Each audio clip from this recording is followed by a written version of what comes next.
but he gets a direct personal invite. Another classmate gasps in disbelief. But wait, that is a high school council. Did they seriously break the rules just to send an invitation to a middle schooler? Tears streaming down his face, the nerd squeezes his fists and shouts with pride. Bach die. You are way too awesome. I am literally about to cry. But in complete contrast to the classroom's massive hype, Bach D remains totally expressionless. He slowly slides the golden invite out of his friend's hand as every single eye in the room follows his quiet steps. I know what you are thinking he is going to accept, right? Well, watch this. He coldly walks over to the green trash can, raises the highly coveted invite, and drops it straight into the garbage like worthless scrap paper. The entire class stands there jaw-dropped as the nerd clutches his head, screaming in pure horror. You actually rejected their offer? Are you completely insane? Bach Dai just dusts off his hands, turning on his heel to walk away without a single care. I am heading out first. The classmates can only stare as his back disappears. The nerd collapses right next to the trash can, scratching his head in sheer regret. What a waste. Meanwhile, another classmate with thick glasses pushes up his frames, whispering an obvious truth. They do not understand Bach Dai. But you are his best friend, how do you not get it? The guy's glasses flash with admiration mixed with envy. With his personality, he will never bow his head to serve under anyone. A guy like Bach Dai is built to be a leader, and nothing less. As night falls over the back mountain, a thick mist blankets the area. Bach D walks alone into the gloomy forest, stopping before a glowing red sealed gate, pulsing with heavy magical energy. With his hands in his pockets, he calmly reports that he has successfully obtained the bypass for the D-rank dungeon. Tonight, there is absolutely nobody around this area who will be coming to get in our way. Beside the portal, a muscular orange-haired guy leans against a tree with folded arms. Glaring at our main character with an arrogant, competitive look, he snaps, "Shall we head in?" Bhakti just responds with a razor-sharp glare and a simple, cold hum. He then points his finger straight at the guy's face, teasing him with utter, brutal honesty. A D-rank dungeon might be a bit too much for you to handle right now. Do you need me to go ahead first? Instantly triggered, the guy snaps back with a loud shout, "Cut the crap. There is absolutely no way I'm going to hold you back." Bach D stays calm. But you and I know what is coming next. Alright, you and I are about to dive into this wild story, where Bai Yi agrees to teach this crazy orange-haired kid some real combat skills. He's absolutely amazed by his wild style, swinging his arm like a glowing green sword to tear through space, targeting every single D-rank dungeon. Meanwhile, that orange-haired guy is getting absolutely thrashed by a giant dragon boss, sliding across the dirt and cursing through his teeth. Standing above with his sword, Bai Yi casually asks with a smirk if he needs a hand, but he immediately gets a furious roar back from the ground, yelling that he can handle this himself. Ignoring the massive power gap, the orange-haired kid charges straight into the giant beast's fanged jaws, determined to fight to the bitter end. While his friend gets beaten to a pulp, Bai Yi is busy checking his system screen, muttering that the requirements to unlock this warrior tower still aren't met, meaning he can't enter yet.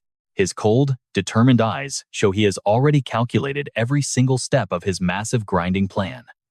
Looking around, he analyzes the situation, realizing he has cleared almost every wild dungeon he could find. These school dungeons are his only remaining path to level up. By the end of day 3, a trash can in the classroom corner is overflowing with prestigious invitation letters. As Bai Yi mutters, "The higher your class rank, the more experience you need." After reaching D rank, the leveling speed drops significantly. Time flies by, and after school on day 4, his orange-haired friend is still struggling terribly, desperately blocking deadly attacks from another hideous glowing monster. Not letting his foolish friend get beaten anymore, Bai Yi flashes forward like lightning, slicing the monster in half before landing safely. "Now pay attention here," his angry friend points right at him, screaming that he wasn't supposed to interfere. But Bai Yi just shrugs and gives a brutal reality check, saying he'd be dead otherwise. Luckily, with enough monsters, this pile of experience is plenty. After surviving countless trials, the orange-haired teen steps out of the portal after school on day 5. He laughs proudly, tossing his hair and cheering that he finally promoted to D rank, proving that soloing dungeons is way more fun. It beats having annoying bodyguards follow him everywhere. As he celebrates his victory, he has no clue that the calm Bai Yi standing behind him actually carried him the whole time. At that moment, his system announces his nuclear warrior class has advanced to C rank. Bai Yi smiles with deep satisfaction, watching his stats float around him. His eyes turn razor sharp, flashing with absolute confidence as he thinks about the powerful enemies ahead. These current stats are more than enough to deal with him now. Ending his grinding streak, Bai Yi is home on Thursday night when his mom brings out fruit, teasingly asking if his late nights mean he's finally out dating some cute girl. Bai Yi panics, sweating bullets and waving his hands wildly like he got caught red-handed, stuttering that he is still just a middle school student. His mom leans in closer, smiling gently while cornering her dear son, asking if those late nights are spent hanging out with his close buddies instead, leaving him to weakly protest. Seeing his distress, his mom softens her voice like a real therapist. You and I can agree she is totally right when she advises him that liking a girl is normal, and he should bravely pursue her. His mother's final advice hits his mind like a sudden bolt of lightning, warning him not to regret letting her go. A distant memory suddenly flashes back, his eyes turning deep and quiet as he whispers, "The girl I care about?" In his mind, Hiyue appears amidst glowing dust motes with her bright smile, calling his name. The gorgeous, metal-type assassin throws her arms wide and leaps at him, playfully pleading for a hug from her captain. Remembering that moment, Bai Yi blushes deeply, pushing her cheek away as he turns his head, muttering that he would never want that. The memory shifts to a ruined battlefield, where monster corpses are piled high and smoke rises into the dark sky. Amidst the carnage, Hiyue lies wounded on the ground, clutching her bleeding side, yet she still flashes a triumphant smile and says, "Captain, we won again." Wearing a tattered red cloak, his face badly bruised, Bai Yi looks back at her with a deep gaze and mutters two simple words, "Let us go." Seeing her boss offer a hand, she refuses to stand up, playfully asking if he can just carry her instead. This shameless teasing instantly turns Bai Yi's ears bright red. He angrily points to their hooded healer next to them, telling him to treat her wounds first, prompting her to pout and whine about how mean her captain is. Then, Hiyue collapses, eyes closed, her breath fading away amidst the burning ruins of the battlefield. Next, his crazed face and bloodshot eyes show his absolute rage upon witnessing this tragedy. Lost in thought, student Bai Yi remembers he only met Hiyue in his past life after his master saved him from prison. An image of them standing back-to-back in battle gear on a desolate wasteland flashes by as he recalls their very first meeting. They met in the royal capital of the sacred Summer Kingdom. Bai Yi lowers his head, eyes filled with sorrow and helplessness, knowing he has no idea where she is right now. In this life, meeting again seems impossible. As her fading shadow slips away, Bai Yi tells himself that since he is the only reincarnator with past memories, they should probably stay apart. Even if they cross paths, they will have nothing to do with each other. But in stark contrast, in a luxurious bedroom, Hiyue is casually lounging and checking her phone. She giggles at a report from her vice captain, stating that Bai Yi still hasn't replied and seems to have zero interest in their academy guild. Her slender fingers tap on a luxurious gold-rimmed invitation card, her eyes flashing with sheer, playful amusement at his quiet rejection, showing the mischievous charm of a high-tier lightning assassin and guild leader. She decides she will personally deliver the invitation and meet him tomorrow. Meanwhile, Bai Yi's power system lights up with endless glowing advancement stats across his mage, warrior, and summoner classes. A gold notification reveals that reaching B rank unlocks the warrior tower. Fast forward to day 6, his birthday, and trust me, you'll love his reaction as he sits there speechless, staring at a giant pink gift box. His mom stands in front of him, spreading her arms with a warm, excited smile, declaring, "This is his special birthday gift." Staring at the box with a mix of curiosity and hesitation, Bai Yi slowly reaches out and carefully lifts the blue lid. His eyes widen in complete shock as he pulls out a thick, gray, woolen scarf. Next to it is a loving card, wishing her sweet son eternal happiness. To live bravely. Though deeply moved, Bai Yi starts sweating as he realizes something. A winter scarf is great, but summer is right around the corner. Suddenly, his pupils shrink as his brain uncovers a shocking truth. Shocked, Bai Yi stands up abruptly and stammers, "Mom, did you already know I was leaving for Chenghe State?" Without denying it, his mother tilts her head with a warm, understanding smile. The day and night temperatures fluctuate wildly over there, so you must take care of yourself, sweetie. Do not worry about me. I will take care of myself too." Hearing those words, Bai Yi looks down as warmth floods his chest. You and I can tell his mom always had his back. She gently pats his shoulder to break the heavy mood, slipping a bright red envelope into his hand with a radiant smile. "Today is your birthday. Go treat your best friends to a nice meal." Holding the red envelope, Bai Yi turns his face away, letting out a soft sigh as he mutters, "But Mom, I told you already, I do not have any friends." Yet, the sudden commotion at school seems to completely disagree with his claim of being a lonely outcast. Slamming right into his view is a massive, dazzling figure of a female water mage with realistic, swirling water currents wrapping around her. It is incredibly grand and flashy. Utterly speechless, Bai Yi's face darkens as his deadly glare locks onto the creature standing right before him. "What on earth is this?" he mutters. Next to the figure, his mushroom-haired classmate, cheeks flushed with sheer excitement, waves his hands to wildly boast. Seeing this, the glasses-wearing friend next to him lifts his chin, adjusting his specs with absolute disdain. "Humph, his gift is way too cheap. Look at mine instead." The four-eyed classmate proudly slams a dusty, gray videotape onto the table, claiming it is nearly impossible to find nowadays.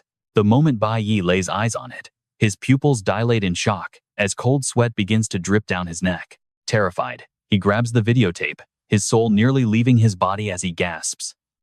"Is this the original tape of my favorite movie, Death Magic?" Past life memories flood back instantly.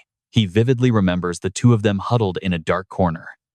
In his past life, he and this guy used to sneak into a shack to watch banned ancient movies. Leaning close to Bai Yi, the glasses kid whispers with a pale, tense face, "You must never let the teachers see this. Hide it somewhere safe right now." Without a single millisecond of hesitation, Bai Yi uses lightning speed to stuff the forbidden tape deep inside his desk, hiding it away. Turning around, Bai Yi offers his thanks, making his glasses-wearing friend push up his glasses in absolute satisfaction. But just as this brotherly moment peaks, a pink-haired girl suddenly appears right next to his desk and softly calls out his name. Smiling radiantly, she presents an exquisitely crafted silver box right in front of him, wishing him a very happy birthday. Now, pay attention here, because as soon as the lid pops open, a blinding glow erupts, leaving his friends trembling in absolute shock. Is this actually an A-grade weapon? Resting majestically on a luxurious velvet cloth is a multicolored gemstone radiating a mystical light, with system text clearly reading, "A-class mage weapon, unidentified illusion stone." Needless to say, Bai Yi himself freezes in pure shock, breaking into a sweat with his mouth wide open, wondering what kind of crazy luck or disaster is hitting him on his birthday. Seeing him hesitate, the pink-haired girl gently pushes the box forward, looking determined as Bai Yi warily waves his hands in absolute refusal. Smiling brightly, she waves her hands to quickly ease his mental burden. "If it were not for you, I could never have joined the training trip. Plus, this is not even that expensive. My family has tons of them. It will definitely help you out right now." Bai Yi's hand gently touches the lid of the box, pausing as he sinks into a brief moment of silence. His eyes turn resolute as he calculates the practical benefits. He truly needs to grow stronger, so there is absolutely no reason to decline this gift. Recalling his previous battle, he glances at her and wonders if she saw him using a low-tier weapon during his class change. She really is incredibly thoughtful. She is truly a very thoughtful girl. Surrounded by his three friends and looking at the glowing gift, a wave of warmth mixes with complicated emotions. He never expected them to remember his birthday, let alone prepare such thoughtful presents. Honestly, he had originally planned to just quietly leave this place. Standing behind them, the glasses kid covers his mouth, whispering gossip to the mushroom-haired boy with curious eyes. "Since when did those two get so close? Do you think they are together? Hey, does Bai Yi even like girls?" Suddenly, the pink-haired girl leans in with a terrifying glare, scaring the wits out of them as she growls, "What on earth are you two saying?" Meanwhile, Bai Yi's inner thoughts are still spiraling, wanting to avoid any emotional attachments. But you and I can see his icy walls cracking. Silencing his doubts, he suddenly turns around to face his rowdy group of friends. "Let us grab dinner together tonight," he offers, a rare, subtle smile gracing his lips. Generously declaring it is his treat, he asks, "Do you guys have some free time?" Needless to say, all three of them immediately jump up in sheer excitement, cheering, "Of course we do. Can I please pick the restaurant?" The festive mood is quickly cut short when whispers echo from the hallway outside. "Hey, isn't that the Supreme Union crew? Why are they here?" Bai casts a cold look toward the window, hearing the excited rumors that they seem to be heading straight for their class. "Don't you know? The absolute commander of the school's Supreme Battle Squad is coming here." Outside, the gossiping students whisper wildly in pure shock. "I heard the commander came in person just to recruit Bai Yi." "What? Is that actually true? Have you ever met the commander before?" "No, but rumors say she is a gorgeous, legendary beauty." Hearing this, Bai Yi indifferently pushes his chair back and stands up, sighing deeply. "Well, it looks like I should just reject her face to face." Watching him walk away, his friends look at each other with pure excitement. "Oh, we have got a good show to watch." The scene shifts over to the crowded school hallways. Countless students gather here, leaning over the railings just to get a good look. But as Bai Yi steps out, his path is blocked by a menacing group of thuggish upperclassmen looking for a fight. The leader grits his teeth in pure jealousy, his face twisting with rage as he curses inwardly. "Damn it, does an arrogant brat like Bai Yi really deserve her attention?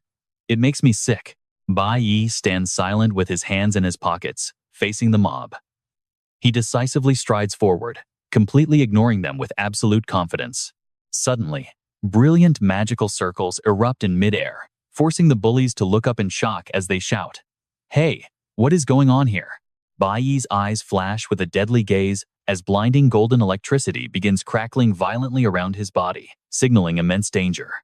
Suddenly, a massive magical lightning bolt strikes straight down the hallway, the explosive impact instantly blasting the entire thuggish group into the air.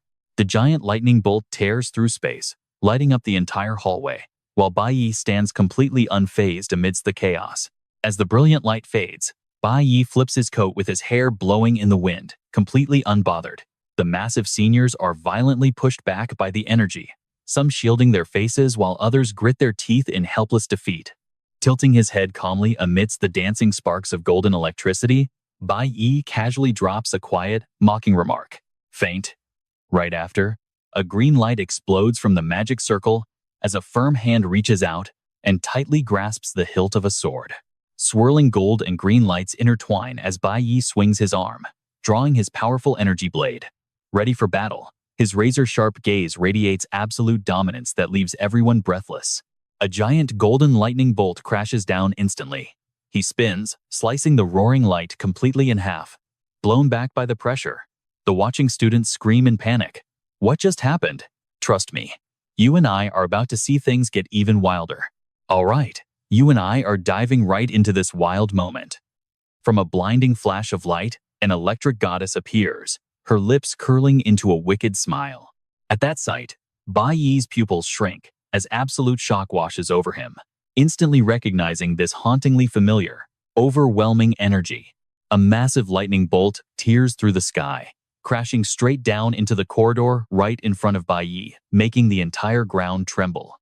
From the sparkling electric smoke, He Yue appears with a massive sword slung over her shoulder, her proud voice ringing out as she praises his quick reflexes. Facing this incredibly flashy and highly destructive entrance, Bai Yi can only stare in speechless shock, his eyes completely wide open. Vivid memories of her flirty antics from his past life instantly flood back into his mind, showing He Yu smiling with her eyes squeezed shut. She would stretch her arms out begging for a hug, or perch seductively on a cliffside, reaching down to ask if her captain could carry her. Even when collapsed on the ground, she would still flirt, asking him to carry her while he just turned away. And when he ruthlessly dumped her onto their team healer, she would just pout and complain about how mean he was. Snapping him back to reality, He Yue stands with her hands on her hips, complaining with a gentle pout that they sent him so many invites but never got a reply. So she decided to drop by and visit him in person. Hearing this, Bai Yi's friends completely freeze up, and his mushroom-haired classmate breaks into a cold sweat, whispering if he is really going to reject her face to face. This situation is getting incredibly awkward. Ignoring the background chatter, He Yue politely reaches out her slender hand, with the poise of a true female guild leader. She starts introducing herself formally, but before she can even finish her sentence, a sudden heavy step echoing across the floor completely disrupts the quiet atmosphere. Moving with unbelievable speed, Bai Yi charges forward and wraps his arms around He-yu, catching her completely off guard and making her stumble back.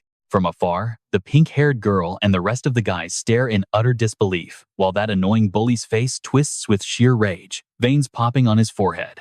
Caught completely off guard in this warm embrace, He-yu freezes, her amber eyes widening in absolute shock.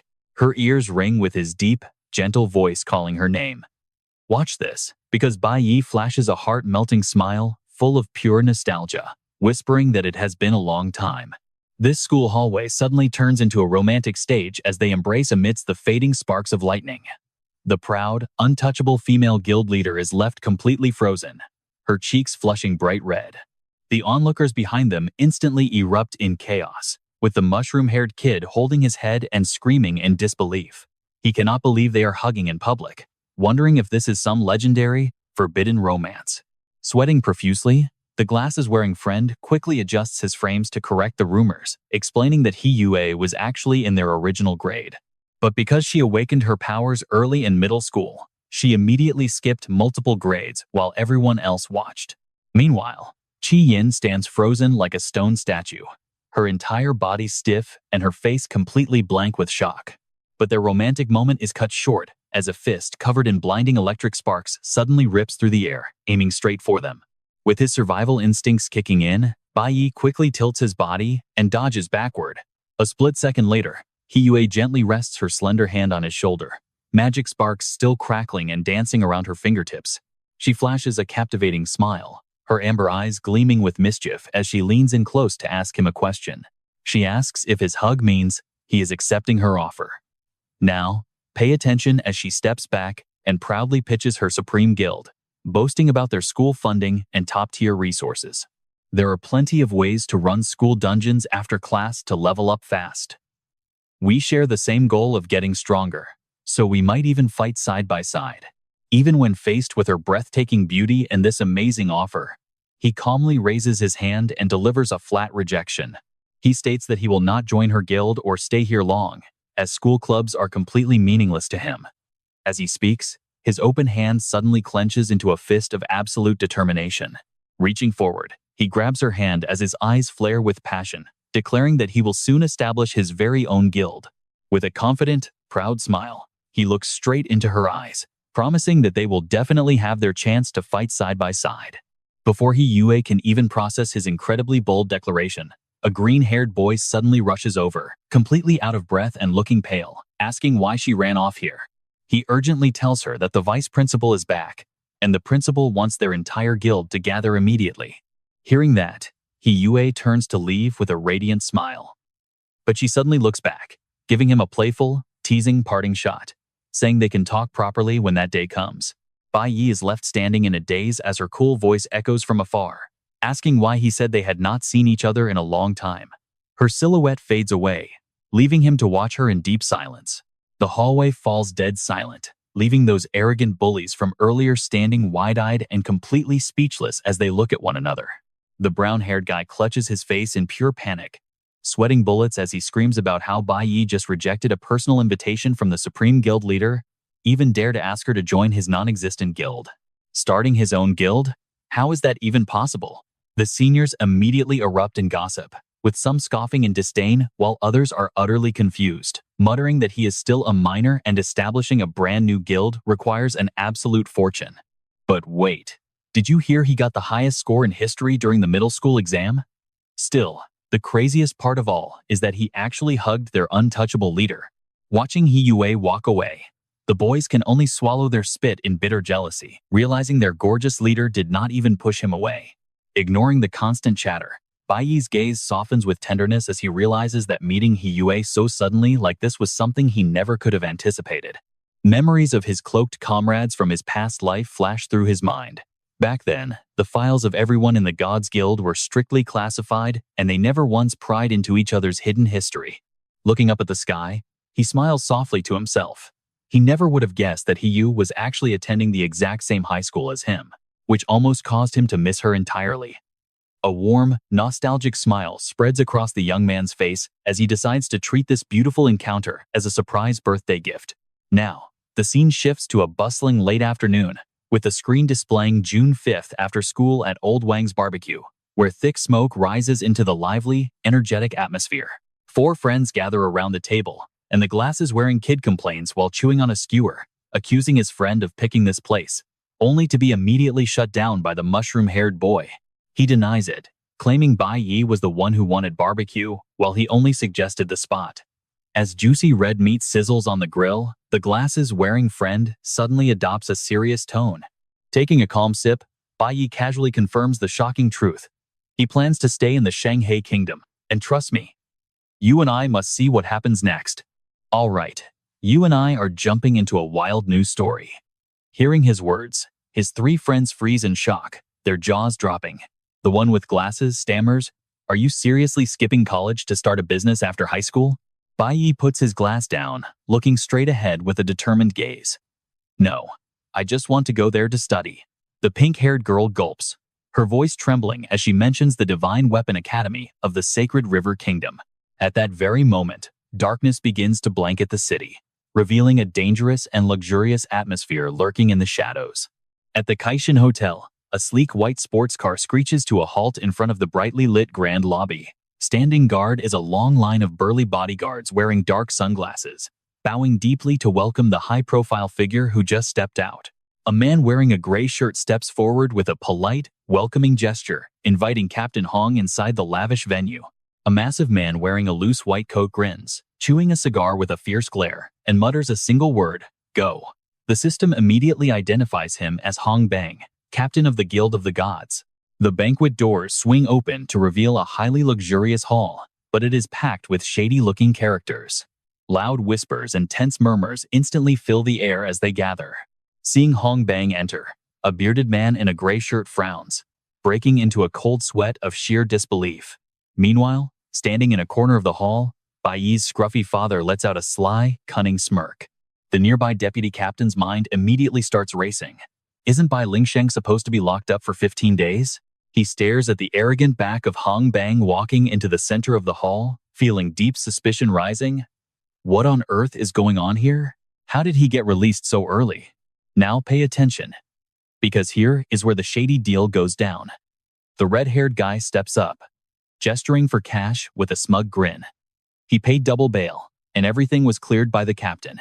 The bearded deputy captain can only grind his teeth in anger, his eyes bloodshot with fury as sweat pours down his cheek. Facing such blatant arrogance, he is completely powerless against the raw influence of wealth and his corrupt superiors. Pointing his finger directly at the timid, gray-shirted youth cowering behind, the deputy captain demands in fury, "Then why did you bring this guy to Captain Hong's private banquet?" The red-haired guy with a ponytail whispers into the deputy's ear, flashing a sycophantic grin. "Come on, you know how it is. He was kicked out of the guild over a minor issue, so this is his rare chance to make amends." The groveling youth smiles brightly, presenting a chest filled with high-grade magic crystals. These rare stones, forged in deadly dungeons, hold an incredibly high value on the black market. The red-haired guy chimed in with a sly grin. He brought his entire life savings just to rejoin the guild. Doing them a small favor like this is really no big deal for us. Suddenly, with a loud crash, the precious magic crystals are kicked, shattering across the floor. A deafening roar echoes through the hall. "Get out! Who allowed a piece of trash like you in here?" The terrified young man stumbles backward, his legs shaking violently under the towering, oppressive shadow of Captain Hong. "Captain, please, let me explain." Chewing his cigar with a dark face dripping with bloodlust, Captain Hong growls, "This place is fully booked by our Guild of the Gods. If a stray dog sneaks in and leaks military secrets, who takes the fall?" Hearing this, the deputy and the red-haired guy freeze, turning pale with terror. The man insulted as a stray dog drops to his knees on the cold floor, his trembling hands desperately gathering the broken crystal shards as he begs, "Forgive me, Captain. Please let me explain." His face goes completely pale as sweat pours down. Before he can speak another word, a massive hand violently grabs his collar, lifting him clean off the ground. "You and I both know how brutal this world is, and Captain Hong proves it right here. blowing out cigar smoke. His red eyes glare at the failure as he roars. "Who do you think you are trying to buy rank from me? Take your garbage crystals and get out of my sight." Tossed onto the hard ground like a sack of garbage in front of everyone, a ruthless decree cuts off his last hope from above. From now on, nobody is allowed to let this dog into any squad. Clutching the floor, the young man grinds his teeth through the humiliation, his veins popping as he squeezes a sharp stone, muttering, "Damn it." Pure rage explodes within him as he slams his fist violently into the ground, blood splattering from his knuckles as he screams, "Damn it." With a distorted face and bloodshot eyes, he completely loses his mind, roaring, "I will kill every last one of you. How dare you look down on me?" His intense hatred triggers a dark, blood-red aura that erupts around his body with terrifying, murderous intent. Isn't that bastard just a pathetic, trash captain? He stumbles blindly through the deep, silent darkness of the night, looking like a vengeful demon crawling straight out of hell. How dare they humiliate him like that? Completely lost, in his maddened, wild state, his eyes bulge as he mutters the most venomous curses. Damn them all. Nothing is going right. I am going to kill every single one of them. Meanwhile, in a peaceful hallway of a quiet apartment building, Bai's mother steps out carrying a bag of groceries, completely unaware, as a sinister voice echoes in the distance. "I will kill you all." The madman, shrouded in a deadly red mist, stands right below the building, locking his eyes onto his target to unleash his rage. Catching sight of the stranger radiating pure murderous intent, Bai's mother feels her pupils shrink in terror, sheer horror washing over her face. The man smirks, flashing a wicked, twisted grin as his eyes gleam with malice, backing the defenseless woman into a corner, making her drop her groceries in panic. He mutters in absolute, crazed satisfaction. Meanwhile, at Lao Wang's barbecue shop, a figure in a brown cloak glides past, carrying a shining gold medal badge pinned to their chest. An entire squad of mysterious cloaked figures, faces completely expressionless, silently walks past Bai's table. Holding his glass of water, Bai calmly glances up at them. The sharp-eyed, mushroom-haired friend immediately points with admiration. "Look, they are from the Guild of the Gods."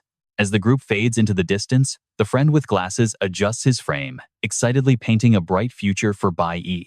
"If you get into the Divine Miracle Academy, you will become colleagues with people like them." The mushroom-haired friend quickly chimes in with a grin.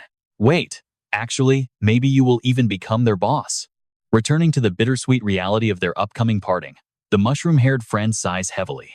"Who would have thought this meal would be our farewell dinner?" Hearing this, the pink-haired girl speaks up decisively.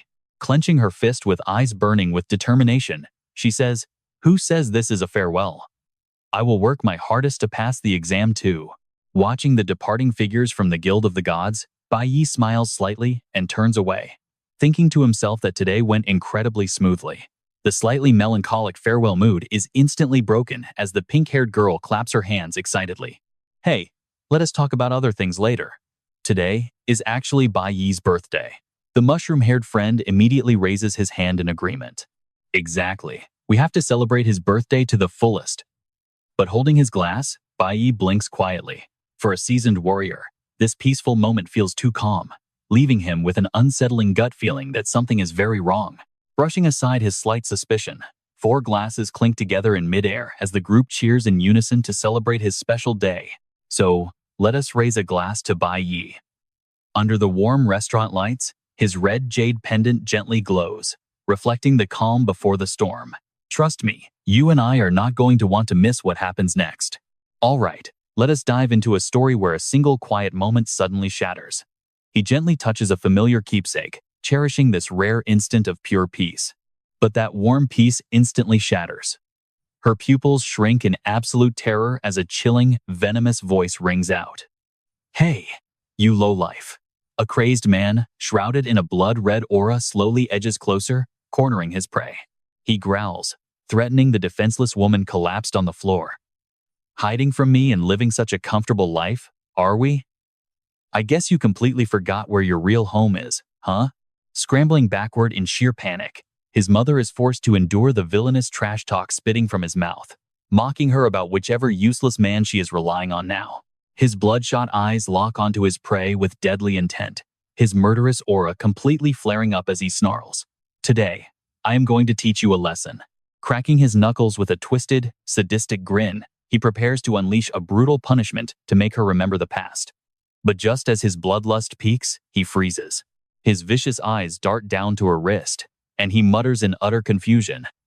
Huh, where on earth did you get this stuff from? Standing out vividly on the woman's thin, frail wrist is a beautifully crafted magic bracelet made of pure silver. Right now, it is glowing with a brilliant, pulsing green light, warning of immediate, deadly danger. Sensing his greedy, vicious gaze, his mother desperately clutches the bracelet to her chest, her trembling lips letting out a helpless sob of pure despair. Ugh. Like a demon spotting a delicious prey, the man throws his head back and laughs maniacally, his sharp, icy voice piercing right through the dark night. Ha ha ha. Pure, bottomless greed flashes in his eyes as he mutters with absolute, sickening smugness. No wonder you could actually afford to rent such a beautiful, nice house. Channeling a violent, blood-red energy, he swings a massive fist straight down at the defenseless woman. He roars out in pure insult. Damn it. You still look pretty enough to fetch a price, do you not? Facing certain death, Bai Yi's mother squeezes her eyes shut, instinctively raising both hands to shield her face. Instantly, the bracelet erupts with a bright green wood element energy to shield its master. The magic surges, rapidly condensing into a massive wooden demon head with glowing yellow eyes. It roars as it rises directly out of the ground. His aura-shrouded wrist is violently blasted back by the magic's powerful countershock. Then, an authoritative voice booms from the summoned creature. Stop right there. Now, pay attention here. The man's bloodshot eyes widen in furious shock as his lethal strike is deflected, utterly baffled by whatever crazy magic is protecting this woman. Emerging from the bright light, two majestic summoned beasts step forward to shield her. A system alert rings out. Flower Element Summon, Rank D, Ye Wuming. They speak in a deep voice. Master, do not worry. The Rank D summons vow solemnly. We will protect you with our lives. Her racing heart slowly calms down as she gazes at this sturdy barrier. Warmth replaces her fear as she remembers. This is the bracelet Bai Yi gave her. Thinking back to that pouring rainy day, her son stood under an umbrella, handing her the bracelet and saying, "Mother, this is a gift for Mother's Day." Though his handsome face looked cold, his eyes held deep affection. He spoke seriously, warning her, "When I am not at home, you must always wear this, no matter what." Back in the brutal reality, the summoned beasts strike back, forcing the man to retreat and defend. While one creature relentlessly attacks, the other stays close, acting as an absolute shield for his mother. The beast's rapid, heavy strikes crash down on the villain, landing a solid punch that sends him flying backward. Yet, even after taking that brutal blow, a sick, twisted grin crawls across the man's face. Fresh blood drips from his mouth down his chin, exposing an incurable madness. Evil red lightning crackles around him as he takes a stance. Gripping a razor-sharp blade, his glowing eyes filled with pure cruelty as he roars, his bloodshot gaze locked onto her. His twisted smile grows wider amid the swirling evil energy. But you and I both know this is a split-screen moment. Far away from that terrifying, blood-soaked scene, Bai Yi and his friends are happily enjoying a warm, delicious barbecue dinner. Amidst the lively atmosphere, Bai Yi stares down at the pink jade pendant in his hand, which is glowing strangely. His brows furrow, heavy with deep concern.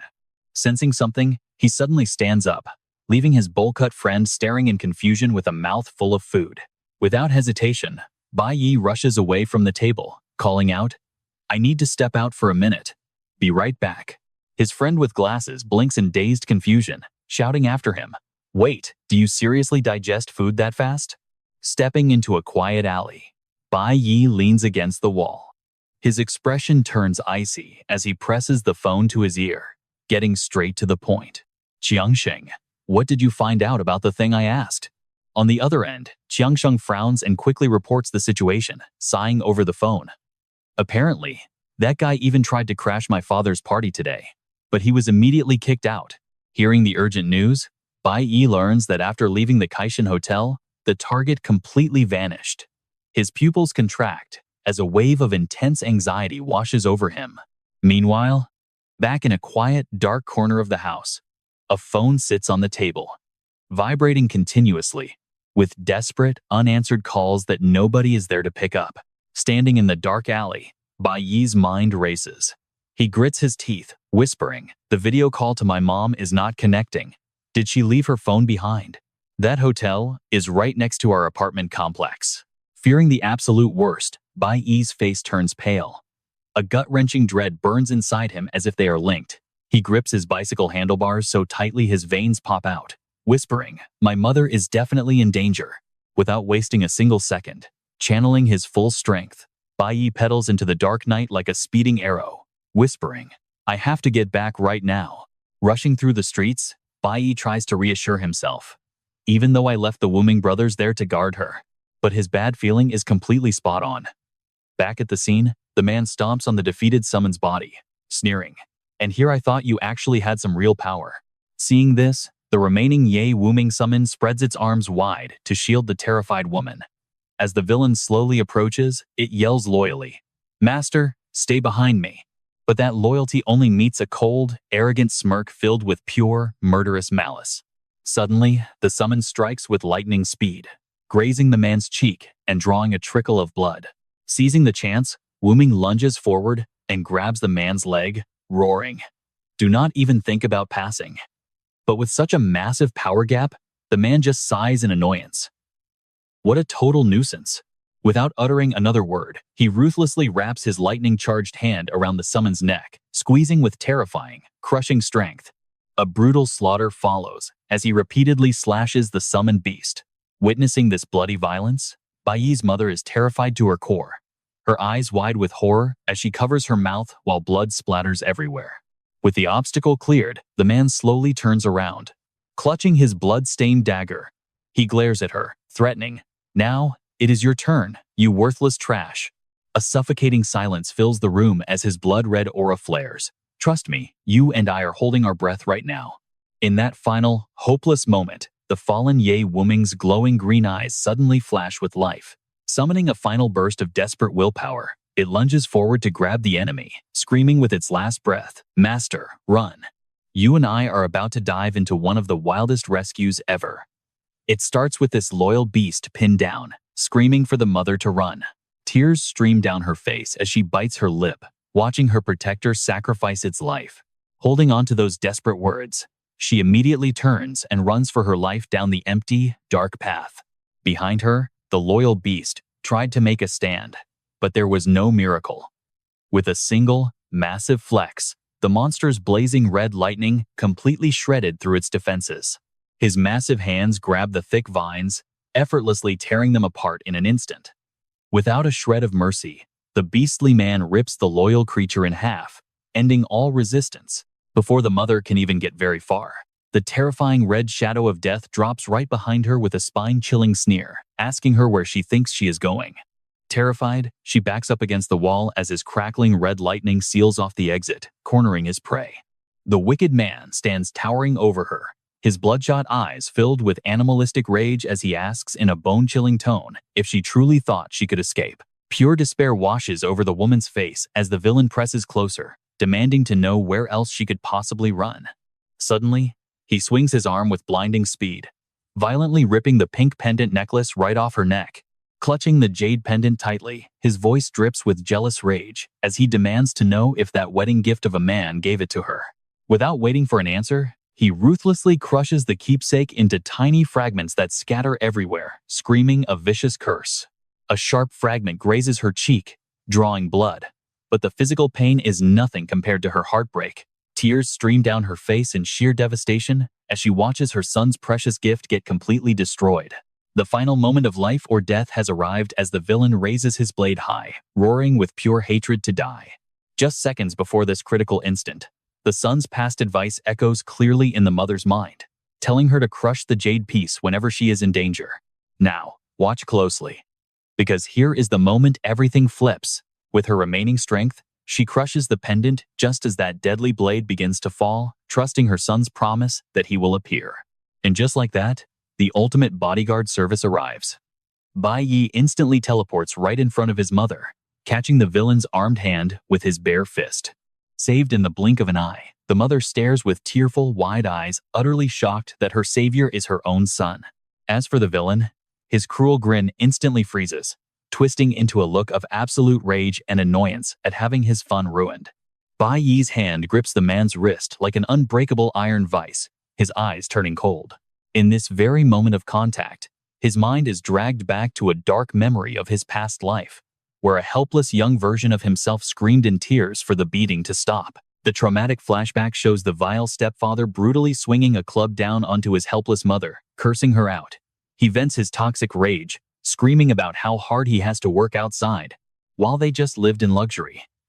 Watching his mother suffer, the young Bai Yi could only scream until his voice was completely gone, begging him to stop. But no matter how hard he wept, his weakness could never move the monster. Consequently, his mother collapsed in a pool of blood, lying lifeless under the savage blows. Bai Yi's bitter inner monologue begins, recalling that it was his very first weekend of high school when his mother took him to the amusement park. But she forgot to tell him they would be back late. On that exact day, the man had also failed a job interview. So the moment he got home, he unleashed all his frustration on them. The shadow of the past killer looms tall with a blood-stained club, the monster inside him roaring that she must die to be free. With a deadly whistle, a heavy metal chain whipped through the air. My mother was beaten half to death right before my eyes as I watched helplessly. Now, let that sink in for a second. That devastating trauma is what triggered a second breakthrough, forcing his hidden powers to awaken. Bright golden energy exploded around the young boy, instantly transforming his basic green class into a holy swordsman. This massive power surge came with a blinding, maddening rage that sent him completely out of control.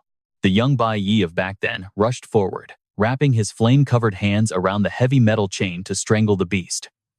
I killed him with my own hands. The stepfather's eyes rolled back as he was choked to death, finally paying for his horrific crimes with his own life.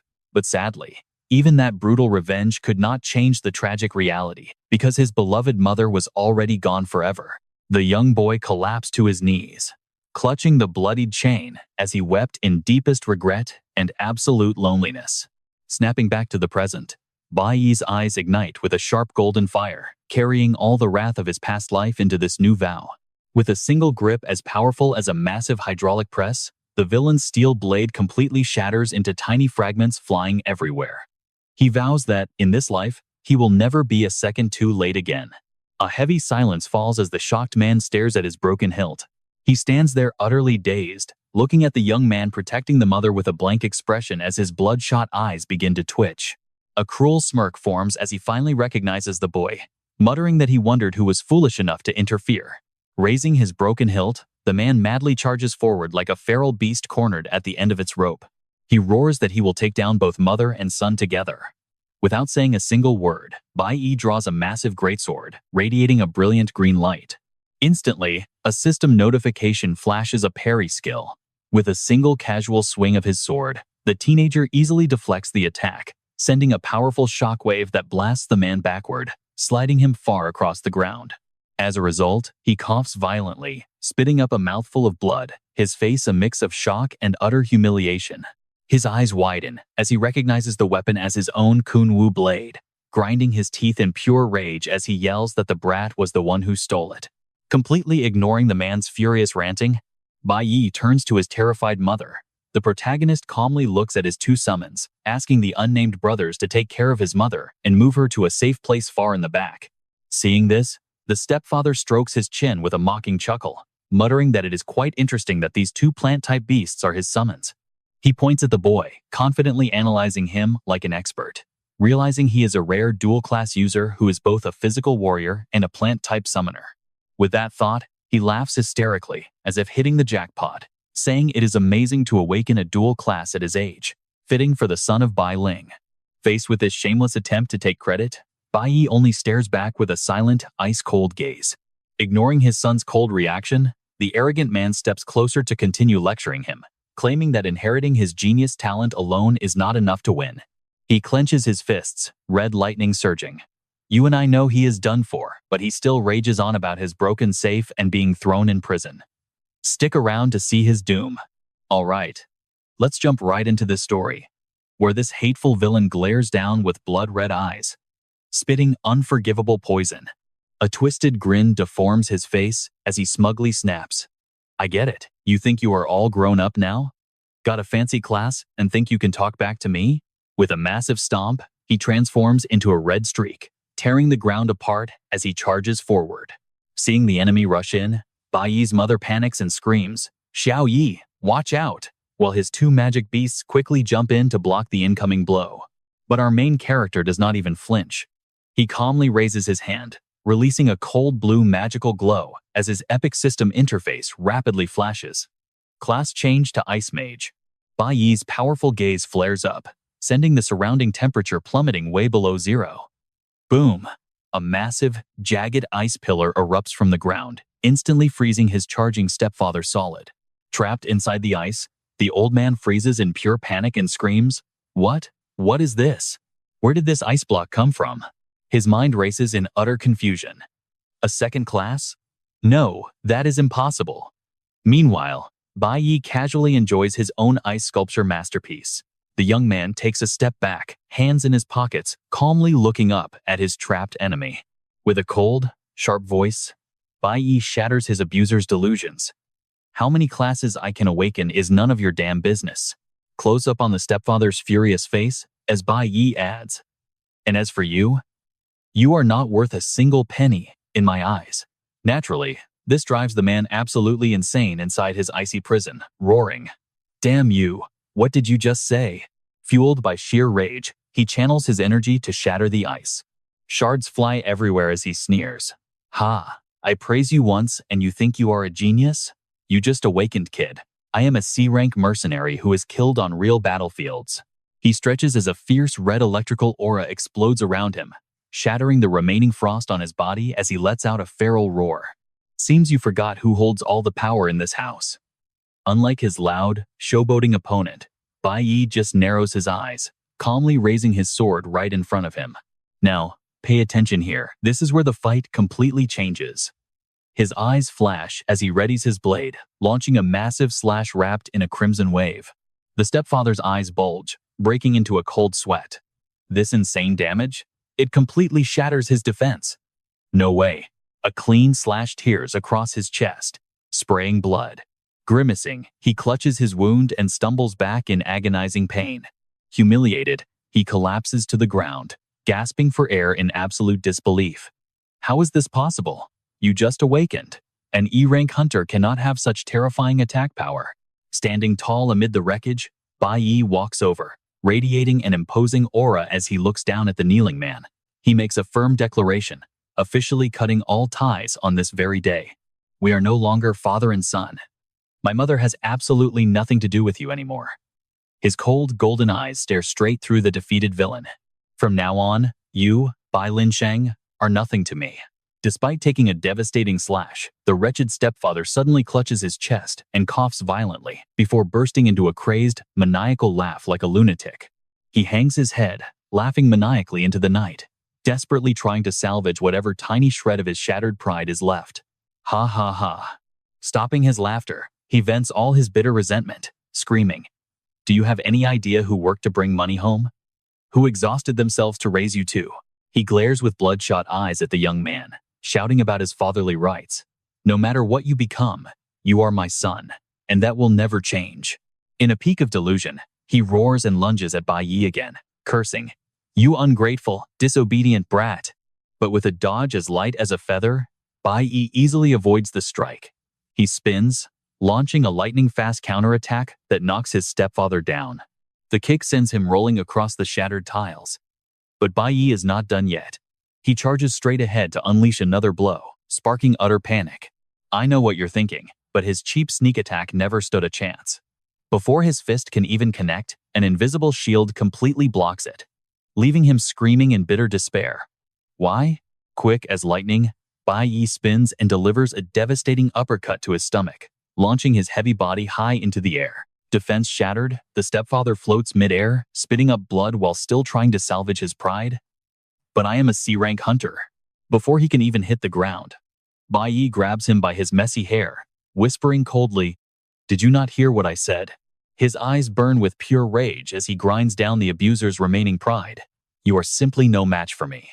Childhood memories flash back, a brutal man beating a helpless young boy with a stick, matching Bai Yi's heavy words. For over 10 years, you used nothing but violence. The stepfather's monstrous face from the past appears as Bai Yi exposes his true nature. You used that pathetic violence just to prove your authority in this house. He looks right through the fake protector's lies with pure disgust. Because deep down, you were too afraid to face reality. Another dark memory shows him slamming a crying child to the ground as Bai Yi roars out suppressed anger. You are just a useless coward.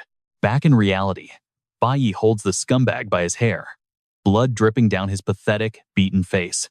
He delivers the final, crushing blow. You are nothing but useless trash. His eyes burn with terrifying fury as his voice drops.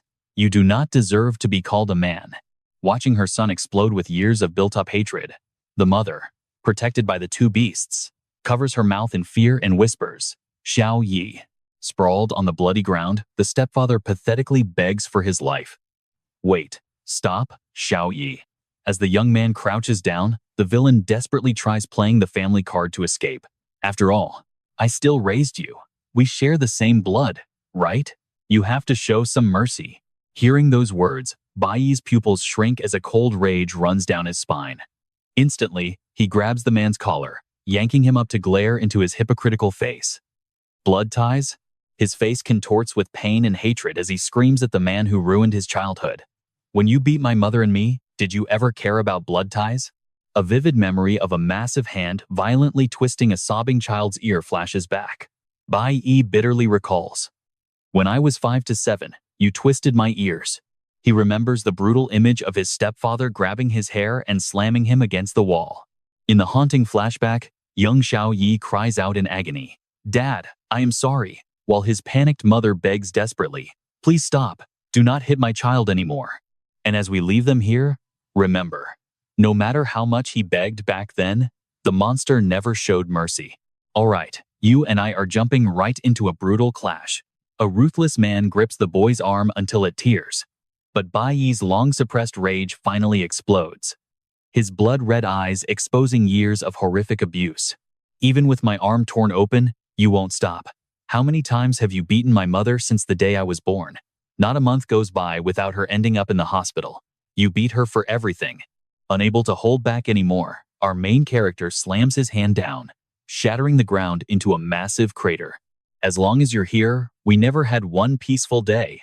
Standing tall with eyes as cold as death, he mocks his father with a sharp, cutting question. Do you actually expect to talk about family with me now? Ignoring his abusive father's muscular frame pinned under the shattered rubble, Bai Yi feels absolutely zero pity, delivering a ruthless, humiliating final blow. Are you even worthy of family? Faced with absolute dominance in both strength and logic, the cowardly man is left completely speechless, his entire body shaking violently in pure terror. Clinging desperately to the dirt and drenched in cold sweat, his trembling mouth squeaks out a weak apology. He has absolutely no shame left for a man who once acted like a tyrant. The abusive father crawls directly to Bai Yi's feet, repeatedly bowing and begging. He promises it will never happen again, slowly lifting his bloody, battered face with a pathetic gaze. His eyes are pitiful as he mutters a belated apology. But seeing this familiar, deceitful act, Bai Yi only narrows his eyes in disgust, knowing the despicable nature of this monster. Now, pay attention here. Last time, you did the exact same thing, crying and begging for mercy the second you realized you were no match for me. Memories of his past life flash back, showing the man kneeling on burning iron chains, pretending to repent. Bai Yi mutters under his breath, remembering how he once thought this beast felt real remorse. In that dark memory, his father's eyes twisted with madness and betrayal. Suddenly, he turned on him faster than lightning, grabbing a deadly weapon and charging forward. Yes, you actually lunged directly at me with a sharp knife back then. Back in reality, the system screen flashes a warning, as his adrenaline levels spike instantly. Facing his mortal enemy, Bai Yi tightly grips his glowing short sword, reminding himself of one ultimate truth.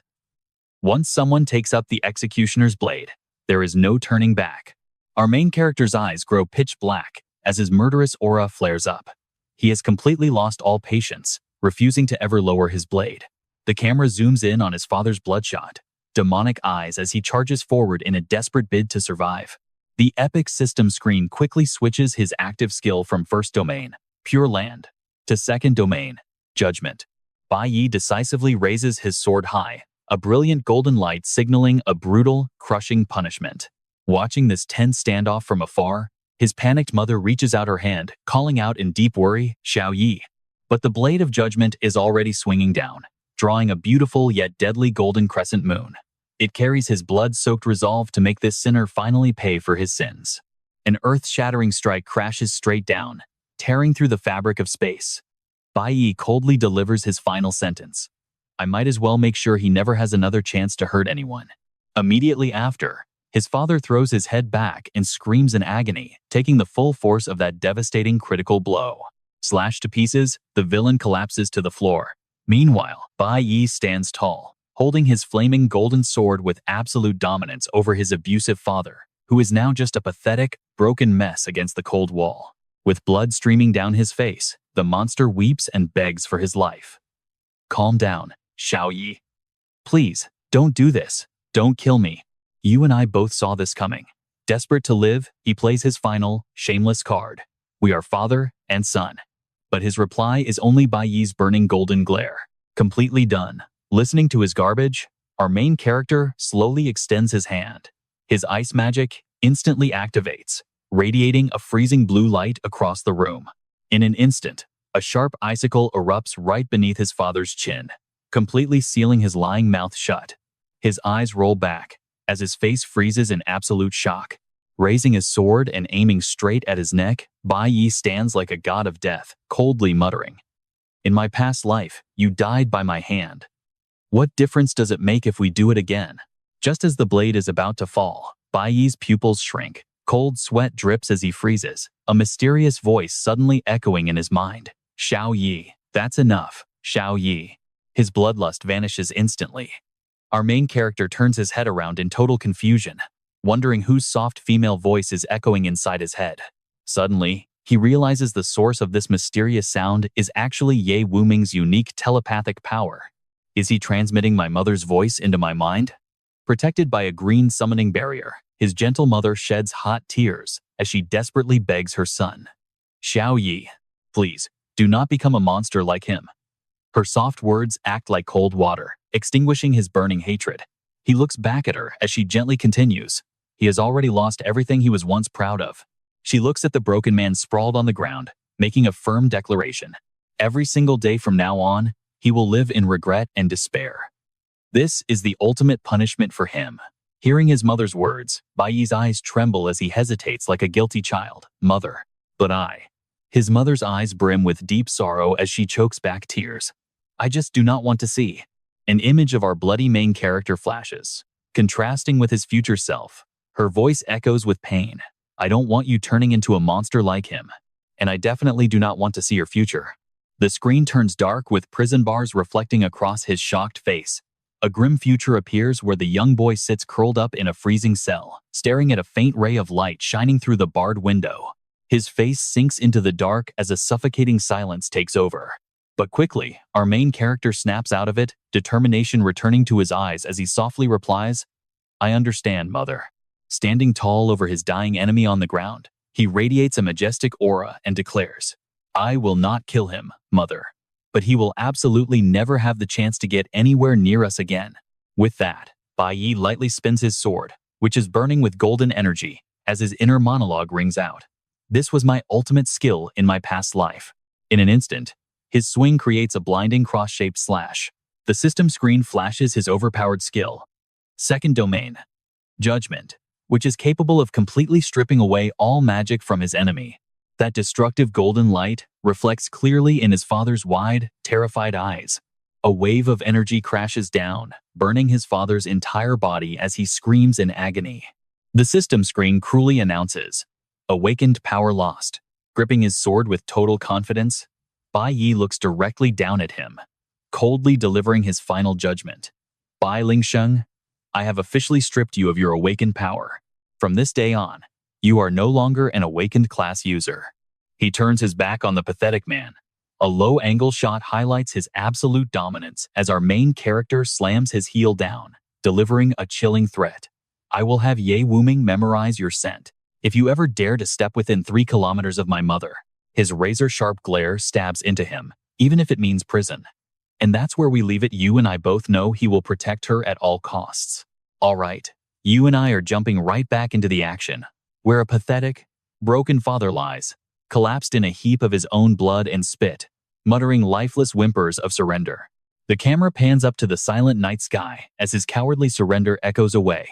Darkness swallows the quiet apartment complex, finally bringing a complete end to this long, painful family tragedy. Inside, Bai carefully helps his mother onto the sofa. He then turns to give instructions to his 2 reliable beast allies, Ye Wuming and Chu Wuming. The glowing-eyed flower beast winks playfully, giving a confident thumbs up to reassure him. Don't worry, Master. That monster won't be able to lay a single finger on your mother ever again. Kneeling by the sofa, Bai still carries a heavy look of self-blame, whispering that he is glad he arrived in time.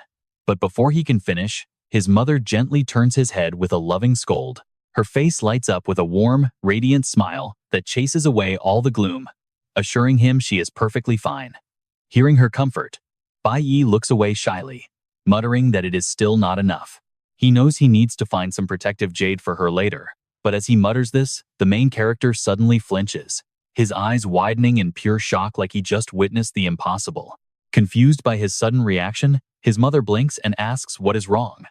Bai leans in close, staring at her face as he stammers in absolute disbelief at what he just heard. Did you actually just speak? His question leaves his mother looking completely bewildered. Now watch this. This is where we witness a true miracle. A radiant smile spreads across Bai's face as his mother actually speaks her very first words out loud. Her hands cover her mouth in absolute shock and pure, tearful joy. As she wonders how she can speak, the smug flower beast takes credit, giving a thumbs up. He explains her speech center was damaged from past beatings, but his healing magic successfully repaired the broken nerves. A screen reading a few days later appears over a breathtaking golden sunset. The summoned beast asks in a deeply reluctant, lingering voice if their master really has to leave them behind. While Bai sits perched high on a tree branch looking down at the bustling city, the beast pleads with him, pointing out that his mother and friends are all right here. The youth gazes thoughtfully at his companion, already planning everything out perfectly. He explains that he has already paid the rent, and once he has enough, he will buy the house permanently. He also prepared a protective jade amulet for her, promising to rush back if she is ever in danger. Smiling warmly at his tearful, giant beast companions, he asks them to look after her during the rest of the time when he is away. Down in the kitchen, his mother happily cooks alongside the muscular beast, who is wearing a hilarious pink apron.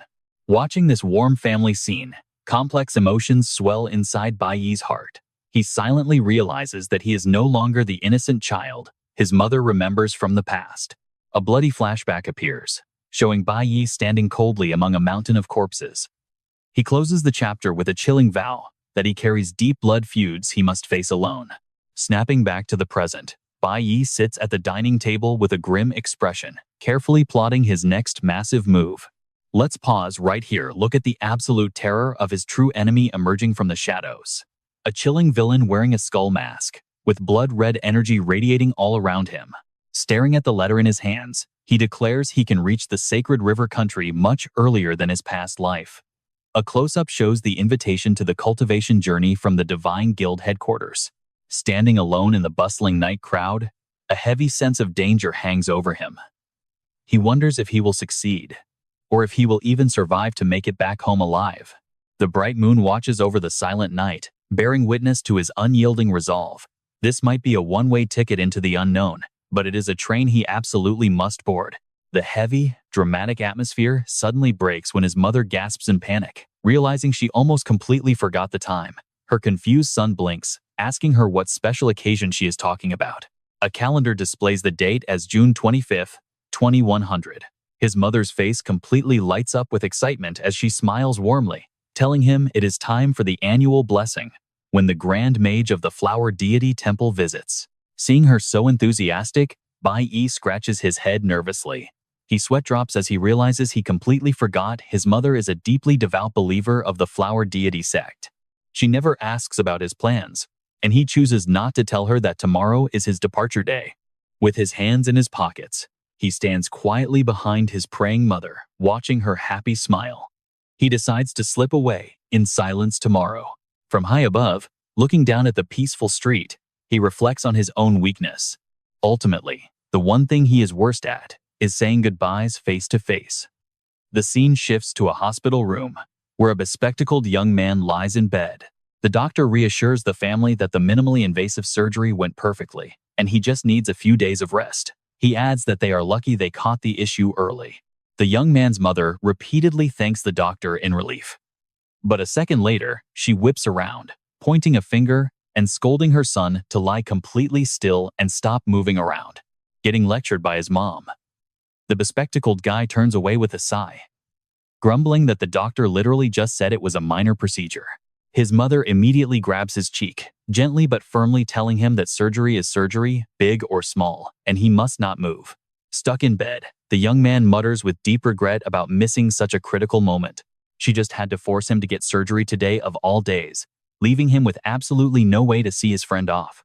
He wonders if he will ever get the chance to meet him again. The scene transitions to the next day, with a system screen showing day 2. Departure time is 12:30 in the afternoon on June 26, 2100, at the platform of the special Manhwa train. Loud, emotional voices echo across the crowded train platform, reminding departing kids to take care of themselves. A tearful family farewell unfolds as a crying mother tightly hugs her pink-haired daughter, weeping loudly. She tells her daughter to call often and check on her father. Unable to let go, the mother smothers her daughter's face with aggressive, loving kisses. The mother begs for one more kiss on her darling girl's cheek. Blushing furiously, the daughter weakly pushes her back, pleading with her to stop. Seeing the overly dramatic farewell, a brown-haired boy steps up and playfully nudges them. He acts mature, telling them it is just a short trip, and they will be back in 2 weeks, so they should stop crying. The platform remains lively with laughter and parting advice. Almost every single youth is surrounded by loving family, wishing them well before departure. Yet, in a quiet corner of the massive station, one figure stands completely isolated from the noisy crowd. We see Bai's lonely back, carrying his backpack in silent solitude as if he belongs to a completely different world. An attractive female teacher and his pink-haired classmate walk up to him. She asks in surprise why he is all alone and if his parents did not come to see him off. Avoiding the painful question, Bai glances away and coldly changes the subject, noting that the train is about to arrive. His teacher blinks in surprise, completely taken aback by his icy detachment. And that's where we leave him a lone wolf, whose painful independence cuts deeper than anyone can ever truly understand. Alright, you and I are about to dive into a story of absolute heartbreak and revenge.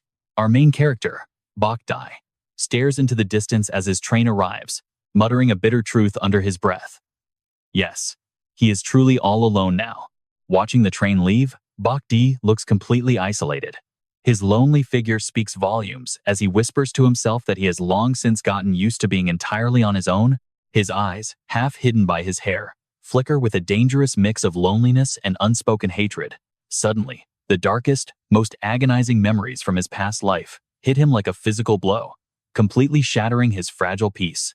He remembers himself as a helpless boy, cradling his mother's blood-soaked body in a pitch-black basement bound by heavy, cruel iron chains. He wept in total despair.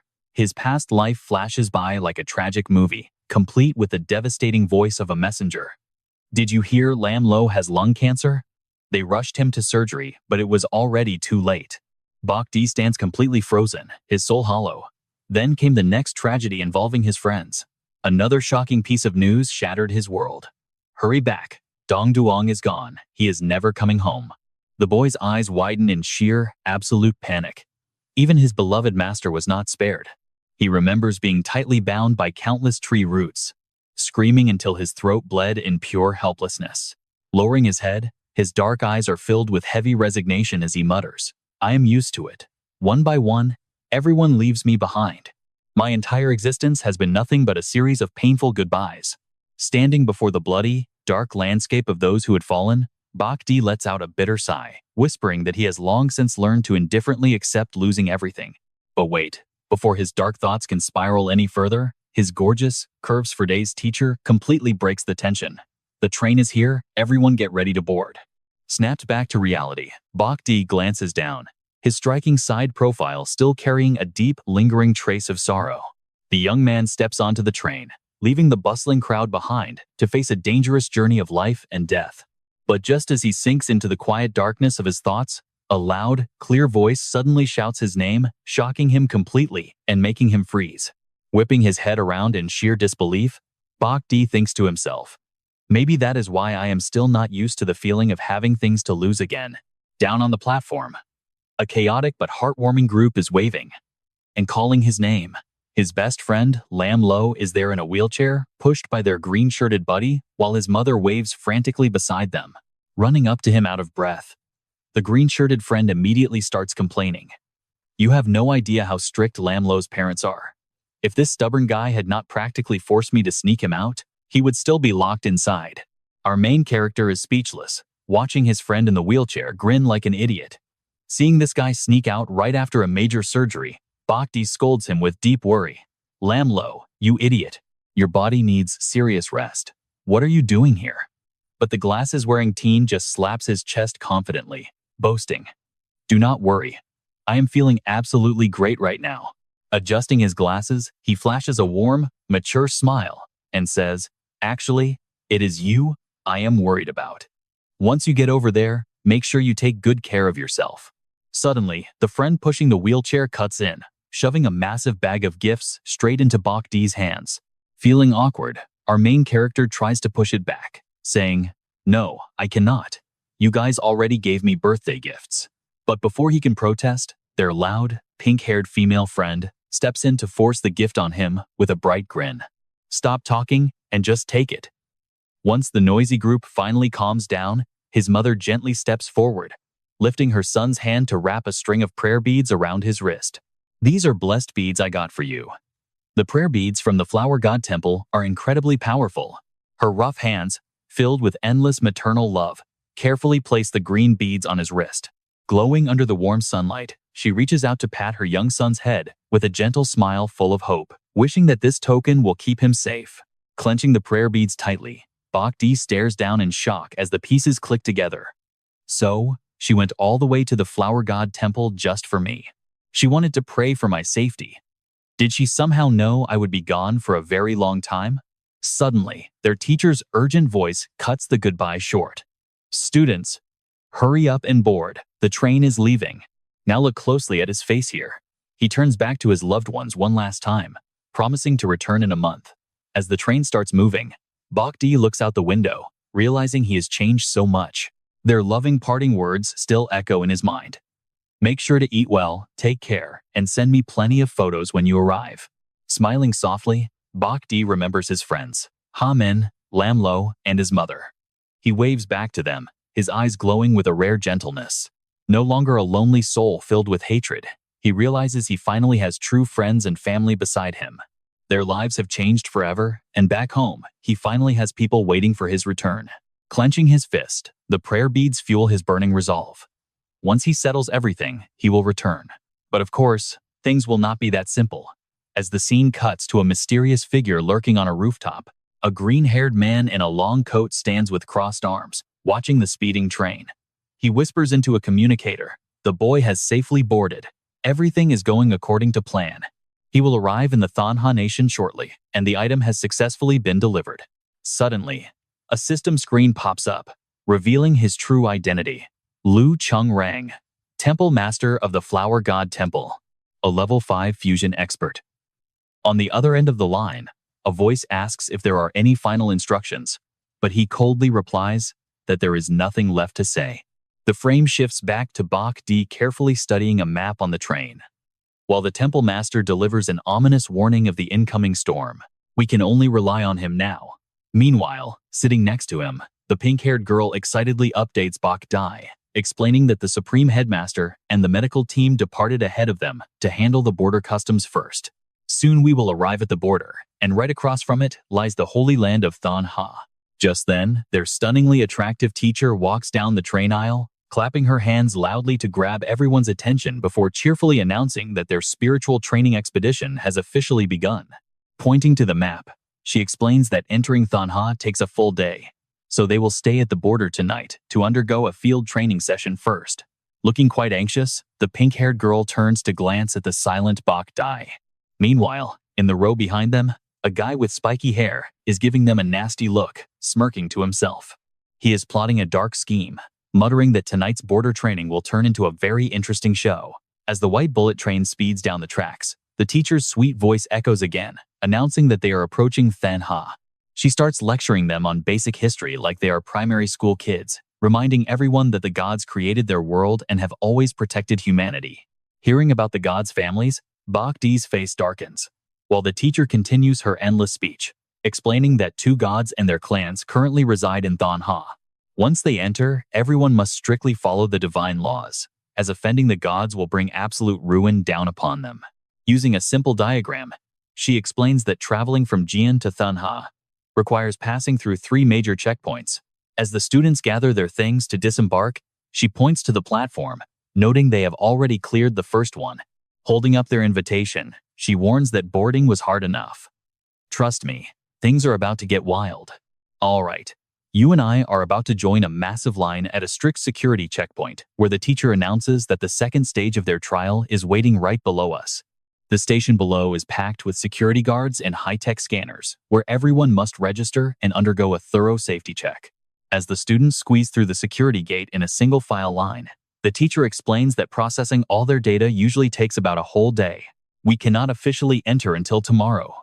So, the next 24 hours will serve as the very first stop of our training journey.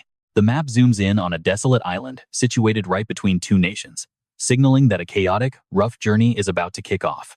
It is the morning of June 27, 2011, at the coastal border of the wilderness. The entire class of students has gathered, fully prepared to face their first real training session. The new chapter title pops up, All Class Awakening.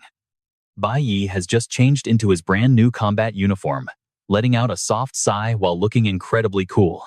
Beside him, his pink-haired friend gushes with sparkling eyes, saying this outfit makes him look so much more mature. No sooner are the words out than a group of senior girls swarm the main character. A blonde girl starts teasing him, asking if he is the kid who turned down the Supreme Guild, while her friend chimed in, calling him a cutie. The blonde girl steps closer, acting friendly, and asks if his name is Bai Yi. She mentions hearing that his 9th grade practical combat exam score was actually the highest in history. 2 senior girls, a C-tier lightning chanter and a C-tier cloud archer, bat their eyes, pleadingly asking if this cute junior could carry them later. Faced with this overly enthusiastic offer, Bai Yi just silently raises his hand, waving them off like annoying flies, keeping his cold face totally expressionless without saying a single word. Seeing how cold and handsome he is, the 2 seniors do not get mad, instead giggling and hugging each other. They squeal over how adorable even his rejection is. Ignoring them, Bai Yi silently thinks to himself that the wild beasts in the wilderness are too low level to help him rank up his classes. Once you hit C-tier, leveling up gets exponentially harder. Unless right then, a self-proclaimed high school heartthrob struts over with a smug smirk, bragging that he also ranked first back in his day. He scoffs that defeating sealed monsters during a school exam is nothing to brag about because real-world beasts are on a completely different level. Draping his arm around a gray-haired girl, he gives her a condescending look as his system panel pops up, displaying senior year. He is a C-tier star warrior. He confidently declares that only real combat like this can show who actually has true power. The girls who were just crowding around Bai Yi instantly pull a complete 180, clinging to the popular Zhang Jun instead, whining for him to carry them. While their friends, you and I are about to dive into a crazy story of a hidden powerhouse. While the arrogant Zhang Jun brags to his fangirls and promises to handle everything, our main character Bai Yi just glances at them and turns away, completely bored. Standing before the group, the teacher gives her final briefing. Only the most elite students from the academy have been chosen to participate in this training expedition. With a serious face, she reminds them that despite the warnings on the train, they must stay alert during combat. Holding up 4 fingers, she lists the rules. Rule number 1. Train only in designated areas and never wander too far. Rule 2. Never act alone and know your limits when fighting monsters. Rule 3. Everyone must gather back at the camp by 8 p.m. Before she can even finish Rule 4, Zhang Jun leads his fangirls and rushes ahead. He shouts back that nothing bad will happen, and they can't afford to waste this rare opportunity to farm some monsters. The mysterious guy from the train quietly follows them, his face hidden behind a very ominous half-bamboo mask. Pay close attention to his sinister smirk, because he is definitely setting a trap for our group. Meanwhile, a luxury private jet has just landed over at the Holy River. A group of men in black suits bow respectfully, welcoming back Lord Dai. A tall man steps out with an overwhelming, dominant presence, while his subordinate reports that the shooting tournament is starting and the captain of the Shannon squad is already waiting. In another corner, two members of the Supreme Guard watch them. The blue-haired guy says with pure envy, "Talk about ultimate privilege. Traveling on the same train as Lord Dai means we do not even have to go through any security checkpoints." Taking a puff of his cigar, Lord Dai orders a cold-looking blonde youth to go straight to the squad and wait for him. Hearing this, the blonde guy looks completely miserable but complies. Meanwhile, back in the rugged wilderness, Jong Jun is showing off by slicing the head off a giant lizard monster.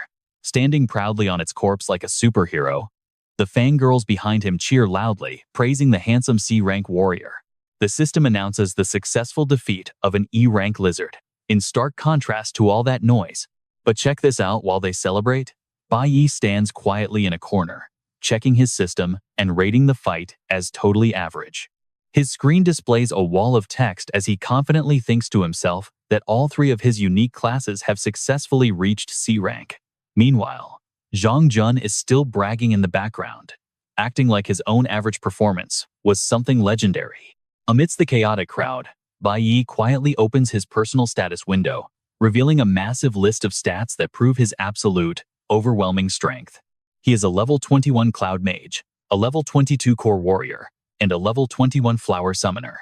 His Summoner class screen even features a long explanation about forming contracts with magical beasts. Yet, he silently sighs, knowing he has been stuck at this level cap for over 10 days now. Staring at the phantom battles in his mind, Bai Yi understands his core dilemma. To gain any real experience points, he must defeat beasts of equal or higher level. But in this local dungeon, the strongest monsters he can actually find are capped at D rank. He glances back at the low-level monsters wandering around the wasteland. They are weak, useless creatures that even the hunter guilds do not bother to look at. He sighs in disappointment, concluding that killing lower-level beasts is completely useless for him. But suddenly, a giant 8-legged spider with bizarre patterns leaps from the thick bushes, viciously ambushing an unlucky student. The status window reveals a level 11, D-rank 8-legged red spider. Trust me, things are about to get wild. All right, let's dive into this chaos. The poor guy only has time to let out a terrified shriek. Seeing their teammate brutally attacked, the two girls who were just crowding around Bai Yi instantly turn pale. The archer girl stammers, "Oh my god, this spider is way too vicious." The other girl panics and screams that they cannot handle a beast of this high rank. Meanwhile, the injured guy collapses onto the dirty ground, his arm already turning a deep purple from the deadly venom. He turns his head, begging desperately for help. "Someone please help me neutralize this poison. After all, this is an unsealed wild magic beast, a fully fledged D-rank monster. Now pay attention here, because things get crazy." While the group panics like headless chickens, the giant spider completely ignores them. It pivots suddenly, locking its eyes on our quiet young boy standing in the corner, and charges. The girls see the boy in danger and frantically scream a warning, "Watch out, kid, monster!" But ignoring their sheer panic, Bai Yi remains dead calm, drawing his sword in one clean, lightning-fast strike. With a sharp slice, the giant D-rank spider is split in half. The system panel flashes, successfully defeated basic Shu, +2 experience, and obtained a toxic spider leg. Trust me, you and I are in for a wild ride. Let's dive into this crazy moment where the other students are totally shocked, dropping everything. But our main character, Bai Yi, just glances at the spider leg, knowing low-rank drops only waste bag space. High-level monsters are all controlled by the Divine Guild. That is why they say the gap between C rank and B rank is an absolute world of difference. With that in mind, he casually tosses the spider leg aside like trash. Seeing his incredibly wasteful behavior, the platinum-haired archer girl cannot help but ask in absolute shock, "Do you really not need that D-rank venomous spider leg?" Bai Yi does not even look back, pushing deeper into the forest alone. He already has a plan, remembering that in his past life, High-grade magic crystals were found deep under the Saint River. By heading deeper to investigate, he might just end up gathering some highly useful crafting materials. Leaving the group, the young man ventures deeper into the forbidden forest alone, suddenly stopping as he spots something. Night falls rapidly, and the timer on the screen displays night 19 of 58 deep inside the wasteland. Bai Yi mutters to himself. He indeed found plenty of magic crystals, but something is extremely strange. He picks up a purple crystal to inspect it. These crystals normally hold massive energy, spawning near magic caves and beasts. But as he frowns and looks closer, the light inside the crystal in his hand is slowly fading away. The system alerts him that he received a withered but unbroken crystal. He concludes that the magic power here has completely dried up, as if it was just recently drained entirely. A shiver runs down his spine as he notices the surrounding trees are also withered. He mutters warily that even these plants are dying, looking as if every drop of nutrient was sucked dry. What kind of beast can absorb surrounding energy this fast? Standing in the dead forest under the dim moonlight, he asks himself in disbelief if a mere D-rank monster could ever possess this kind of power. Moving further ahead, he realizes he has hit a dead end with a massive waterfall blocking his path.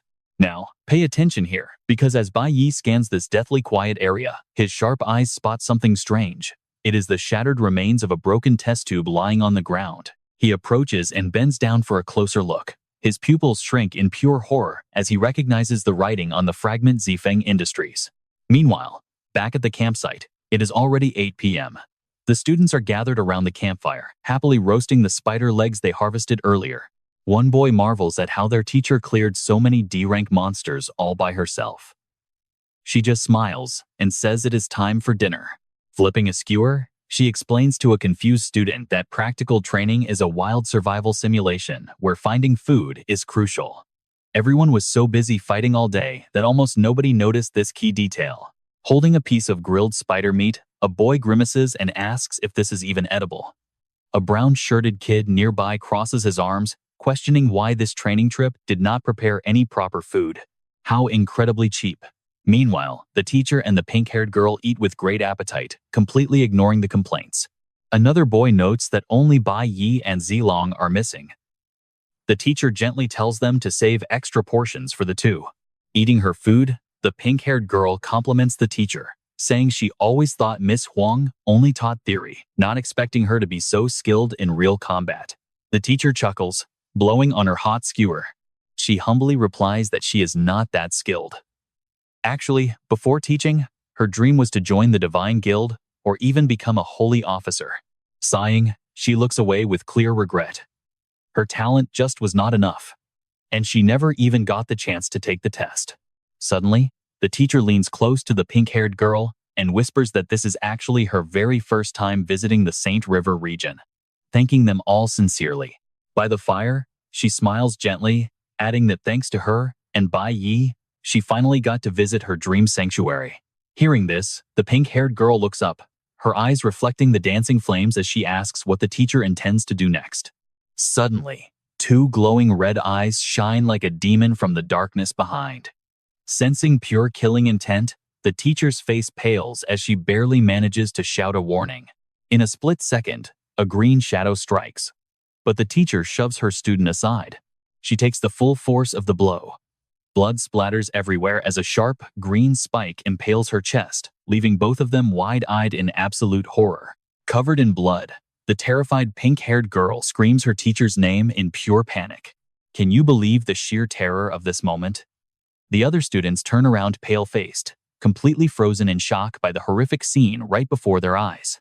Meanwhile, in another part of the forest, Bai Yi senses something is wrong and dashes back toward the campsite. He knows he must warn everyone to flee immediately, remembering the shattered test tube he just discovered. Back at camp, the dying Miss Huang uses her last bit of strength to grasp the spike in her chest, warning her students to run away from this highly dangerous monster. With agonizing effort, she tells them to contact the nearest guild branch, leaving the pink-haired girl sweating in absolute terror. From the shadows, a giant mantis-like monster steps forward, its red eyes glowing with malice as a creepy, whispering voice echoes in the air. Arriving just in time, Bai Yi can only watch from afar and shout in shock that this is a B-rank magic beast. Instantly, Its details flash in his mind. A highly dangerous B-rank floral warrior. Origin: the Zifeng Industries Laboratory. Below that, a bright red warning urges anyone who encounters it to flee immediately and contact the nearest divine guild. The scene then flashes back to earlier that morning in another part of the forest. A boy stands there, muttering angrily about how Bai Yi stole all his attention. He clenches his fist, his face twisting with jealousy. He pulls out a test tube containing a captive B-rank monster, with a warning label on the outside stating it is extremely dangerous. A B-rank corpse mantis. Laughing mockingly at Bai Yi's arrogance, he smashes the vial to release the tiny mantis, which quickly burrows into the ground. Then, he commands the creature to absorb all the rich nutrients around it. Laughing maniacally with a wild gleam in his eyes, he plans to wait until the beast beats them to a pulp before stepping in to show everyone who the real savior is. Back in the present, the boy happily runs toward the camp, imagining himself as a hero, but he is met with nothing but a ruined, empty wasteland. Clenching his fists, he looks down at the chaotic battle marks on the ground, muttering in deep confusion that it has barely been a single day. He then looks up at a massive tree, where a fully evolved corpse mantis is hanging ominously. So, what do you and I make of this crazy karma? The giant beast turns around, its burning red eyes locking onto the idiot who set it free. All right, you and I are diving straight into absolute chaos. The campsite is a disaster. Students are bleeding out, and Teacher Huang is clutching a fatal, non-stop wound. Bai Yi rushes back to the crowd like a bullet. In his mind, flashbacks of his past life trigger. He once fought an S-class corpse wolf spider. Back then, even after his class ascension, it took everything he had just to bring it down. Looking at this beast now, he analyzes its stats. Incredible offense, perfect defense. Master's stealth. Its individual combat ability is basically flawless. The strongest students and teachers here are only C rank. Against a B rank monster like this, they stand absolutely zero chance of survival. Memories of his multi-class past life flash before him. He knows that if he does not go all out right now, there is no way he can defeat this beast. But his face fills with hesitation. Using his full power means exposing a massive secret to everyone. The fact that he possesses more than one class, that would only draw the unwanted attention of the gods. Now, pay attention here while Bai Yi hesitates. The deadly spider strikes like lightning, instantly tearing through and injuring the remaining students. Clutching her bleeding wound, Teacher Huang forces herself to fight off the creeping paralysis spreading through her veins. She realizes the truth. This monster's strikes carry a severe paralyzing effect. Looking down at her blood-soaked hands, she resolves to protect her students until her very last breath. In this critical, life-or-death moment, Teacher Huang can only watch in horror as the giant beast prepares to devour her students. Her mind screams in pure desperation. What can she do? The B-rank monster salivates, lashing its long tongue as it greedily whispers about the delicious nutrients standing right in front of it. The poor pink-haired girl is completely paralyzed, her entire body shaking uncontrollably in sheer terror, forced to watch death creep closer. It slowly raises its razor-sharp claws, ready to end her life. But just as the lethal blow is about to land, a blinding flash of silver light cuts through the darkness, blocking the strike in the nick of time with a deafening metallic clash. Despite her horrific wounds, Teacher Huang struggles to her feet, gritting her teeth and growling with sheer defiance. Stay away from them, my students. Her sudden defense catches the beast off guard. It tilts its head with a confused hiss before shifting its gaze to the dying woman below. It decides to make her its very first meal instead. Its long tongue whip lashes out like a spear. But once again, its deadly strike is shattered. A dark shadow rushes in, throwing himself directly in front of the teacher. With a massive clash, the beast's blade is violently deflected by an overwhelming force, shattering into pieces. Bleeding out and with her vision blurring, Teacher Huang looks up to see a familiar, towering figure standing protectively in front of her. He stands steady as a mountain, radiating an aura of pure authority. Now, let's look at this badass profile.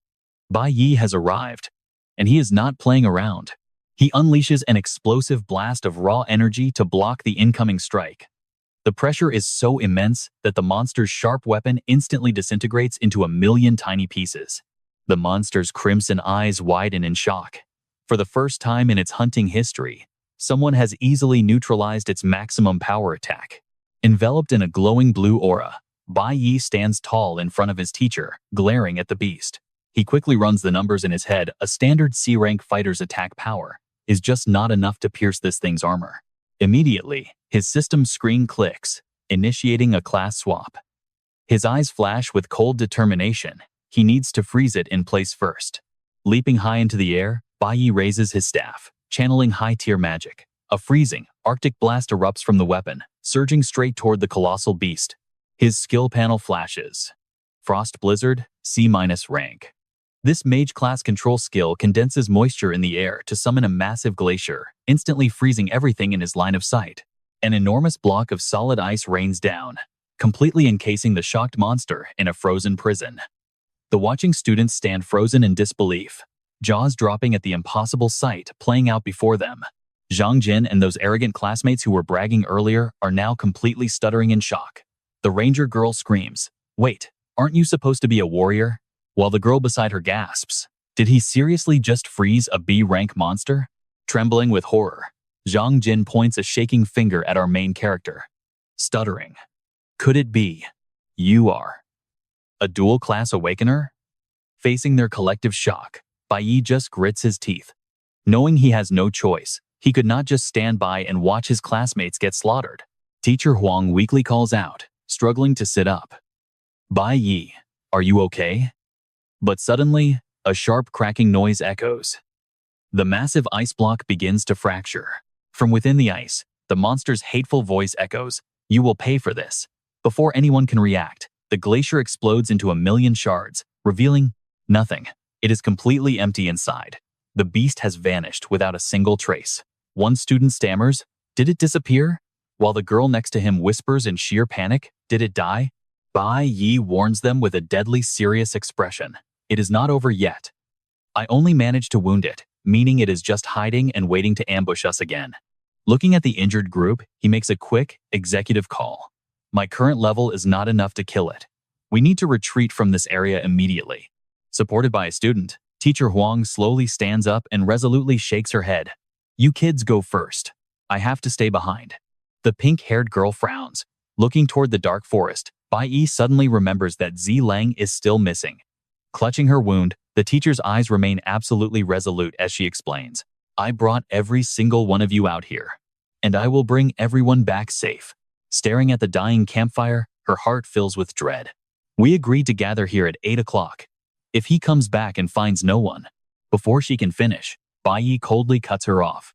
Holding up a broken glass shard, his sharp gaze pierces through the illusion as memories of his dark past life flood back into his mind. A man in a skull mask was carrying 2 bowls of food with a bright, friendly smile, calling out that breakfast was spicy mini wontons. Back then, the naive Bai Yi happily cheered, saying it was his absolute favorite. As his beautiful teammate scooped more soup into his bowl, Bai Yi eagerly asked for seconds, making her smile and tease him. "Wow, Captain, you are fast." The skull mask guy immediately teased him, saying his secret was out.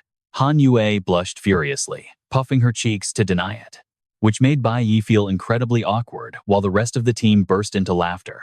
Then, the memory shifted to Bai Yi, paralyzed on the floor, green electricity crackling all over as he desperately gritted his teeth, unable to move a muscle. Watching the traitor walk away into the dark forest, a cruel truth was revealed: their meals had been poisoned with paralyzing powder for an entire month. Beneath the skull mask, a wicked voice whispered that a perfect plan requires thorough preparation. Snapping back from those dark memories of his past life, Bai Yi returns to the present, his hand still tightly clutching the broken glass shard. His eyes flash with bone-chilling cold as he holds up the shard and states his final conclusion. This monster was deliberately released by him. The label on the broken bottle clearly reads, "Death Industry. Extremely dangerous, B-rank, corpse wolf spider." Hearing that familiar name, the pink-haired girl gasps in panic, explaining that Death Industry is owned by Principal Zi Qingyun's family, currently managed by Zi Lang's father. He shows the leaking bottle to the bleeding Teacher Huang. "Trust me, you and I are about to uncover a massive conspiracy." All right, you and I are diving right into the mess where Lean confirms their lab actually shrinks and stores massive magic beasts inside these special bottles. Deep in the forest, She found fragments of this shattered jar. Piecing the clues together, Bai Yi silently analyzes the evidence to expose the dark truth. Nobody except the powerful Tu Feng industry clan could have ever touched this container. Let us rewind a bit to the culprit. He was stumbling through the deep forest under the starry sky, his tense back radiating pure frustration. In a fit of fury, he punches a nearby tree so hard the trunk cracks. Terrified his plan might get exposed, he angrily mutters that he should have just thrown the whole damn jar into the river. His bloody fist clenches tight. It is you, again, always you, always ruining everything. His bloodshot eyes burn with pure, unhinged jealousy, completely blinding him as he screams your name in his mind.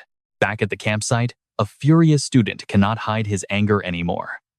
He loudly demands to know why the culprit did this. Did he seriously want to get everyone killed? Another student's eyes burn with fierce hatred, demanding justice and gritting out that he belongs in a cold prison cell. Yet, someone stubbornly tries to defend him, arguing that maybe it was not him. He is immediately shut down if he is innocent. Why is he hiding? But right as tension peaks, an invisible wave of sinister energy tears through the air, aiming straight for them. Ignoring the arguing students, Miss Huang clutches her blood-stained chest. She desperately gasps out her final warning, telling them that they need to run right now. She hands over a wireless transmitter, pleading with them to find a signal. With tears in her eyes, Chinam reaches out to take the device. But suddenly, a blinding flash of light strikes with insane speed, blasting the transmitter right out of her hands as she screams in horror. What was that? Our main character, Bai Yi, tenses up instantly. His pupils shrink as his sharp eyes lock onto a deadly threat lurking deep within the shadows. Chinam clutches her bloody, injured hand, her face completely pale with terror. The surrounding students panic, desperately asking if she is okay and trying to see what hit her. Their lifeline, the transmitter, is now pinned to the ground by a charred black object, smoking and completely destroyed. Chinam's small hand is covered in fresh, dripping blood, trembling uncontrollably in pain, shattering their last sliver of hope. Bai Yi cannot hold back anymore. His face falls into shadow, his eyes burning with an absolutely terrifying, sky-high killing intent. Right as the tension peaks, pay attention to what happens next. A strange cylinder gets tossed out of the bushes, releasing a thick cloud of toxic green smoke right into the group. This Tu Feng industry chemical grenade blankets the area, leaving the students coughing violently as someone panics and screams, "What the hell is this?" They cough violently. Everyone desperately covers their mouths. Through the thick, poisonous fog, a towering figure slowly emerges like the Grim Reaper knocking on their door, leaving them all terrified and crying out, "Who is that?" Standing perfectly still among his panicking classmates, Bai Yi coughs quietly, his eyes completely shadowed beneath his hair as his dark aura begins to condense. The real culprit finally steps forward, wearing a heavy, sealed gas mask, muttering to himself in a frantic, hate-filled panic. No, it is all because of Bai Yi. Hidden behind that mask are the crazed, bloodshot eyes of the wealthy brat, Zi Lang, screaming and blaming everyone else to hide his own pathetic cowardice. You made them find out it was me. Because of you, now none of us can ever leave this place alive. Bai Yi glares at him, his entire body radiating a furious golden aura as he directly calls out the traitor, Zi Lang. The coward stands tall in the toxic fog, clutching his weapon, as Bai Yi's cold voice suddenly pierces the silence. Let's pause here. You can feel the absolute rage in Bai Yi's eyes as his golden mana explodes, growling a final judgment at this madman for trying to drag everyone to their deaths. But his only answer is more toxic green anesthetic gas, spreading rapidly through the air, drowned out by the agonizing coughing of his defenseless classmates. Under the effects of the powerful toxin, a student stumbles, his legs giving out as he collapses to the ground, desperately muttering, "What on earth is this green mist? I feel so weak, my body." And before he can even finish his sentence, he loses consciousness. Nearby, a cylindrical canister rolls across the ground, instantly recognized as concentrated anesthetic powder. This is a specialized tool meant for dealing with high-level magic beasts. A student bravely picks up the empty canister, pointing out the prominent Tu Feng industry label that completely exposes the traitor. Confronted with undeniable proof, another student steps forward, furiously yelling at the coward hiding behind the gas mask. "Why would you do this? Why use it on us and risk our lives?" Glaring crazily through his protective visor, Zilang finally loses his mind and proudly admits to his crime. Exactly. He grips his energy arrow, screaming about the delusional hero fantasy he had built up in his head. This weapon was meant to kill that bug, and I was supposed to be the legendary hero who saved you all. But instead of showing fear, Bai Yi just stands there staring back, driving the arrogant rich brat completely insane as he screams. It is all because of you. Drawing his magic bow to its absolute limit, Zilang locks his deadly aim onto Bai Yi, gritting his teeth in pure hatred. It is always you ruining my plans. The air freezes between these bitter rivals as the glowing arrow prepares to pierce the dark night. At this critical moment, their teacher risks her own life to desperately intervene, pleading with Zilang that it is still not too late to stop. Seeing the woman he is secretly obsessed with step up to protect his enemy, Zilang's trembling hands falter for a split second. Ignoring the agonizing pain in her chest, Miss Huang tries to reach him with a gentle voice, comforting her lost student. You did not mean to release that terrifying monster, did you? You did not want to put everyone in danger, right? Cornered by the truth, Zilang stumbles back in a cold sweat, desperately denying reality to save his fragile ego. No, it is not like that. It is too late now. Everything is completely ruined. Realizing he is far beyond saving, Miss Huang clutches her bleeding wound, bitterly recognizing that her body has hit its absolute limit. She cannot even move. Is this toxic anesthetic really that powerful? At this rate, she will pass out too. But suddenly, a blinding flash of golden light slices through the thick mist, sending fresh blood spraying into the air. Miss Huang stares in absolute shock. Before she can even comprehend what just happened, a cold, piercing voice cuts through the silence. Teacher, she is right. Stepping through the poisonous fog, Bai Yi walks forward. His glowing golden eyes look like a divine judge, deciding a sinner's fate, declaring that everything this traitor did is indeed far past redemption. Stunned by the overwhelming pressure radiating from her quietest student, Miss Huang can only gasp out his name. Casting aside all mercy, Bai Yi draws his glowing short sword from its sheath. The system immediately alerts that his adrenaline is skyrocketing. With an epic roar, our hero delivers a final, incredibly badass warning, but the crazed Zilang ignores him entirely, gritting his teeth as he draws his magic bow and fires a lethal energy arrow straight through the toxic green fog. In this life-or-death moment, a memory of his past life flashes. We see the skull-masked captain pointing a finger gun, flames burning as a final provocation to death. And trust me, this is where things get truly epic. Stick with me, we're about to witness Bai Yi's old grudge ignite into a fiery rage. With a swift strike, our main character swings his flaming short sword, blocking Zilang's energy arrow in a massive collision that sends brilliant sparks flying across the entire area. But he doesn't just defend Bai Yi, completely splits the arrow, moves like a ghost through the toxic fog, and charges straight toward the gas-masked traitor. With a cold glare in his golden eyes, the main character unleashes a decisive diagonal slash, bringing his full, explosive fury down upon his target. The blade tears right through Zilang, sending blood spraying everywhere as he stumbles backward. Taking the full force of this punishment, the spoiled brat clutches his bloody wound, screaming in sheer agony through his goggles. The screen cuts to a close-up of Bai Yi's cold face as his deadly aura peaks, whispering his final, merciless judgment. Traitors are absolutely unforgivable. Another decisive slash knocks the enemy to the ground as our main character delivers his cold verdict. Clutching his ruined, bleeding arm, Zilang wails like a bullied child, crying out in pain and calling him a psychopath. Even in this pathetic state, the guy still refuses to learn his lesson, groveling and grinding his teeth to blindly blame everyone else, shouting that it is all Bai Yi's fault. But ignoring the coward screaming at his feet, Bai Yi stands tall, his flaming sword dripping fresh blood onto the cold ground below.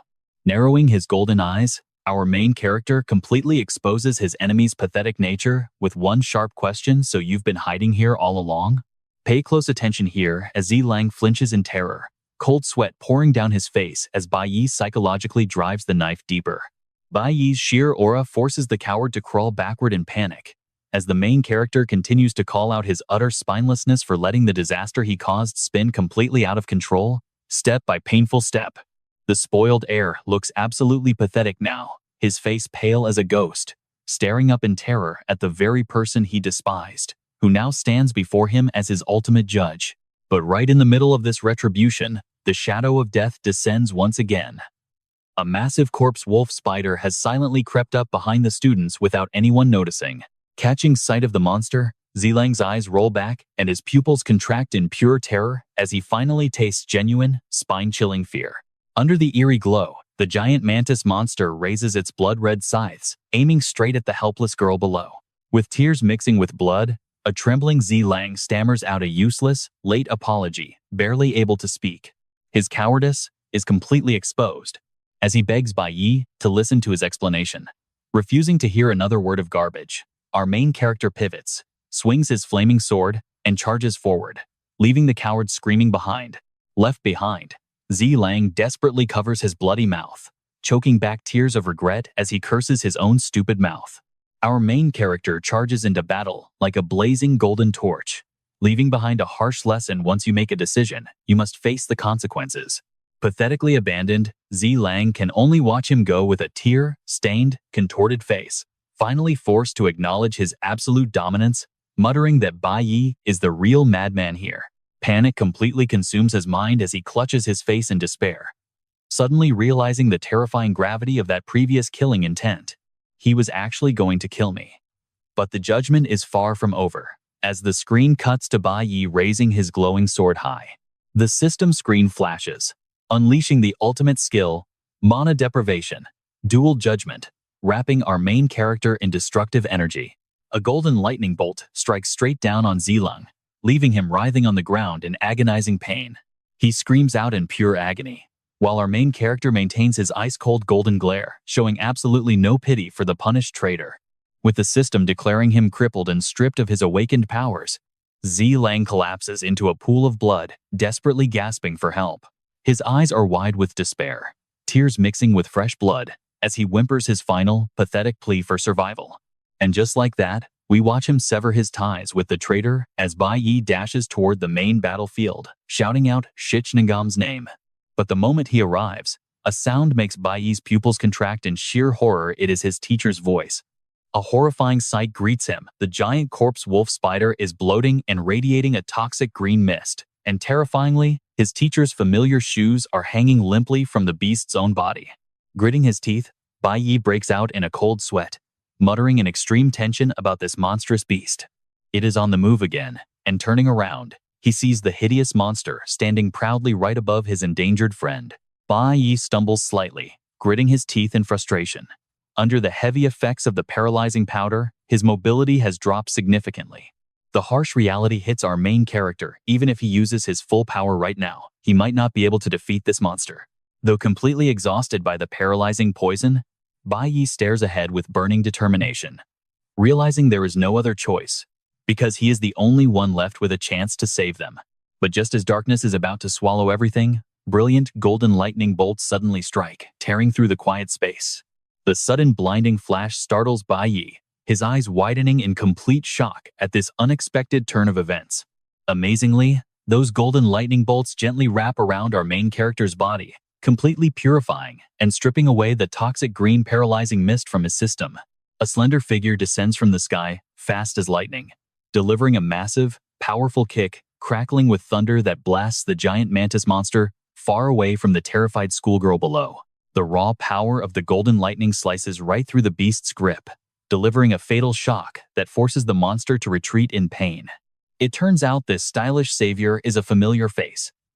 Breathing a sigh of relief, the teacher weakly whispers, "He Yue, you arrived just in time."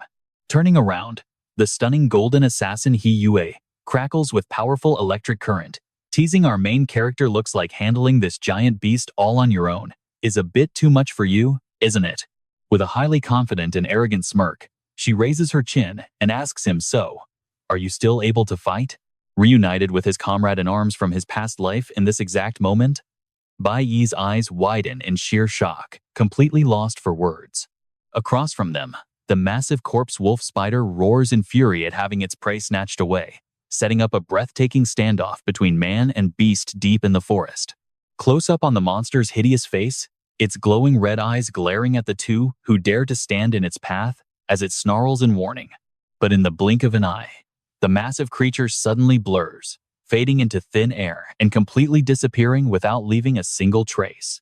Seeing the enemy vanish, Hiyue narrows her eyes in suspicion, wondering if it turned invisible again after her attack. But as she speaks, the heavy side effects of the battle hit Bai Yi hard, bringing cold sweat and ragged breathing to his exhausted face. The battle wound on his thigh is still bleeding heavily, a sharp pain constantly reminding him that his body has reached its absolute limit. As Hiyue looks over his terrible condition, Bai Yi warns her the paralytic toxin is taking hold, leaving us to wonder how our heroes will survive what comes next. Alright, you and I are dropping right into a massive crisis, as the students and teacher Huang lie completely unconscious on the cold ground. Seeing that the high school kid was still stubbornly standing, Hiyue tossed him an item.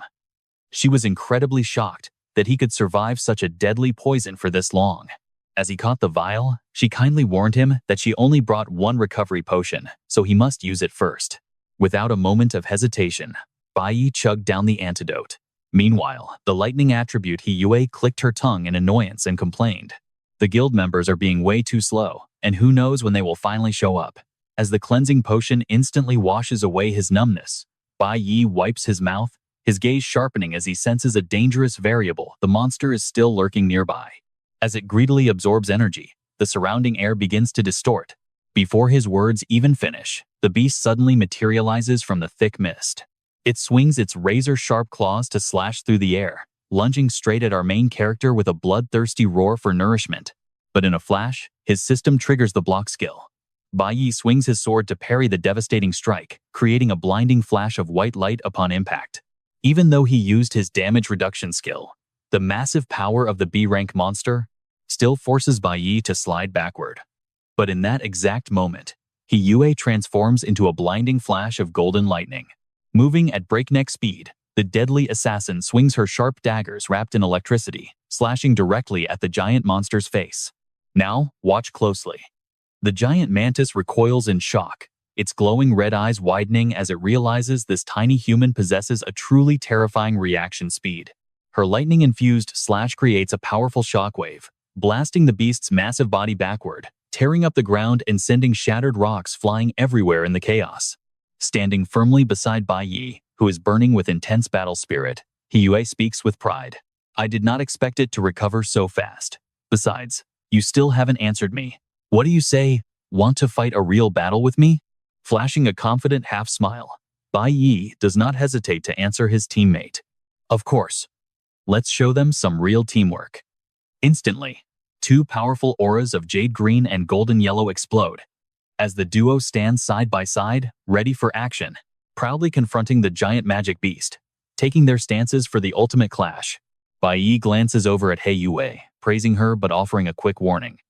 Your counterattack was absolutely excellent, but remember, you are still a student. Safety always comes first. Hiyue scoffs internally, replying that he talks as if he is not a student himself. Cutting off their playful banter, the giant mantis monster lets out a deafening roar as its murderous aura surges violently, glares at the two who dare block its path. Refusing to let the beast show off any further, Bai Yi grips his blazing sword tightly, launching himself forward while shouting, "Let's go." Activating insane speed, the two figures turn into streaks of light ripping through space, seamlessly coordinating their sharp slashes to strike the giant beast from both flanks. But in the very next second, Bai Yi's pupils shrink in sheer shock as his strike does absolutely nothing. A harsh metallic clang echoes as our main character's blade strikes the heavy shell, only to be deflected. The brutal recoil, combined with the monster's swift counter-swipe, sends Bai Yi stumbling and flying backward. Seeing her teammate lose ground, Hiyue instantly turns into a flash of golden lightning, screaming out, "Leave it to me." The deadly assassin unleashes rapid strikes with her lightning-infused daggers, creating a brilliant shower of sparks. But it is completely useless. Her eyes widen in pure shock as cold sweat drips down, realizing a truly terrifying truth. You probably guessed it, that monster's armor is completely indestructible. Exploiting her fatal opening, the magic beast swings its giant claw to counterattack. Down below, Bai Yi shouts in sheer panic, "Hiyue." With a sickening slash of tearing flesh, the giant blade cuts straight across the assassin's chest, throwing her violently to the ground. Yue slides backward, clutching her bleeding chest, while her face contorts in agonizing pain. Her system instantly flashes a red warning for poison as green energy spreads around her wound. She grits her teeth, refusing to give up. Meanwhile, Bai Yi is also struggling to move, as his system alerts flash wildly to help him dodge. He blocks, using his weapon to mitigate damage, deflecting 50% of the impact to withstand the storm-like onslaught. Glancing at his fallen teammate, Bai Yi frowns deeply as he assesses the massive gap in strength. The monster's defense has already reached the level of a peak B-rank warrior. Even Yu's ultimate high-burst attack could not wound it. Worse yet, the small wounds on the beast's body are already beginning to heal. It lets out a savage roar to mock them, declaring that they will all die. Watching the jade green energy continue to be absorbed into its body, Bai Yi gets shivers, realizing that something is very wrong. It is continuously absorbing nourishment from this area, meaning both its strength and intelligence are actively evolving. Looking over at the students and teacher unconscious on the ground, he knows they are running out of time. At this rate, they will not even hold out until the guild arrives. Feeling the immense burden on his shoulders, Bai Yi grits his teeth to analyze the situation. Their current strength is only C rank, and Yue is already badly injured. Facing such an impenetrable wall of defense, our main character flares with iron determination, realizing he must break its defense using the fastest possible method. In this life-or-death moment, a classroom flashback appears. Bai Yi, acting as a calm commander, asks his classmates, "In combat, when facing an opponent of equal strength, or even a stronger enemy who drives us into a corner, what should we do?" A silver-haired guy simply waves his hand, laughing as he suggests that they should just retreat. A female classmate immediately shuts him down, arguing that the investigation corps can never retreat. Cutting past their silly banter, Bai Yi proudly presents his master plan, calling it the rat trap tactic he wants to use. First, I will act as. But returning to the harsh reality, his system activates maximum acceleration. Bai Yi turns into a jade green streak of light, charging straight at the giant beast. In his mind, the rest of his tactic echoes. Once the enemy is baited, it will focus all its energy on the immediate fight. Following his rat trap strategy, Bai Yi locks his razor-sharp gaze onto the magic beast, silently calculating every single move he needs to make. Next, we just need to patiently wait for the right opportunity. The young man blurs into a green streak of light, repeatedly unleashing taunting strikes to draw the giant mantis's attention. He repeats the core of his tactic in his mind. Once the enemy is baited, it will focus all its energy on the immediate fight. Now, he just has to survive while waiting for that perfect opening to arrive.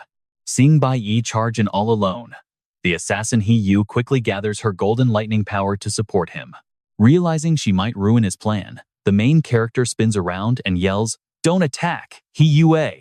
Stay there and charge up your lightning power for me." Shocked by his sudden shout, she freezes and stops. The lightning aura around her flickers as she glares in absolute disbelief and screams out, "Are you going to face it alone?" Seeing his lone figure taking all the heat, she bites her lip. "Even if you are talented, you're just a D-rank green attribute warrior. You are just a student. And trust me, you and I can't miss what happens next." Alright, we're diving into the exact moment our gold-tier assassin Yue feels her massive pride completely crack, desperately questioning why she's the one with the high-grade legendary class. But why?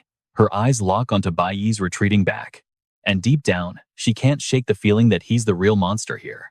As she watches him heroically block the massive beast, a strange wave of jealousy hits her. But Bai Yi doesn't give his teammate any time to overthink, immediately unleashing a storm of slash attacks right on the front lines. His blade clashes violently against the monster's steel-like armor, sparking blinding bursts of light with every strike. Yue watches from behind with bated breath. But suddenly, the corpse wolf spider launches a brutal counterattack with its giant claw, piercing our hero's chest and leaving her screaming in absolute terror. Taking the devastating blow head-on, Bai Yi staggers backward, dark red blood spilling from his lips as his breathing turns heavy and strained. Even while bleeding out, Bai Yi keeps a completely cool head, subtly gesturing behind his back for her to hold her ground. Yue's eyes widen as her brain tries to process his signal. Meanwhile, seeing its prey cornered and weakened, the giant insect beast lunges forward to press the attack, its hideous mouth snapping as it mocks them, saying humans are nothing but trash in the end. You will eventually become my nourishment." Towering over the young student like a shadow of death, the monster opens its fangs wide, dripping with lethal venom. Staring straight into the jaws of death, Bai Yi smirks with a cunning grin, whispering that it's almost time. Just as the creature prepares to swallow him whole, pay close attention to what happens next. Bai Yi screams the signal to strike, shouting He Yue's name, and our gold-tier assassin springs into action. Her system instantly activates Flash Step, sending electric currents surging through her body, multiplying her speed tenfold as she transforms into a streak of lightning that tears through the air. Bai Yi calmly runs through his mastermind tactics, noting that every time the beast took damage before, it was while attempting to devour its prey, meaning the exact moment it bites down is when its defensive power drops to its absolute lowest. The most critical part of this plan was baiting the enemy into letting its guard down completely, exposing a fatal opening. As He Yue's lightning-infused dagger strike, the system registers a paralyzing shockwave that freezes the target in its tracks. Combining godlike speed with explosive power, He Yue's razor-sharp eyes lock onto her target as she confidently vows to end this fight in a split second. Shocked by the sudden ambush right in its vulnerable mouth, the giant monster's eyes bulge. Instantly, a bright red system notification flashes, confirming the paralysis has broken its defenses. The golden opportunity has arrived. Bai Yi looks up with a sharp grin, magic power swirling around him as he prepares the final phase of his plan. The beast collapses, its body twitching from the lightning-induced paralysis. Backing away while panting heavily, He Yue warns him that her crowd control skill only lasts a few seconds, and if it turns invisible again, they are done. Leaning on his sword to stand, Bai Yi wipes the blood from his mouth, heroically declaring that a few seconds is more than enough. Gripping his blade, he glares at the beast as a cool system window suddenly flashes before him, changing his class to Cloud Elementalist. Chilling blue light radiates from Bai Yi's hands, casting a freezing spell that instantly locks the giant monster into a massive ice sculpture. "I know what you're thinking, dual classes." He Yue's jaw hits the floor as she watches this insane transition in absolute disbelief. Without saying a word, a brilliant emerald aura erupts from his body. He mutters about collecting the payoff for his injuries, channeling all the damage he absorbed earlier. It is finally time for the finishing blow. Raising his glowing greatsword, Bai Yi pours every ounce of his power into his ultimate skill, Sovereign Pure Land, slamming it down. Boom!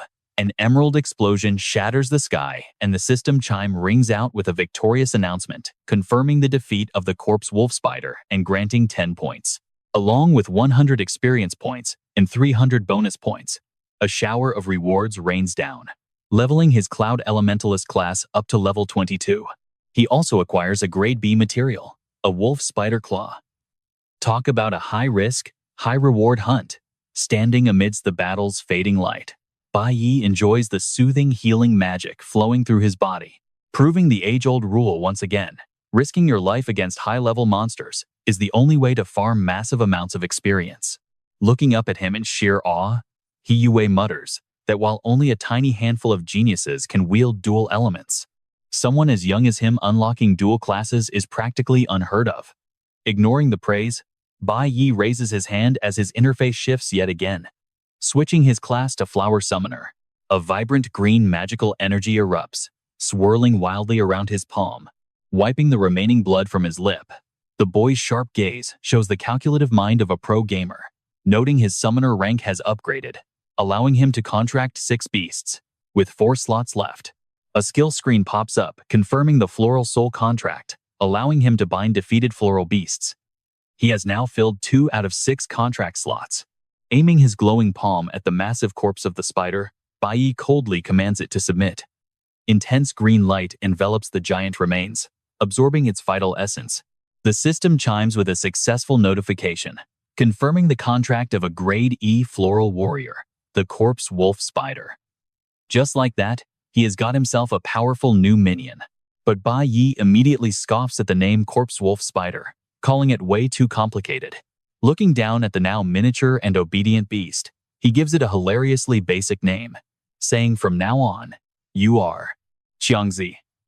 Instead of getting mad at the ridiculous name, the monster simply blinks its large eyes and happily clicks its mandibles together, conveying that Qiangzi is extremely pleased. Immediately putting itself to work, Jiangzi acts as a loyal bodyguard, slicing through the thick vines with its razor claws and clearing a path for his master and the assassin trailing behind. Following them and witnessing this masterclass taming, He Yue clutches her chest, staring at Bai Yi's back in shock as she stammers that he actually has 3 classes. She can only sigh in awe, wondering how this guy constantly manages to shock everyone around him. Hearing this, Bai Yi abruptly stops and glances back.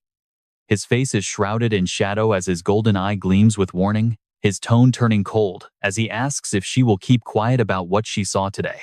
Before he can even finish, He Yue smiles knowingly, giving him the look of someone who fully understands the ways of the world. Knowing he possesses multiple classes, but hid them during his final exams, proves he wants to keep a low profile. Placing her hand over her heart, our gold-tier assassin reassures him with absolute loyalty that she knows how to keep a secret. Just as they reach their silent agreement, 2 cloaked figures storm through the deep forest like a whirlwind, their booming voices shattering the quiet as they announce that Unit 26 has arrived. 3 uniformed men step out of the shadows, their tense faces filled with relief as they ask if they are okay. And trust me, you and I cannot miss what happens next. Alright, you and I are jumping right back in, as the system finally registers the Sluggish Rescue Squad Division 26 of the Holy River Divine Guild. While pedaling furiously through the night, Bai Yi anxiously mumbles to himself, knowing he left his nameless summon by her side. Meanwhile, still smiling mysteriously, He Yue gently places her hand over her chest wound, trying to reassure her injured teammate, but before she can finish, from the dense, dark depths of the forest, several cloaked figures suddenly rush forward in a hurry, shattering the silence as Division 26 finally arrives. 3 young men with a striking presence appear. The silver-haired one sighs in relief that they finally caught up, while their green-haired leader quickly steps forward to check on everyone, asking if they are okay and introducing themselves as the Eastern Sector Division 26 of the Shenghe Guild. Just as he speaks, the green-haired leader's eyes lock onto the massive corpse of the mantis. A bright red system window pops up B-rank corpse mantis. The sight makes his eyes go wide in absolute shock, wondering how on earth they already managed to defeat such a beast. The guild members immediately scatter to tend to the wounded. One of them casts a green healing spell on a student's arm, quickly reporting that everyone who passed out after taking the medicine has successfully regained consciousness. The leader nods, ordering them to do a quick head count. Nearby, a pink-haired girl tightly hugs her teacher, crying hysterically with lingering terror on her face, sobbing out for her, asking if she was almost swallowed whole by that monster. The teacher gently holds and comforts her, saying there is nothing to fear anymore. It is all over now. Back at the battlefield ruins, the green-haired leader stands with crossed arms, staring intently at the 2 young warriors, noting that even a seasoned C-rank squad would struggle with a B-rank monster like this. Yet these 2 students actually defeated it, truly living up to their reputation as genius students from Jiang Nation. Despite the heavy praise, Bai Yi maintains his flawlessly cool and handsome expression, standing side by side with a smiling He Yu. The powerful aura of true warriors radiating from these 2 completely overshadows the adults nearby. Just then, a neatly dressed male student approaches, with 2 girls behind him looking at Bai Yi with literal hearts in their eyes. He speaks up emotionally, saying that it is all thanks to him, that they are even alive right now. One of the girls chimes in excitedly, agreeing that without Bai Yi's incredible bravery, they would definitely be visiting their ancestors by now. The boy formally extends his hand to Bai Yi, expressing his sincere gratitude for saving them all. Our main character keeps his signature quiet attitude, silently raising his hand to meet the gesture. In another corner, a soothing glow of healing magic flows from He Yue's hands, wrapping around the wounds of a blonde-haired guy. He frowns and complains, though his voice is filled with genuine concern, asking if the leader is okay and why she rushed back alone. Despite the nagging, He Yue calmly maintains her healing magic as he continues to grumble about how dangerous it was. He Yue simply replies, telling him to relax since everything has already been taken care of. The blonde-haired guy crosses his arms, proudly boasting to the pink-haired girl nearby. He tells her never to underestimate their leader, since she holds an incredibly rare gold-tier class that only appears once in several years, meaning there is absolutely no way she could fail to handle this. Hearing him praise her to the high heavens, He Yue just turns her head away with a helpless smile, whispering silently to herself, "No, today she finally met a true genius." Her eyes secretly drift toward Bai Yi as he shakes hands with his classmate, silently marveling at the teammate who just carried the entire team on his back. Bai Yi, you really are a total mystery. The camera slowly pans to capture a stunning side profile of Bai Yi. Now watch this. The night breeze blows through his silver hair, while his sharp golden eyes remain as calm as a frozen lake. This guy is seriously favored by the system. Meanwhile, a guild member solemnly reports that the head count is complete, but one student is still missing. The leader immediately orders the others to board the special train first, leaving the search for the missing student to the guild. Suddenly, the entire atmosphere shifts and grows tense. A system narrative screen pops up, and at that very moment, deep inside the wild forest area, a metal container bearing an industrial danger seal lies shattered on the ground. A highly toxic green fluid is slowly leaking and spreading across the soil. A male student carrying a backpack is running for his life, sweating bullets with a terrified, twisted face. Suddenly, a massive dark shadow with glowing, sharp green eyes cuts off his escape path. The boy collapses to the ground in despair, furiously cursing the very predator he set free, screaming at the stupid beast that it was supposed to go eat the others instead. But the monster obviously has no intention of obeying its own food. Bearing its hideous, fanged jaws, it lunges forward to rip him to shreds. And just like that, the traitorous student is brutally logged out of this survival game forever. Let's shift gears to a much safer place. Bai Yi sits comfortably, reviewing his completed 3x6 contract. He smiles calculatingly, noting that the corpse mantis has high growth potential, and with proper training, it will make a devastating addition to his personal combat force. His impressive status screen appears. He reviews his stats, noting that after defeating the corpse mantis, his mage class has successfully leveled up by 1. Yet, the gap to B rank remains massive. The screen displays his insane level of grinding. Cloud Mage, level 22, Tier C times 4, 0%. And it is not just his main class that leveled up. Core Warrior, level 22, Tier C times 3, 0%. Flower Summoner, level 21, Tier C times 3, 5%. The skill window notes that leveling up allows him to contract higher-level magical beasts. Raising an army like this will easily turn him into the ultimate final boss. On the opposite seat, Hiyue rests with her eyes closed. Meanwhile, the guild leader hurriedly uses his radio to report that they have successfully regrouped with the students aboard the special train. Meanwhile, Bai Yi's brilliant mind keeps analyzing the overall combat situation, realizing that monsters C rank and above are completely controlled by the powerful divine race and major guilds. Bai Yi's sharp golden eyes narrow with intense, burning ambition. As a hardcore grinder, resting is never an option. He must find a way to secure even more opportunities to quickly level up. Outside, the high-speed train tears through the wind under a clear blue sky, gliding along a gorgeous coastline. A system narrative note indicates they are heading through a coastal tunnel. The train thunders into the dark tunnel, light flashing past the windows to create a sense of urgency, signaling a transition between two completely different lands. Suddenly, blinding light floods back in, revealing a massive, bustling modern metropolis filled with towering skyscrapers and parks overflowing with gorgeous cherry blossoms.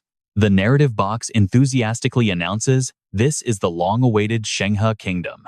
Standing close to the train's glass window, Bai Yi tilts his chin up with a proud, commanding gaze, ready to conquer this brand new territory as he confidently whispers to himself, "Everyone, I am finally back." The scene suddenly plunges into a dark and gloomy tone, signaling an inevitable conflict just around the corner. A faint reflection on the glass shows a sinister man with wild, messy hair, alongside another terrifying, skull-masked figure with glowing red eyes of pure bloodlust. A new force emerges as the system notification pops up the eastern sector of Shenghe Kingdom, accompanied by a highly specific timestamp June 28th, at 8 in the morning. The station intercom booms, announcing their arrival at the eastern sector Divine Academy. Immediately, the countryside students gasp in absolute awe, noting that Shenghe's train station alone is dozens of times bigger than their entire hometown. Trust me, you and I are going to want to see what happens next in this new arc. Alright, you and I are about to watch our cool main character walk right through a roaring, chaotic crowd like he owns the place. Behind him, the students keep whispering in awe. This is the wealthiest country in the entire world. So of course, everything is on a whole different level. Suddenly, a sharp-looking man in a sleek suit appears to welcome them. A holographic title screen pops up, identifying him as the director of the Eastern Divine Weapon Academy, and he looks incredibly elegant. He smiles warmly, welcoming all the students to the Holy River Kingdom, and proudly announces that he will guide them through the highest sanctuary in the entire awakened world. The director proudly points toward a massive, breathtaking building ahead and announces it as the Divine Weapon Academy. But while everyone else is cheering with pure excitement, Bai Yi is staring at the gates with a completely different thought running through his mind. His eyes narrow, sharp and cold. This legendary academy is where that guy graduated.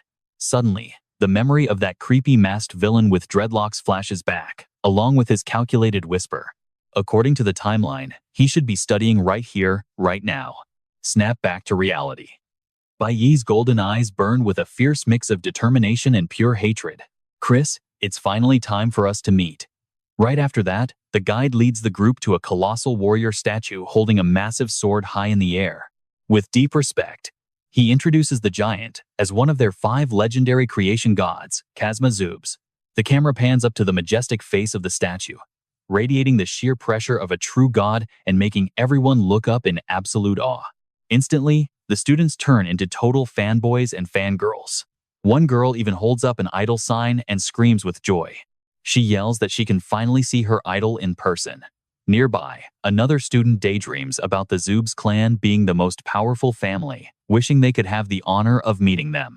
Another girl immediately shuts him down, telling him to stop dreaming because they are gods. But pay attention to what the guy next to them says. Isn't there a rumor that the Divine Clan might actually meet us? Now, that would be insane. The director smiles warmly at the eager students and begins an epic history lesson. Long ago, when the dragons emerged to slaughter humanity and burn the land, the great Kazma stood up. He personally slayed the dragons to save humanity. Then, to unite the world's greatest forces, he personally founded both the legendary Union of Gods and the Divine Weapon Academy. The director continues his speech with immense pride, declaring that their academy is the absolute #1, with 0 rivals. Every single year, this school only accepts 100 elite students aged 12 to 18 from around the world. He emphasizes that candidates must reach at least Tier B and survive a brutally harsh entrance exam. A glowing red letter B stamps over the images of the top students, proving their elite status. Hearing this, the crowd feels like a bucket of ice water was poured over them. One kid sighs in despair, Tier B. His friend looks over and says, "I had to study my butt off all through high school, just to scrape by a C tier, and barely even touched B." Standing next to a green-haired boy, a girl crosses her arms and agrees. Tier B awakened ones in an entire nation can be counted on one hand, and they must reach it before turning 18. Getting into the Divine Weapon Academy is harder than climbing to heaven. Suddenly, memories flood Bai Yi's mind, and the voice of his former captain echoes, "That's right. Even under those incredibly impossible conditions, he still managed to graduate from that very academy." The flashback shows his captain introducing their newest squad member, the creepy, skull-masked guy named Chris. "This is your new teammate, Chris." The captain then leans in and whispers into Bai Yi's ear, "Oh, by the way, even though you aren't allowed to ask about each other's pasts, I will let you in on a secret. He is the top graduate of the Divine Weapon Academy, and he is insanely strong." Back to the present, Bai Yi grits his teeth with burning determination. Since Chris is likely inside the academy right now, Bai Yi squeezes his fist tight, veins popping. "I have to reach Tier B as fast as possible. I must become stronger than him and get into this academy." Now, I know what you are thinking. What about his friends? Well, they are extremely worried about him. The pink-haired girl looks at him thoughtfully and says, "Bai Yi wants to stay at this school. I am sure he has his own way." Just then, a sudden event shatters the quiet mood. A middle-aged man in a suit runs over in a total panic, yelling, "Little princess." The pink-haired girl flinches, her face turning completely pale. He immediately complains, asking why she came to the Holy River Kingdom without saying a word to her father. The pink-haired girl spins around with a forced smile, leaving her classmates completely clueless about what is happening here. Seeing the man, the director quickly rushes over and bows deeply with absolute respect. It turns out to be Secretary Chen. The secretary responds calmly, greeting the director back. The secretary turns to the girl, his voice filled with urgent worry, telling her that her father fell sick from overworking lately. He has been ill for days but forbade me from telling you. The girl freezes and screams in shock. What? Without a single second of hesitation, the pink-haired princess bolts toward a luxurious car parked nearby, leaving behind a crowd of jaw-dropped classmates, whispering among themselves, "Who on earth is this girl anyway?" Even the director highly respects her family's personal secretary. Another classmate shakes his head, saying he has absolutely no clue. Suddenly, the luxury car's engine roars loudly, the tires screeching on the asphalt as it speeds away into the distance. They leave behind a crowd of shocked students, staring blankly at the dust, with massive question marks practically floating above their heads. One kid gapes in shock at the disappearing car and stutters. What was that?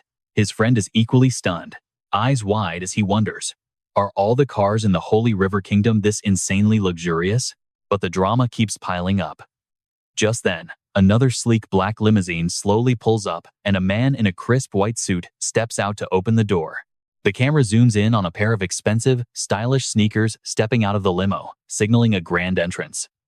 Soon, a group of trendy young teens step out, exuding incredibly rich and powerful vibes. They act incredibly arrogant, as if they are the absolute center of the universe. The academy director quickly approaches them, sounding annoyed. "You kids are actually late." Hearing this, an orange-haired teen with cool headphones around his neck speaks up in a sarcastic tone. "Oh, director, you know how it is. As students of the elite Eastern Border Private Academy, we have to train in the demon abyss every single night." He walks closer, waving his hand, and adds, "We had a massive battle yesterday and got exhausted, so we slept in. Cut us some slack." The director can only sigh in defeat. He turns to the other students and says, "Let me introduce them to you.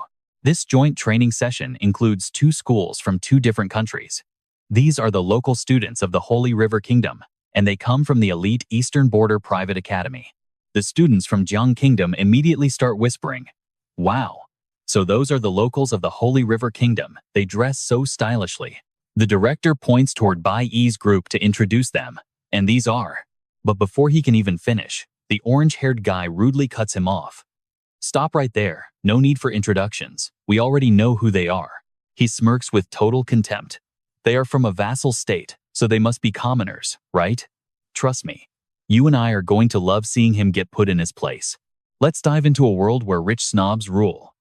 A purple-haired girl eyes Bai Yi's group with pure contempt and asks, "Are you guys the only ones? Just 5 of you? Is that it?"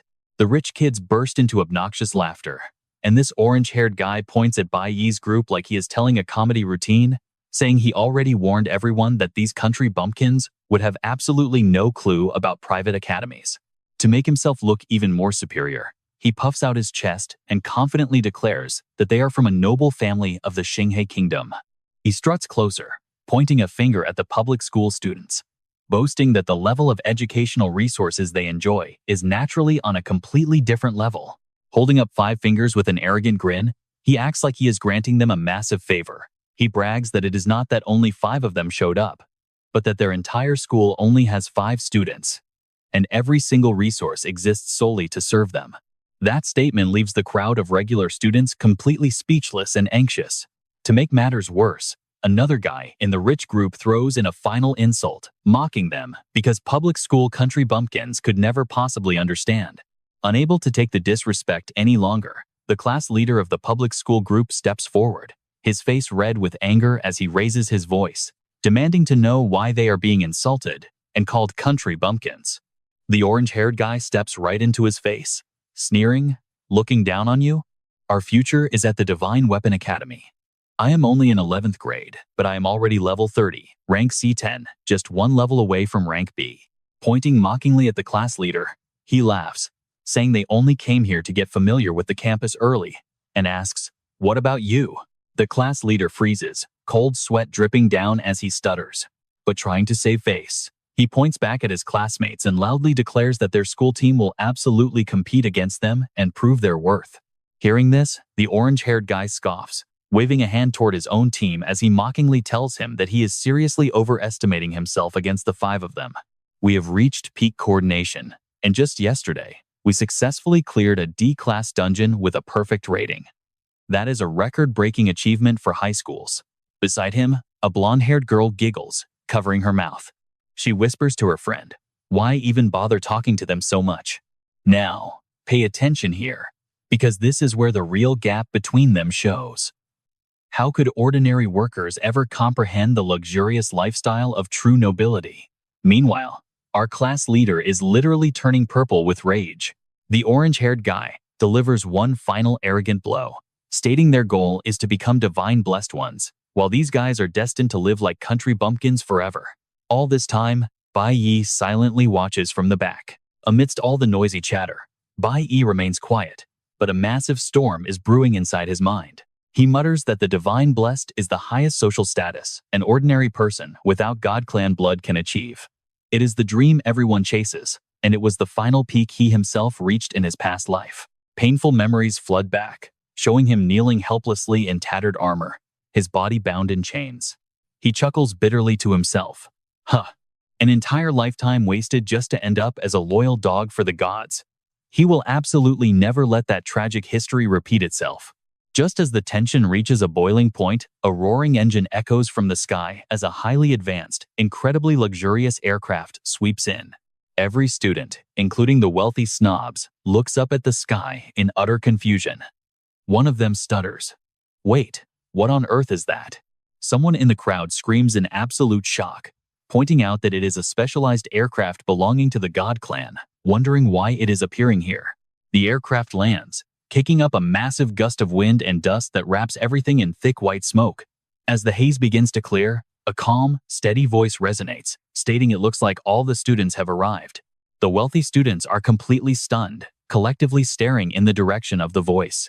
As the smoke fully dissipates, a man wearing a black suit and glasses steps forward, radiating an extraordinary presence.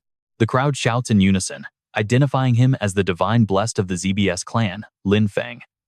But Lin Feng does not even spare a single glance at those spoiled rich kids. "I know what you are thinking, but check out what happens next."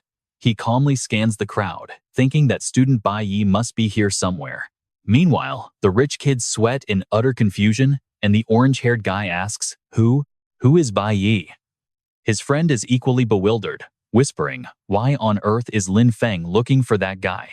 To everyone's absolute shock, Bai Yi calmly steps out from the crowd and walks straight toward the divine blessed. His gaze is completely unwavering as he directly confronts this powerful man. Lin Feng gently adjusts his glasses, an intriguing smile appearing on his face as he identifies him as the one who single-handedly cleared the D-class dungeon with a perfect score in the mock exam, leaving a trail of monster corpses behind. Lin Feng's voice continues, stating that the God Clan ZBS is highly interested in his performance. Bai Yi's striking profile is shown, his eyes remaining as completely still and calm as a quiet lake. The official invitation is extended, explaining that the clan is hosting a hunting festival soon, and they are specifically inviting him to join. Hearing this, those arrogant rich kids who were boasting just moments ago gasp in shock, their faces turning completely pale. They stammer in sheer terror. Single-handedly, a perfect clear, a D-class dungeon, and an invitation from the God clan? Lin Feng smiles politely, gesturing toward the luxurious hovering aircraft as he invites him to take a trip together.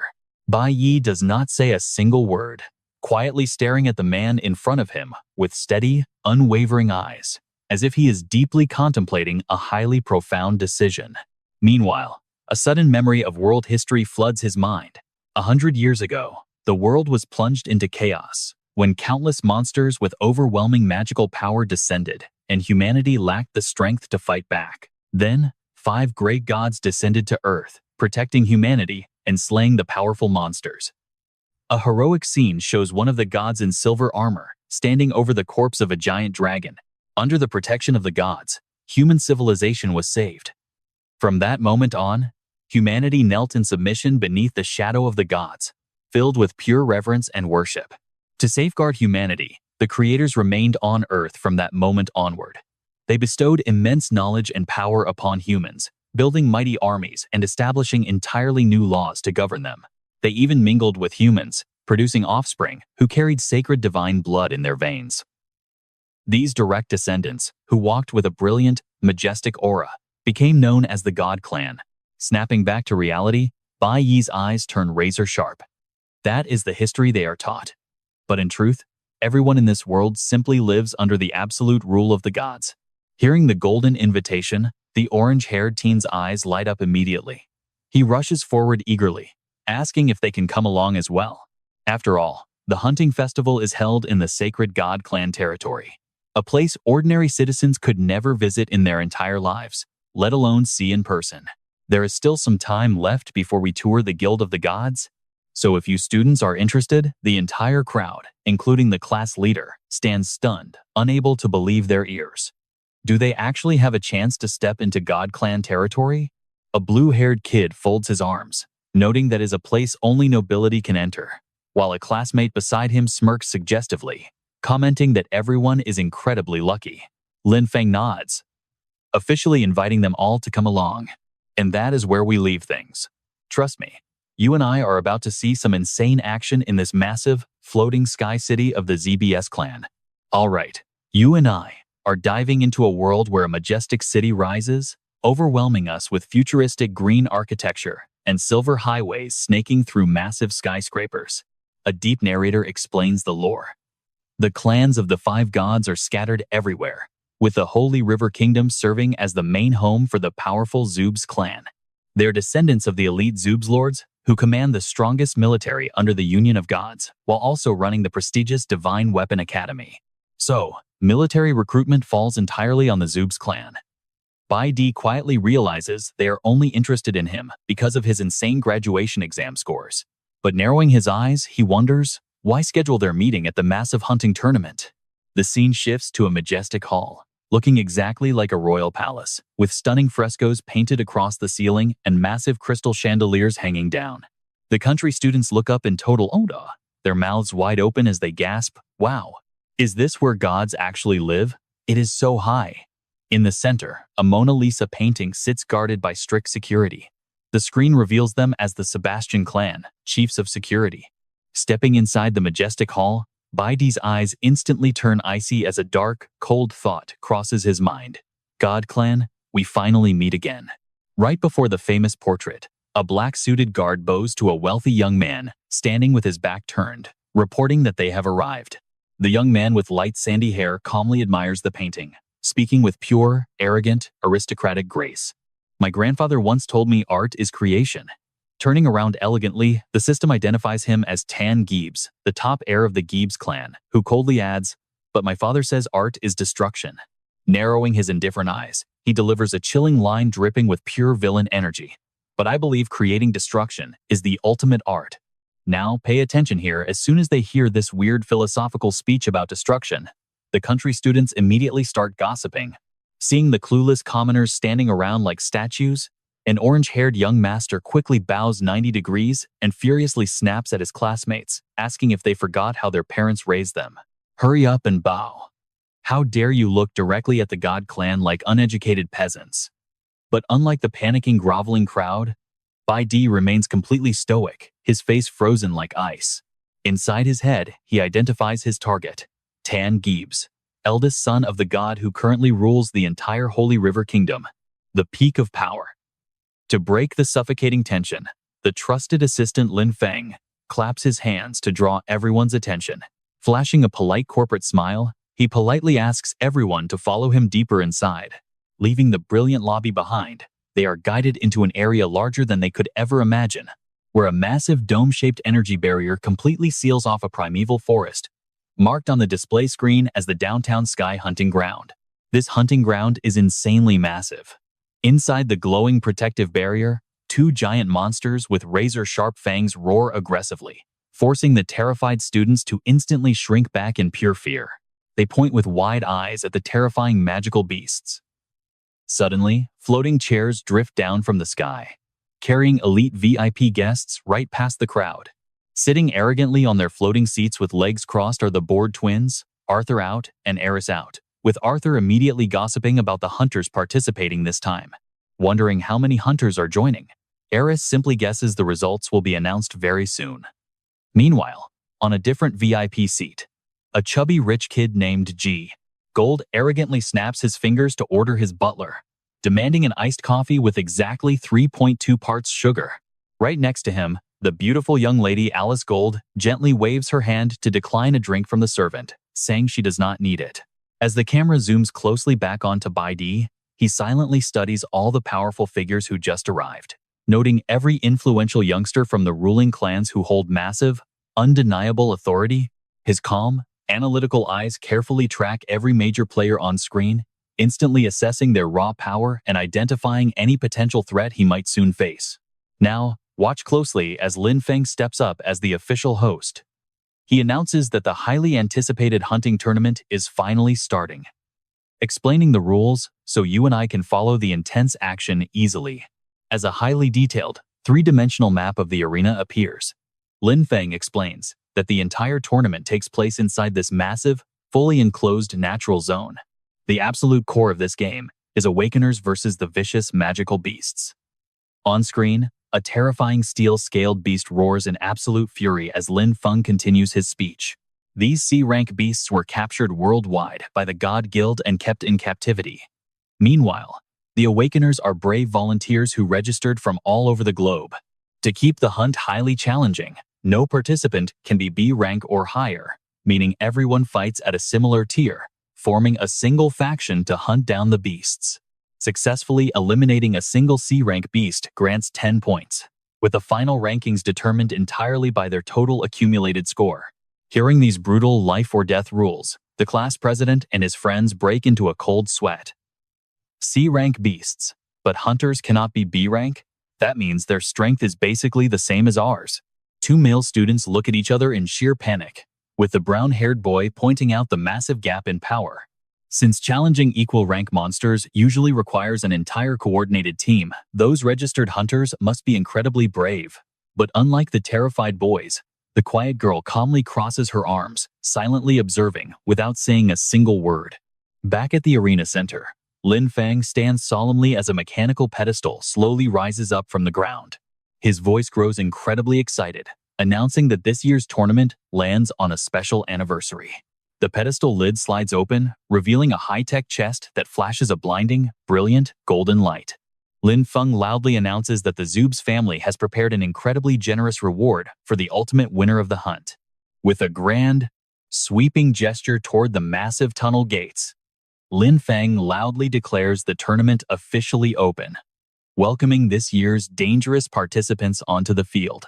The central control panel glows bright as a holographic map detailing every corner of the terrain flashes on screen. From the dark tunnel, a group of cold, heavily armed warriors slowly steps out onto the field. The speakers echo across the arena, announcing 12 total participants, starting with Louis from the Holy Scripture State. The scene shifts to a girl staring up at the giant display as more names are read aloud. Next is Lin Cheng from Nai Diep State. Watching these deadly warriors radiate intense killer aura down below, a student on the observation deck sweats nervously, noting how highly experienced they look. His friend next to him analyzes the odds. They are facing monsters of the same level, but there are hundreds of thousands of beasts and only 12 hunters. The two students exchange anxious looks and gulp, realizing how incredibly dangerous this is. But trust me, you and I know that S-class gear is worth any risk, especially with a potential reward from the gods. We are about to witness some pure madness. Alright, stick with me here, because we are about to watch our main character, Bai Yi, stand completely unfazed while everyone else is shaking in their boots. Unlike the panicked crowd, his eyes are dead silent. But out of nowhere, an incredibly arrogant man steps forward, calling Bai Yi out in front of everyone. He turns toward Bai Yi with a mocking smirk. His glare is sharp as a blade, filled with pure provocation, as it locks right onto our main character. Facing this incredibly aggressive call-out, Bai Yi's striking golden eyes narrow with intense focus. The guy keeps throwing down a massive challenge, asking if a level 2 clearing a Class D dungeon solo was really his absolute limit. Suddenly, his expression darkens, twisting into something wild and terrifying. He raises his voice, standing proudly in front of the giant screen, showing a steel-scaled dragon roaring behind an energy barrier. His condition? Bai Yi must hunt down a Class C magical beast. Show me a Class C hunt. Hearing this absolutely insane challenge, the orange-haired young master and the rich girl next to him are so shocked their jaws drop. She grabs her friend's sleeve and screams, demanding to know how they can expect a student to solo a Class C beast. Class C? That is completely impossible. But standing right next to Bai Yi, Yue just crosses her arms with a calm face and sharp eyes. She silently realizes why they invited him. This crazy task is nothing to him. After all, they previously defeated a powerful Class C and B Akma together, so soloing a Class C monster is definitely within his weight. Her eyes suddenly widen as she realizes something terrifying, changing her mind in an instant. No. The camera pans down as Bai Yi takes a decisive step forward, leaving all safety behind. An incredibly bold and dominant thought fills his mind. Is just one single beast really going to be enough for him? Let's pause here, because this is where his legendary confidence shines. Bai Yi smirks and looks straight at the divine apostle Lin Feng, boldly declaring, "Since I'm already here, let me join this hunting festival too." Faced with such a crazy request from a mere student, Lin Feng remains completely calm. His eyes flash with genuine amusement behind his glasses as he silently sizes Bai Yi up. On the other hand, the nobles look like they just got struck by lightning. The rich girl and the orange-haired young master stare in shock, screaming, "What did he just say? Am I hearing things?" Up in the floating VIP seats, the elite twins burst out laughing with pure contempt. He wants to participate too? What kind of a joke is this? The chubby young master Rogold closes his eyes, turning his nose up with a mocking sigh of disbelief. But ignoring all their petty laughter, Bai Yi's mind is focused on a single thing: grinding experience points. His smirk grows incredibly wicked as he realizes that out in the real world, Class C beasts are almost impossible to find anymore. Looking at them, he makes up his mind. This is his fastest and only chance to power up. Bai Yi's golden eyes gleam with dangerous intensity. He glances up at the powerful seats floating high above, noting that all three divine clans are gathered here today. Suddenly, a brilliant, blinding aura erupts all around him. He lifts his head high, flashing a highly provocative smile toward those self-proclaimed gods, silently promising to give them the most thrilling, heart-stopping show of their entire lives. Just as Bai Yi prepares to act, a slender hand raises. "I am also signing up to join." The blue-haired boy steps forward next, raising his hand with a bright smile. "Count me in too." Seeing this fearless trio step up to fight, the snobby noble pair are frozen solid, their faces turning completely pale. The entire arena erupts like a disturbed beehive, with the students in the back whispering in sheer panic, wondering what these crazy guys are even talking about. The divine apostle glances at the screen, calmly confirming that their ranks are all Class C, meaning they indeed meet the requirements.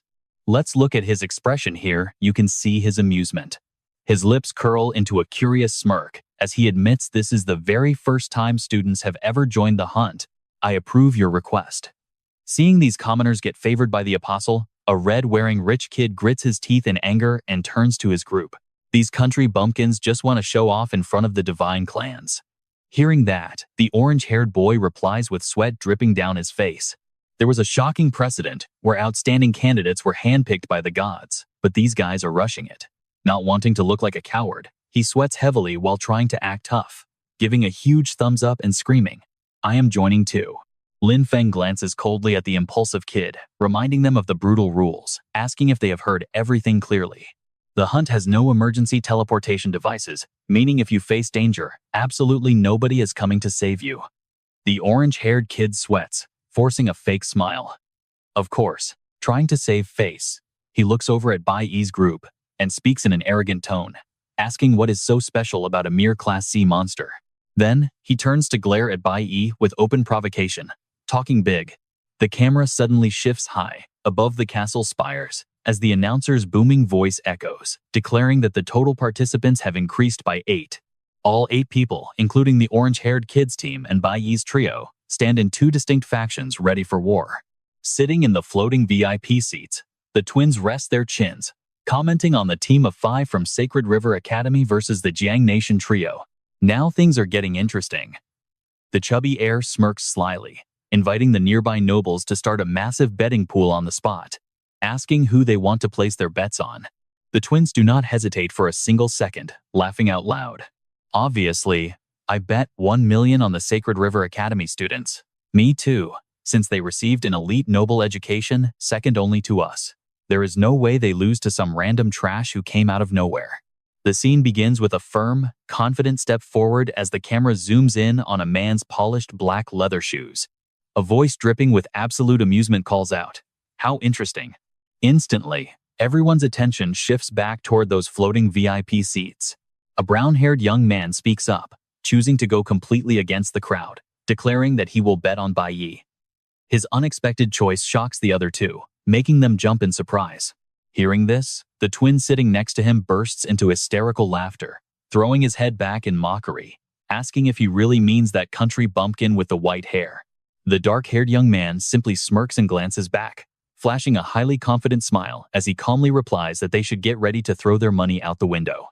Meanwhile, the chubby heir Rogold sits comfortably on his sofa with a glass of wine, silently narrowing his eyes at the field below without saying a single word. He rests his chin on his hand, letting out a heavy, frustrated sigh as he mutters to himself, wondering who he should actually bet on. Cutting back to the hunting grounds, Lin Feng stands up tall as if suddenly remembering something important. He gently adjusts his glasses, a sharp, dangerous gleam flashing behind the lenses, as he slowly warns the students that they must absolutely avoid going anywhere near the dark forest located in the center. The camera pans over a dark, creepy forest. It is incredibly spooky, featuring a massive gate. Surely, nobody would be foolish enough to go there, right? Without wasting any more time, the students officially march into the dense forest. Bai Yi leads the way alongside He Yue and the blue-haired guy, looking incredibly relaxed as if they are just taking a stroll through a park. On the flip side, the rich kids from the private academy are visibly shaking with anxiety.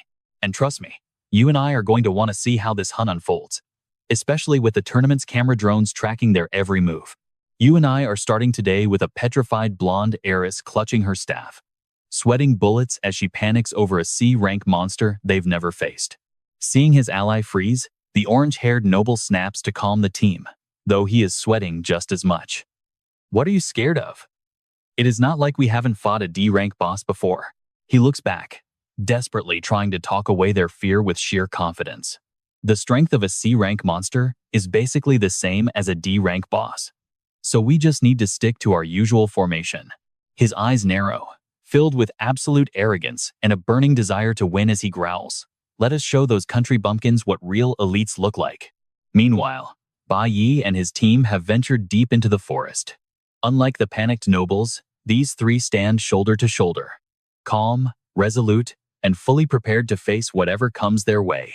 Suddenly, Bai Yi's golden eyes widen in shock, his pupils contracting as if a sudden wave of terrifying murderous intent just washed over him. Startled, he clutches the left side of his chest.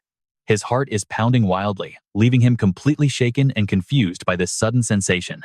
As a faint light flickers from his body, Bai Yi frowns, deeply confused by why his heart suddenly started racing like crazy. Seeing his teammate's strange behavior, He Yue immediately turns around, her eyes filled with deep worry as she asks if he is all right. Bai Yi quickly drops his hand, instantly regaining his usual cold expression as he calmly reassures her that he is fine. Just then, their green-haired teammate turns around, calling out to them. With a very friendly and warm smile, he looks back and makes a cooperative proposal, suggesting that since they are already traveling together, they should form a proper party and fight as a team. His smile turns mischievous as he speaks in a playful, teasing tone toward them. "Ever since you rejected that invitation from the captain of the ultimate squad, he probably hasn't been sleeping well at all." Then he points to himself with a wink, admitting he is actually looking forward to it. Hearing this cheesy line, Bai Yi scratches his head in total confusion, while He Yue blushes red, snapping in embarrassment at what he just said. The green-haired guy just laughs it off, asking them to think about it. But don't blink, because before they can form a team, a creepy sound echoes through the woods. From the dark bushes, a green reptilian beast with crazed, staring eyes pokes its head out, its long tongue dangling as it locks onto its prey. The scene cuts back to the snobbish nobles getting ambushed, where the orange-haired guy frantically raises a green energy shield to block a deadly strike, screaming in terror as a colossal beast looms over them, completely dominating them with its overwhelming size.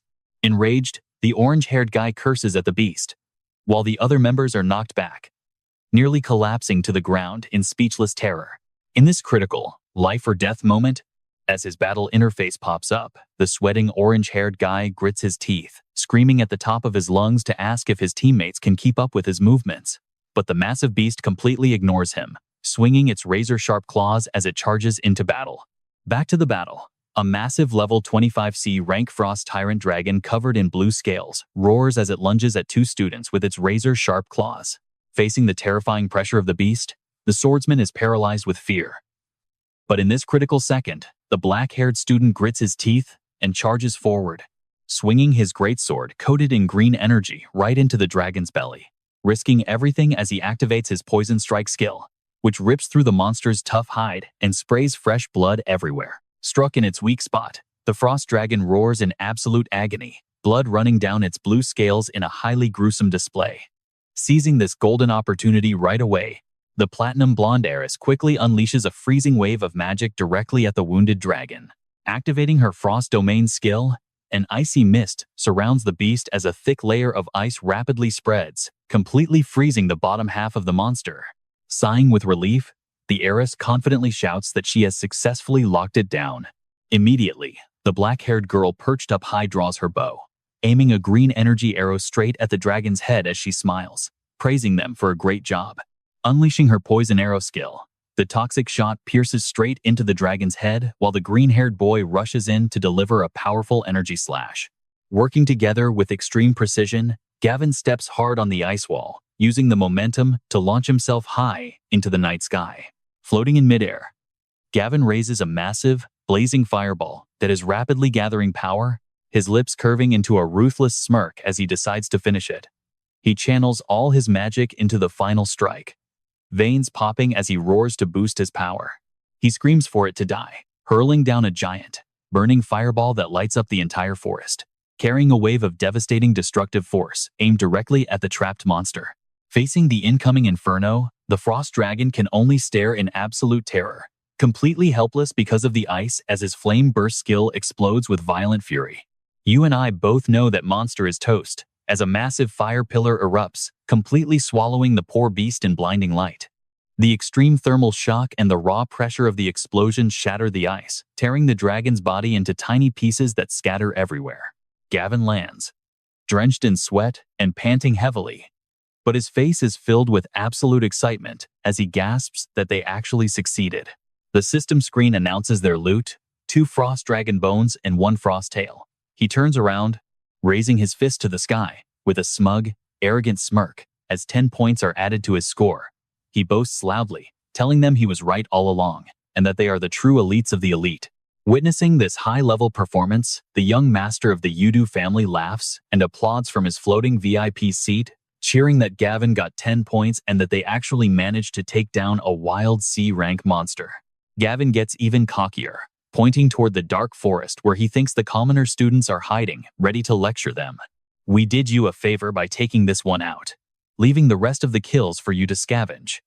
The blonde girl watches him, completely bewildered.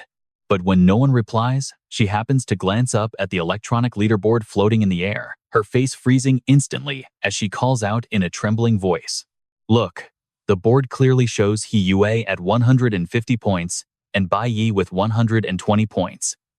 She stammers, pointing up in disbelief. The harsh reality hits the nobles like a slap. Another team member gasps in terror, realizing those 3 have already slain more than 10 beasts. At the same time, up on the observation deck, Inspector Lin Feng stands with his hands behind his back, suddenly frowning and widening his eyes in utter surprise. He pushes up his glasses, cold sweat breaking on his forehead, as he secretly regrets his massive mistake, realizing he completely forgot to warn them never to approach the dark forest area. The screen shifts to a creepy, ancient stone gate shrouded in terrifying mist. Lin Feng tries to calm himself down, but trust me, we're about to see just how wrong he is. All right, you and I are about to watch the moment these arrogant nobles get their minds blown. This platinum blonde girl looks up at the floating leaderboard, her face instantly freezing in pure shock as she trembles and tells the others to look. Hacknack is at 150. Blue Hair has 130. Bach Dai is at 120. She stammers, completely speechless.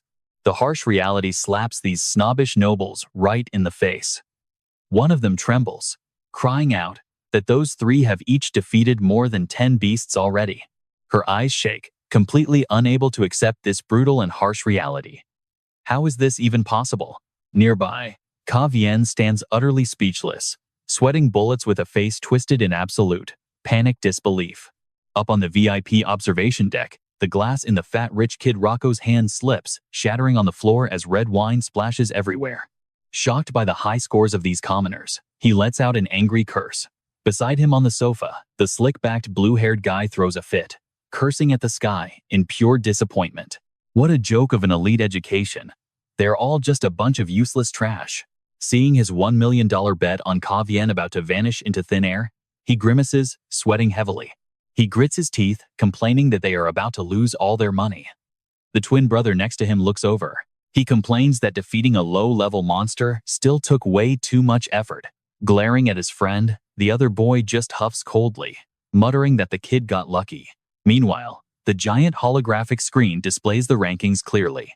Now, pay attention here, because things are shifting fast. Just below Bach Dai, Lam Thon takes 4th place, pushing Ka Vien down to 5th. The blue-haired guy mocks the board, surprised that the bug they picked actually climbed to 3rd. The Blessed One only smirks, replying with a deep, chilling piece of advice. Never underestimate the power of mere bugs. That is exactly what his father taught him since childhood. Right next to them, Rocco rubs his chin with a sly grin. Swirling his wine glass, he sighs and declares with supreme arrogance that he has not even placed his bet yet. This hunting ground is just way too simple.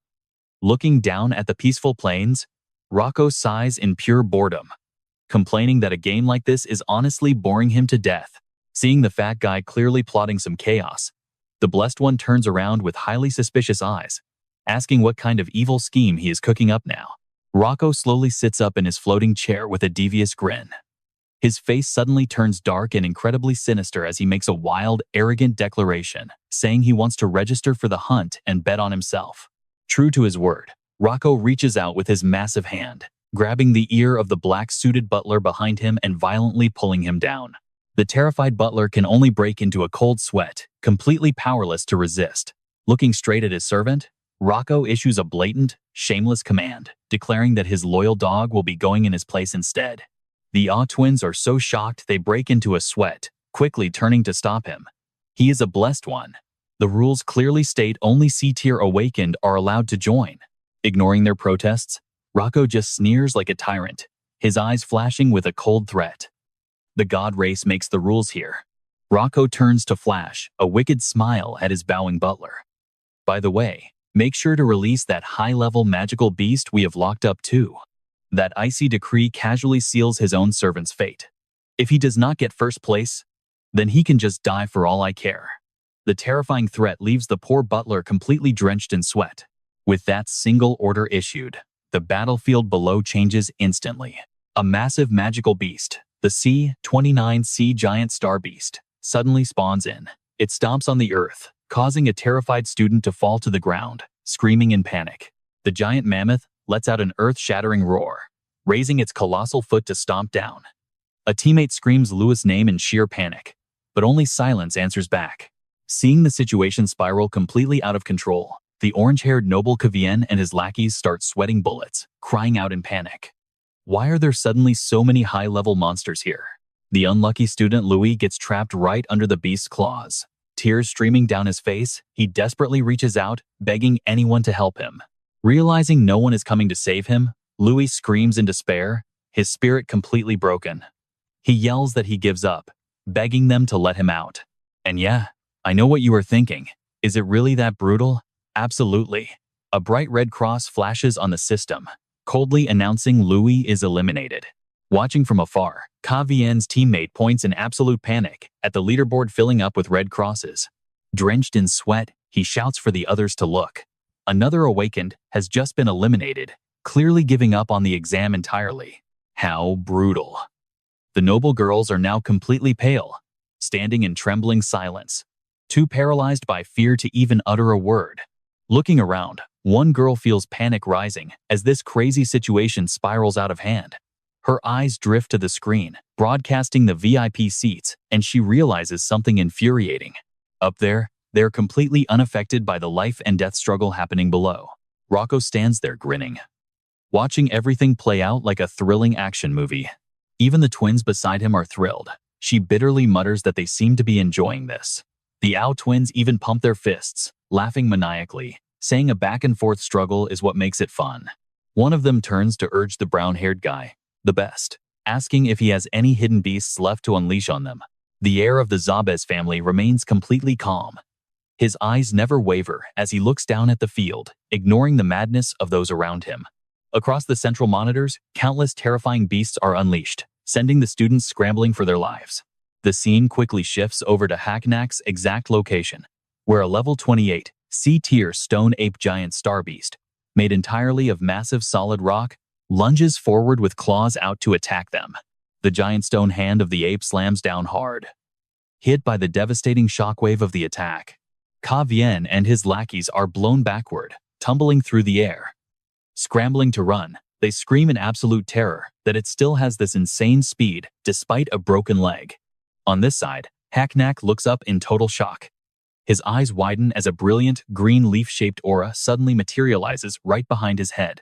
Before he can even process what is happening, an earth-shattering kick wrapped in green magical energy descends from the heavens, striking the massive stone ape directly in the face. The sheer force of that devastating kick sends the building-sized beast flying backward. It plows right through the forest in an explosion of shattered earth and blinding light. As the dust settles, Bach sticks a perfect, incredibly cool superhero landing. Standing by his side, Hack Knock and the blue-haired boy instantly strike their battle poses, their intense killing intent locking onto the beast. The overpowered trio has officially entered the fray. After taking that heavy blow, the stone ape glares back with glowing red eyes, panting heavily in sheer rage. But out of nowhere, a massive surge of dark purple energy slams down on its body, leaving it completely paralyzed. The system immediately flashes a warning of heavy pressure slowing down the beast, leaving it to roar helplessly. This turns out to be the work of the blue-haired mage, Jian Trihan, who confidently clenches his fist and declares that the target is secured. The system displays his stats. Name, Jian Trihan. Job, Star Mage. Utilizing his special gravity array skill to lock down the target. With the beast pinned down, Bhakti crouches to build momentum, swinging his burning greatsword. His sharp eyes lock onto the prey, preparing the finishing blow. Trust me, you and I are about to see this monster get absolutely demolished. Alright. You and I are about to watch a terrifying fiery slash strike down, instantly obliterating a level 28 stone ape and leaving everyone completely stunned. As the system alerts them of 4 meteorites and 10 bonus points, Hacknack stares at his back from afar, softly whispering his name while her mind races with endless questions. This is already the 3rd time he saved her, and she just cannot believe it. What is more, he only used his warrior class to do it. Meanwhile, Baksai stares at his own palm, deeply lost in his own thoughts. And he is right. The system alerts him of 1,700 experience points, proving his theory that his warrior class has already leveled up twice in such a short time. Staring down at the beast's carcass, he continues analyzing his broken powers. It turns out every single class he brings into battle earns experience points simultaneously. Glancing around the forest, he grows cautious. He cannot easily reveal his other classes to anyone. His face tenses, a drop of sweat rolling down his cheek as he realizes how complicated this really is. After a brief silence, he turns and walks away with a clear plan in mind. He must find a private space of his own to train. His eyes lock onto the distance, where a dark, foggy woods beckons. It is a dangerous invitation to head straight into the dark forest at the very center. Meanwhile, elsewhere, Jian Trihan stands with crossed arms. He looks at his squad, glances up at the leaderboard, and boasts about their great teamwork.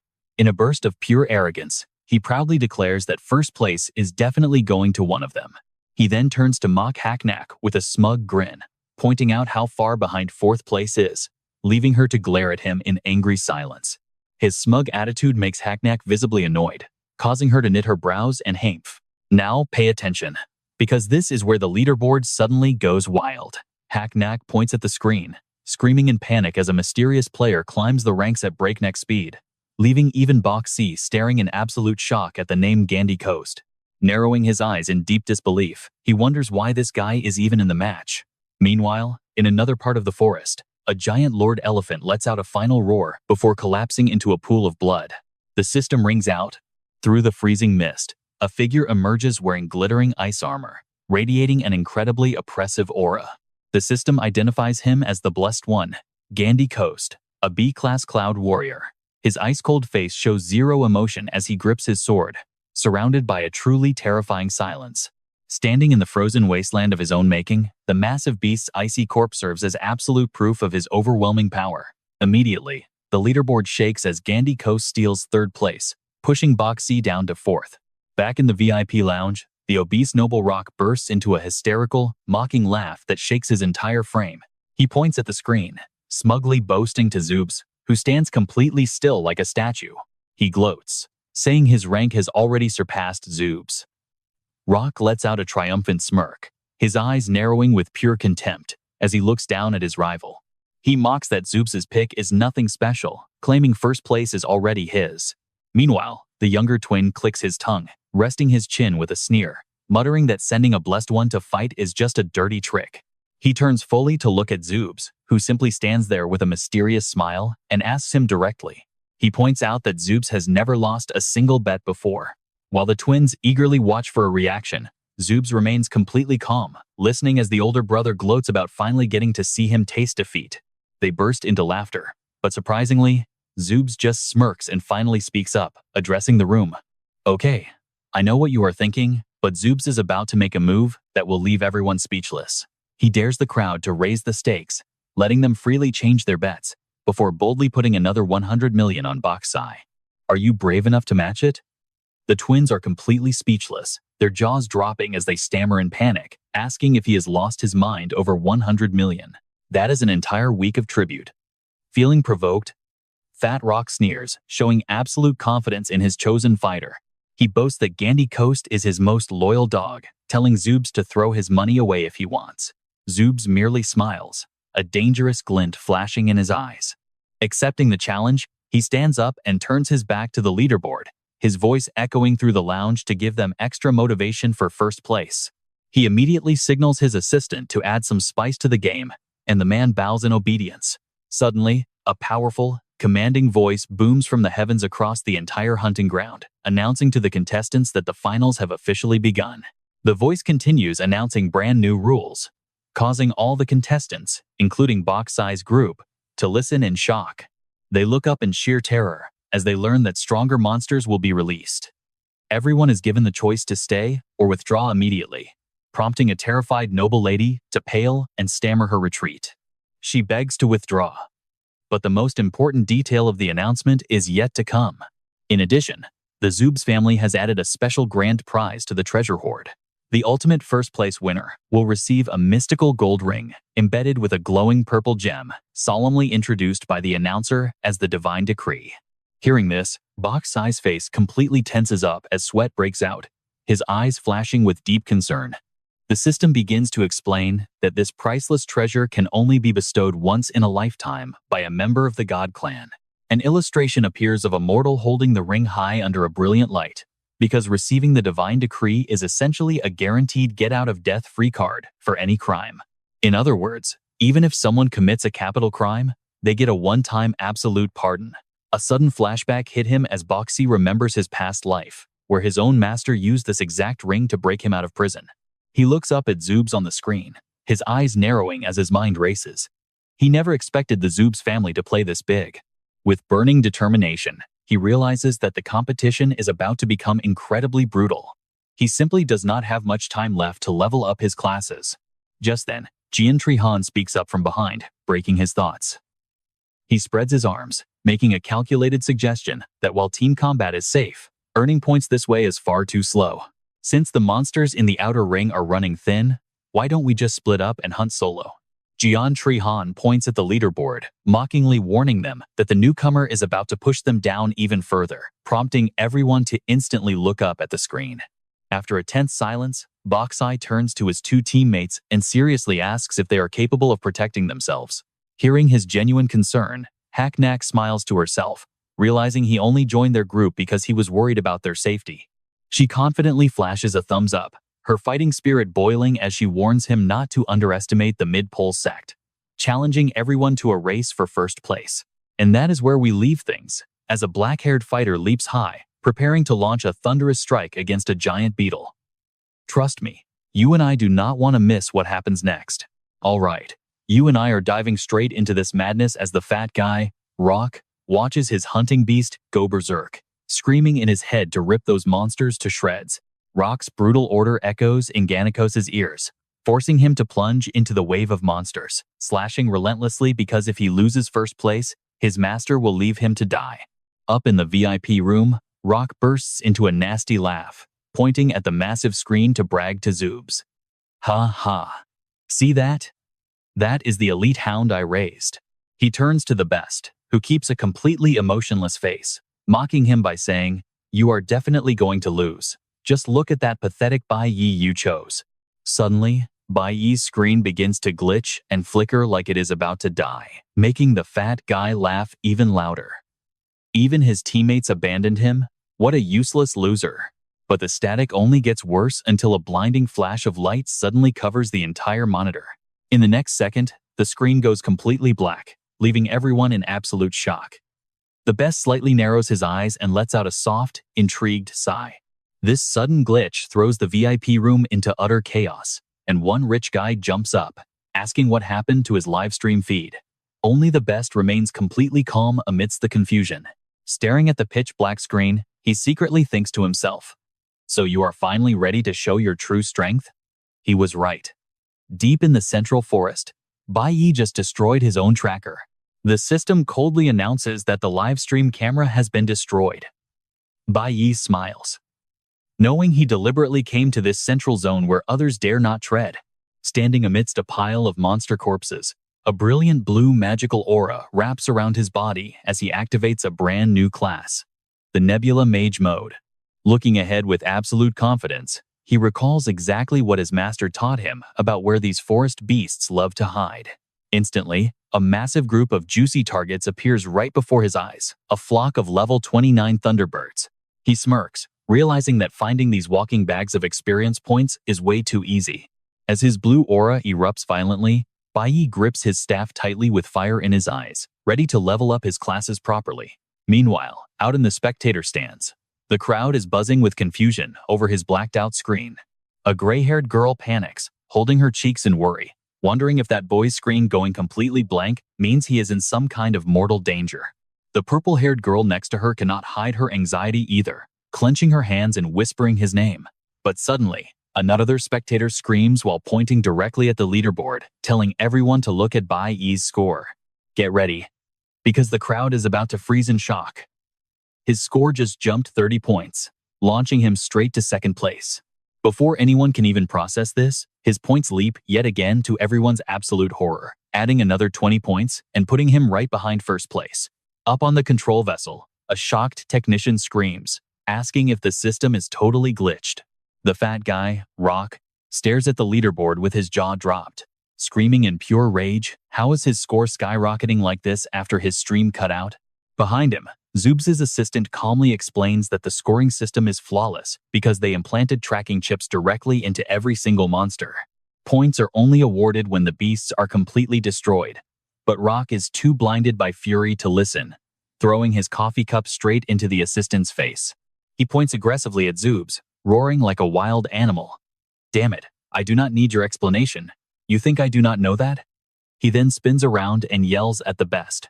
"Does your fake god clan not know the rules? Since when do half-breeds get to butt into our conversations?" Zoobs simply turns around with a highly provocative smirk.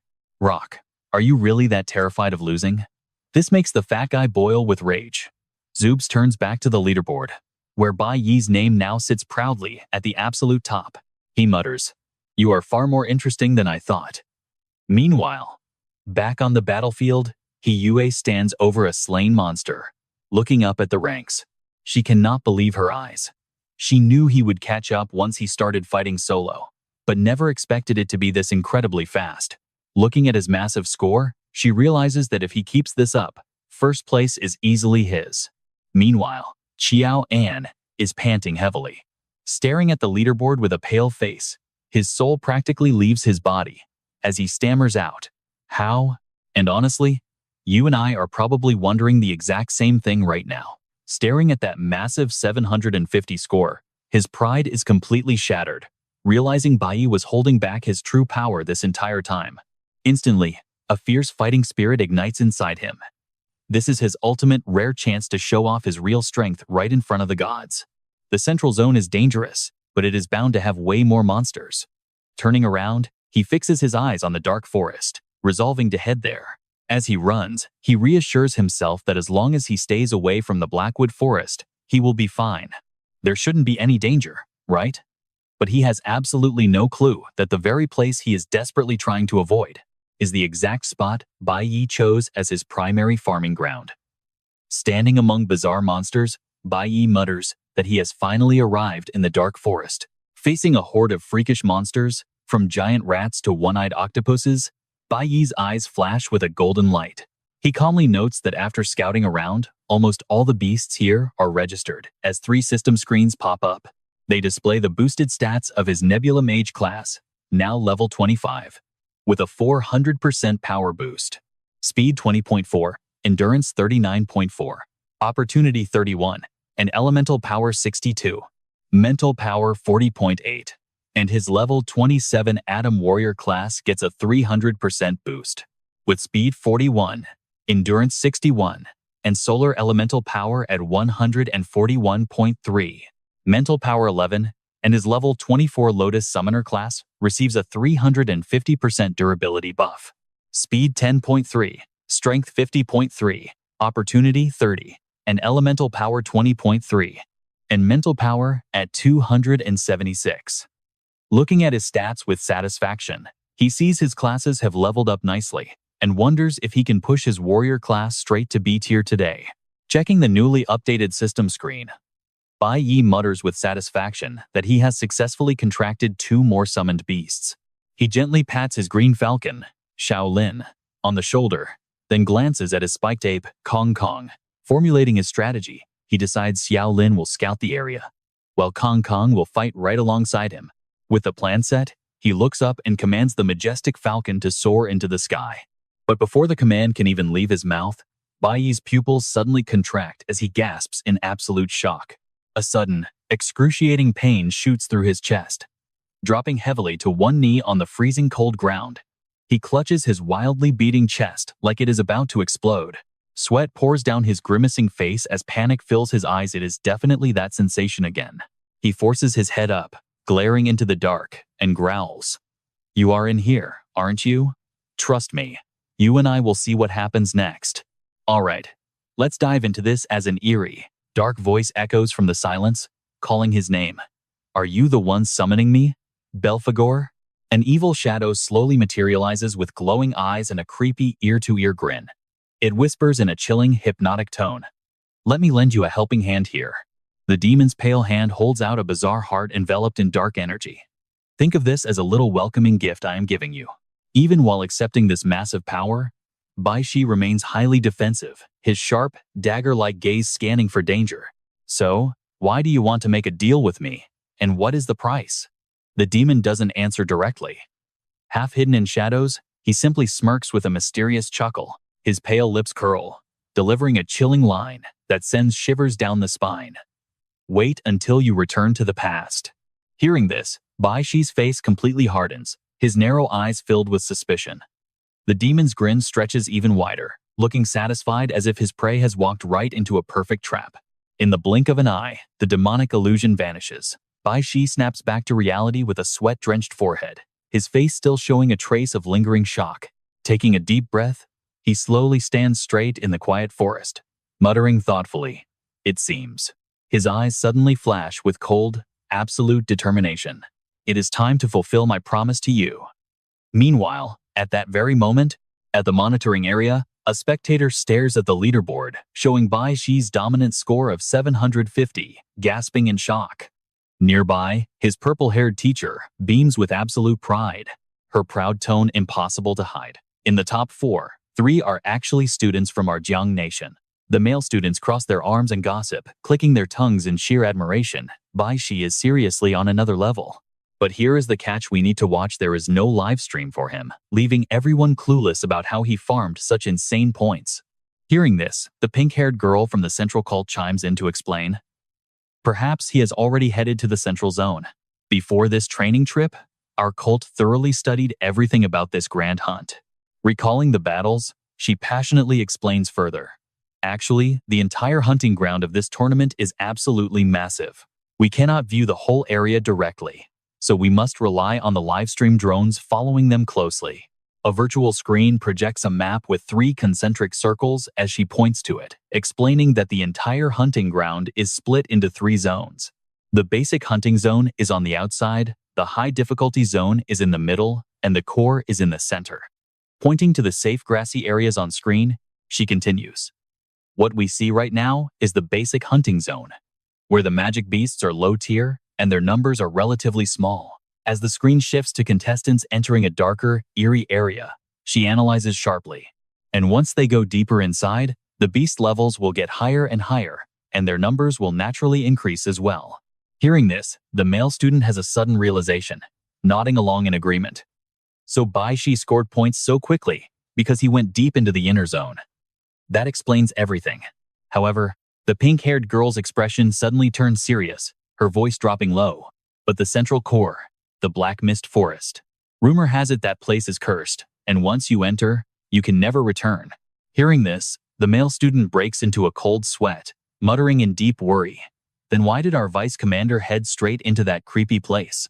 While his friends are worried sick, the lost guy, Yin Jishing, is walking with his hands in his pockets, shivering in the pitch-black forest and muttering in frustration. I originally planned to sneak into the inner circle to farm points, but I just kept walking blindly and somehow ended up totally lost in this black mist forest. Okay, let's watch this closely, because this is where everything shifts. Yin Jishing is hiding in the bushes, cold sweat on his temples, staring with highly calculating eyes at Bai Shi's back as he strides further inside. Muttering in shock, he thinks, why is Bai Shi here too? Does he actually want to go in there? Doesn't he know how dangerous the Black Mist Forest is? In a sudden impulse, Yin Jishing reaches his hand out to call him back, but instantly, he freezes in his tracks. Glancing at the virtual leaderboard showing Bai Shi sitting comfortably at the very top with 750 points, he pulls his hand back, his lips twitching as he mutters. This is actually perfect. A dark, highly scheming smile spreads across Yin Jishing's face, his eyes flashing with pure, malicious cunning. If he disappears, the attention of the gods will easily focus on me instead. With that thought, he puts his hands in his pockets, standing calmly by the gloomy forest entrance, coldly watching Bai Shi's figure get swallowed by the dark, with no intention of stopping him. Meanwhile, deep inside the Black Mist Forest, everything is submerged in a deadly purple-black hue. Bai Shi's solitary figure slowly walks along the winding, deep path. However, he suddenly stops and places his hand on a dry, dead tree trunk, his eyes narrowing in suspicion. I am back at this exact spot again? After carving a mark, I kept walking straight. Bai Shi's finger gently traces the circle with a slash he carved on the bark, his tone tinged with frustration. I didn't turn once, yet I still ended up here. Stepping back, he looks around the gloomy forest, dotted with massive animal skulls scattered on the ground, clicking his tongue in frustration. Is this some kind of phantom wall loop? Under the hazy moonlight filtering through the dark canopy, Bai Shi stands tall in the thick white fog, analyzing the situation. It seems many past hunters have been trapped here forever. Did someone cast a highly powerful spell? Standing tall amidst the dry, foggy forest, radiating an intense aura, he looks up at the dark night sky. He questions himself. Why is there such magic here? What secret is this forest truly hiding? Back outside, the leaderboard suddenly shuffles. The name Gani Coast has risen to top 1 with 830 points, pushing Bai Shi down into second place. The crowd starts buzzing. What is going on? Why did Bai Shi's score completely freeze at 750 and stop increasing? At another part of the hunting ground, He Yue stands coolly with hands on her hips next to a giant beast corpse. Yin Jishing runs over, waving and calling out, "Leader!" He Yue turns around, her long ponytail fluttering as her sharp eyes question him. Have you seen Bai Shi? His score hasn't changed in ages. Yin Jishing acts completely innocent, raising his finger and replying in a smooth, flawless tone. Yeah, I saw him in the high-difficulty hunting zone. It looks like he was heading straight toward the central core area.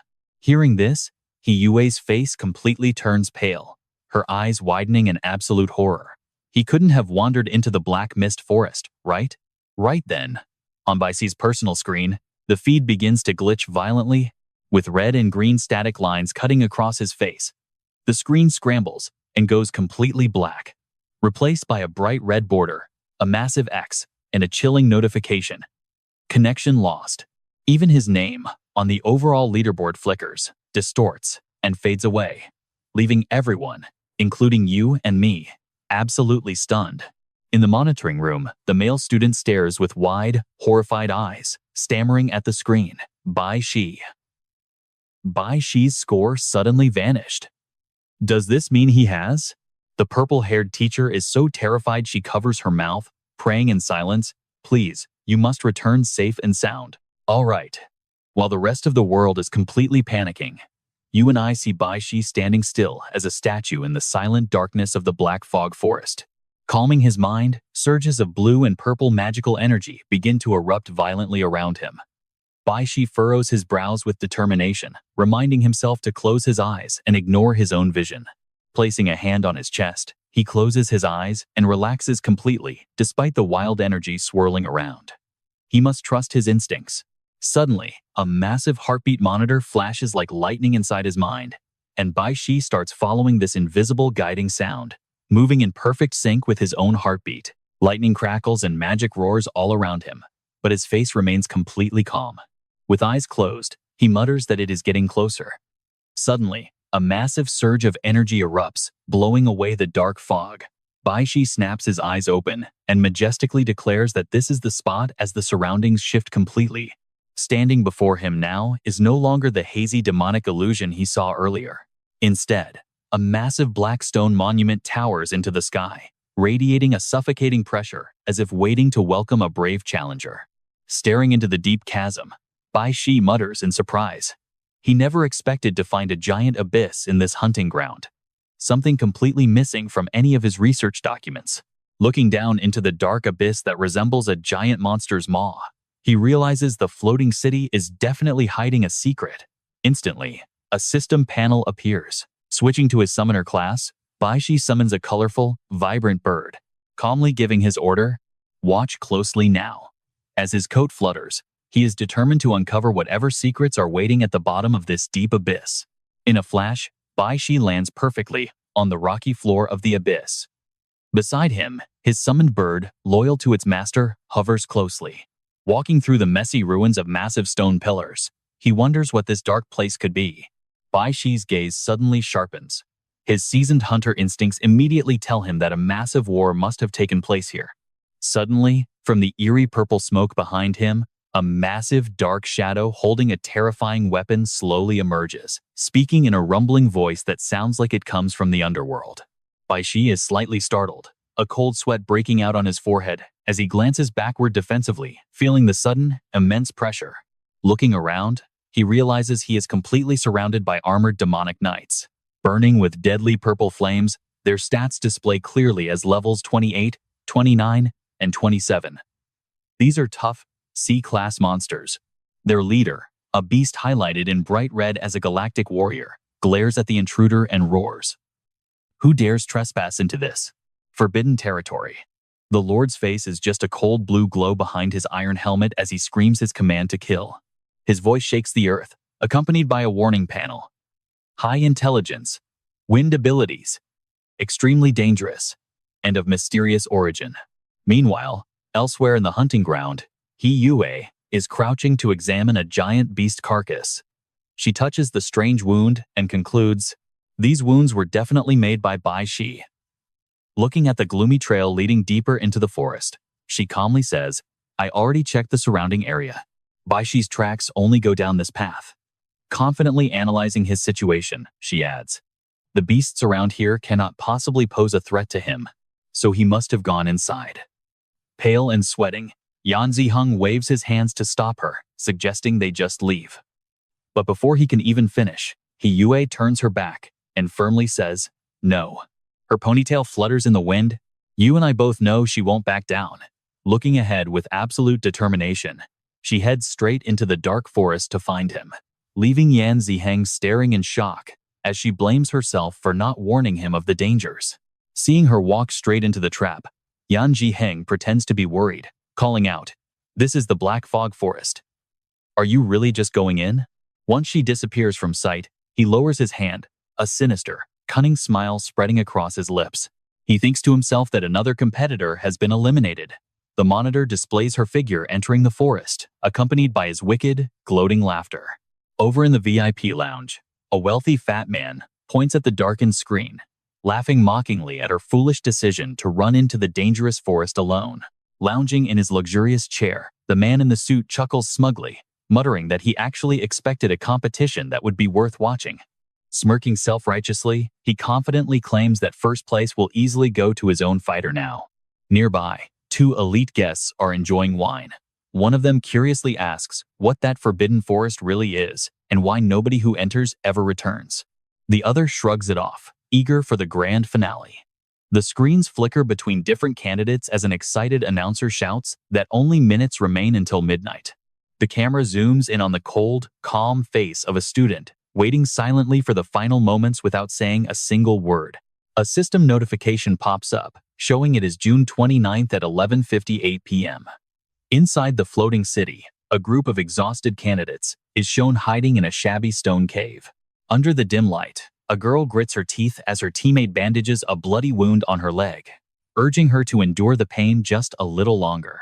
Sweating slightly, he gently comforts her, promising that the exam will officially end once midnight hits. With tears in her eyes, she quietly replies, "But it hurts so much." Nearby, another guy punches a stone wall, angrily screaming that the option to withdraw was a total lie since there is no exit. Wiping sweat from his forehead, an orange-haired student sighs in relief, glad they found a quiet spot with fewer beasts to hide in. Gritting his teeth, he mutters that scores do not matter anymore. Flashing a peace sign, he tells his trembling team they just need to survive until midnight as his ally nods in agreement. The orange-haired boy looks back at his teammates with disgust, muttering, "Our lives are far too valuable compared to those commoners." Suddenly, a notification alerts them that time is up and the normal exam phase has officially ended. Suddenly, the system alarm blares. The orange-haired boy jumps, eyes wide in confusion as he gasps, "Wait, is it finally over?" His team sighs in relief, celebrating that they made it. But before they can even smile, another heavy notification drops. Now entering the final hidden round. They stare out into the darkness as a terrifying bloodlust approaches, leaving you and I wondering how they will survive this boss battle. All right, you and I are about to dive into a survival game where the stakes just skyrocketed. Look at the remaining candidates, their faces instantly turn pale, sweat pouring down as their eyes contract in sheer terror, stuttering, "What?" The ground beneath their feet cracks apart as massive boulders crash down the cliffside. Before the system delivers a cold, final announcement, the final boss is about to descend onto the hunting grounds, and this will be the ultimate turnaround chance for all you hunters. As the earth rumbles violently, a green-haired young man turns pale with wide, terrified eyes. Meanwhile, a female student standing right behind him looks completely frozen.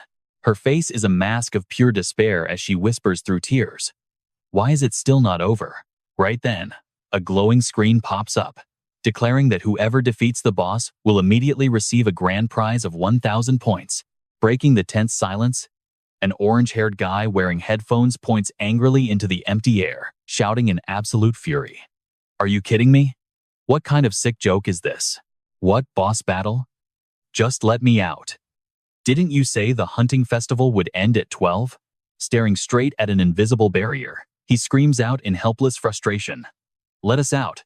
I do not want any stupid final prize." Summoning every ounce of courage, the young man tries to use his prestigious family background to threaten the system in vain, screaming that he belongs to a noble household. But before he can even finish his sentence, his eyes shrink as pure horror freezes his face.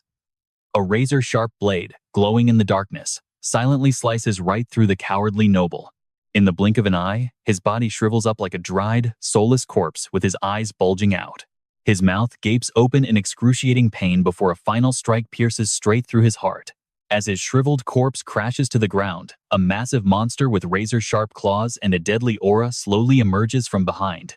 Witnessing this horrific scene, his companions freeze in sheer terror as the green-haired young man grits his teeth and screams in panic, "Caliban is dead." The platinum-haired girl bursts into tears, burying her face in her trembling hands as she stutters, "Why is this happening?" Standing before the survivors is a grotesque, towering beast, and its stat screen reveals it is a level 36 B-grade soul phantom, causing someone to gasp. This is a B-grade boss. The black-haired youth analyzes, his face filled with despair. Even if we work together, no. Even if every single one of the awakened hunters here charges in at once, we still would not stand a chance against Class C experts, let alone a B-grade boss. Behind them, the monster's eyes glow in the dark, radiating an overwhelming pressure that proves defeating a B-grade boss is absolutely impossible. Meanwhile, on the second floor of the abyss, the silence is terrifying. Only Bai Shi stands entirely alone, preparing to face down a powerful final boss in this floating city. With glowing golden eyes and a green aura swirling around his body, Bai Shi looks straight at the massive monster and calmly says, "You are the only one left." Silently tightening his grip on his blade, a massive surge of green energy erupts around him. He reminds himself that during this entire hunting festival, all of his combat professions have nearly reached the absolute peak of Class C. 3 detailed status screens pop up, displaying his formidable strength, Core Warrior at level 29, and Cloud Mage at level 27, showing just how powerful he has become, and Flower Summoner at level 26. Bai Shi stands firm amidst the green aura, his blade flashing with a brilliant golden light. A system window reveals his skill, Flower Spirit Covenant, which lets him contract defeated flower beasts. With 5 out of 6 slots already filled, Bai Shi whispers to himself that the stats of a single profession are still not enough. He raises his sharp gaze toward the final boss, who is radiating a massive purple aura, knowing he cannot face a B-grade opponent yet. With a sharp glint of battle intent in his eyes, Bai Shi raises his blade and charges forward, declaring that his true advantage is mastering multiple classes. In response, the Dead Soul Lord lets out a thunderous roar, swinging its massive greatsword to unleash a terrifying technique infused with the absolute power of souls. Now, pay attention here, because his movements become incredibly light, effortlessly dodging the violent strike before switching to Cloud Mage. Hovering in the air, he forms hand signs to unleash a powerful freezing ice spell, Ice Freeze. However, his magic barely tickles the boss, as the ice layer shatters instantly against its dark energy. A cold system notification pops up, stating that the freeze spell has completely failed. With lightning-fast reflexes, Bai Shi flips gracefully through the air, easily dodging his opponent's deadly counterattack. As the boss's strike grazes past him by a hair, Bai Shi immediately switches classes once again to prepare for a head-on clash, changing back to a Core Warrior. Immediately after, he uses his glowing blade to block a devastating downward strike, triggering a parry notification. With determination burning brightly in his sharp eyes, Bai Shi grits his teeth and growls that the most important thing is. At that exact moment, Bai Shi unleashes a devastating strike, packed with destructive core energy, thrusting a fatal blow straight into the chest of the Dead Soul Lord. But wait, we both know he is not fighting alone. A glowing panel appears, showing his summoned beast, as he confidently whispers that his powerful companion has also grown rapidly during this time, making its strength absolutely equal to a Class C awakened. Caught completely off guard, the giant monster is paralyzed by his devastating slash, letting out a thunderous, agonizing roar.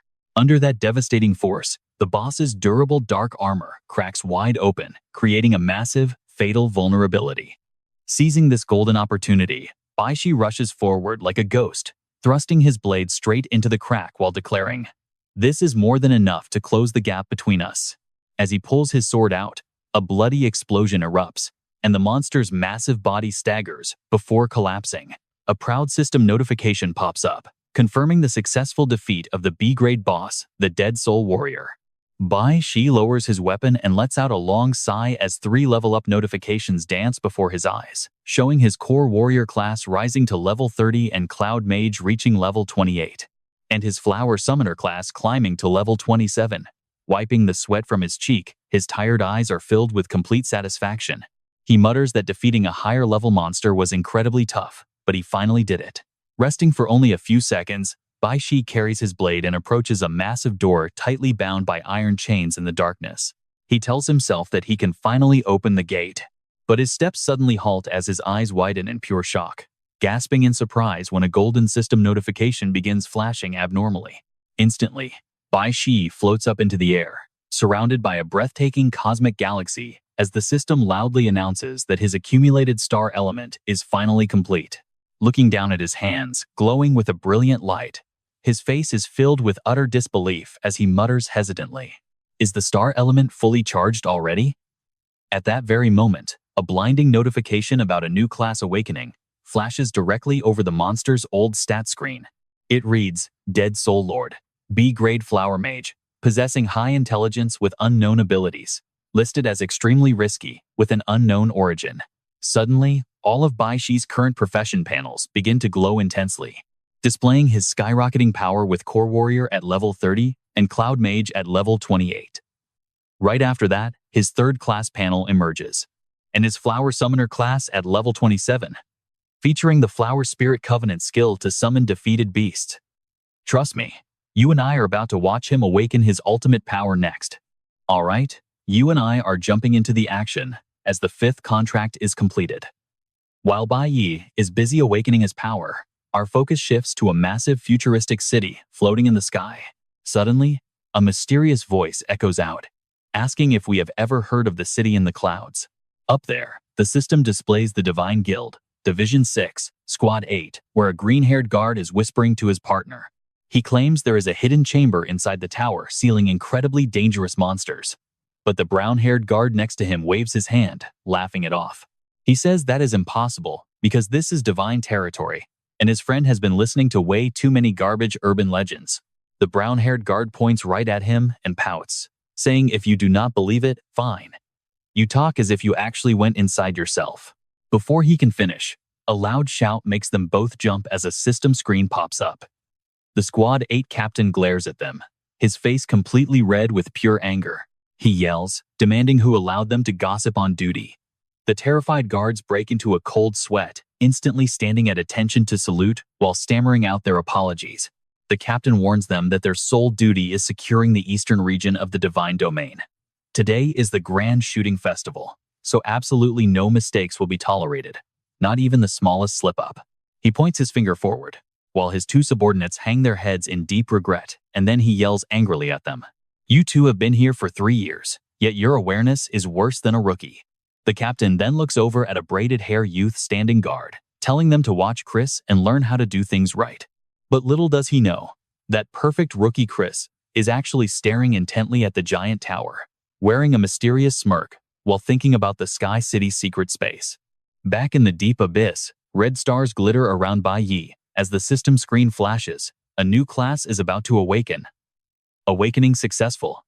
Star Element Mage.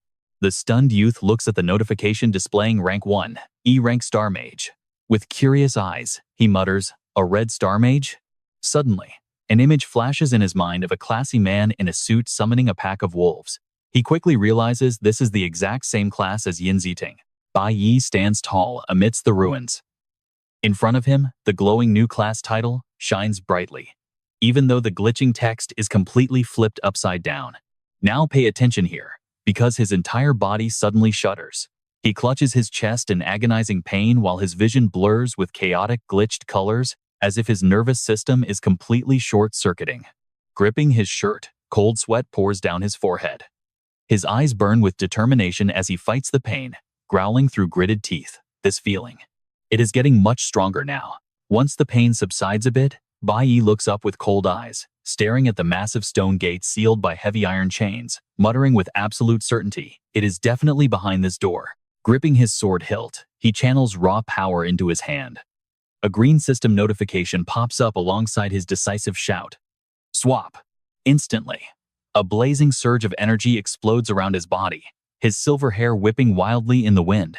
The system screen clearly displays a devastating sword aura launching straight at the gate, slicing right through the massive iron chains. With that devastating power, the giant chain links shatter everywhere, and massive stone blocks crumble from the walls, creating a chaotic cloud of dust. Through the smoke, Bai Yi's hand, cloaked in green energy, gently rests on the wall as he pushes through the ruins of the heavy door and steps inside.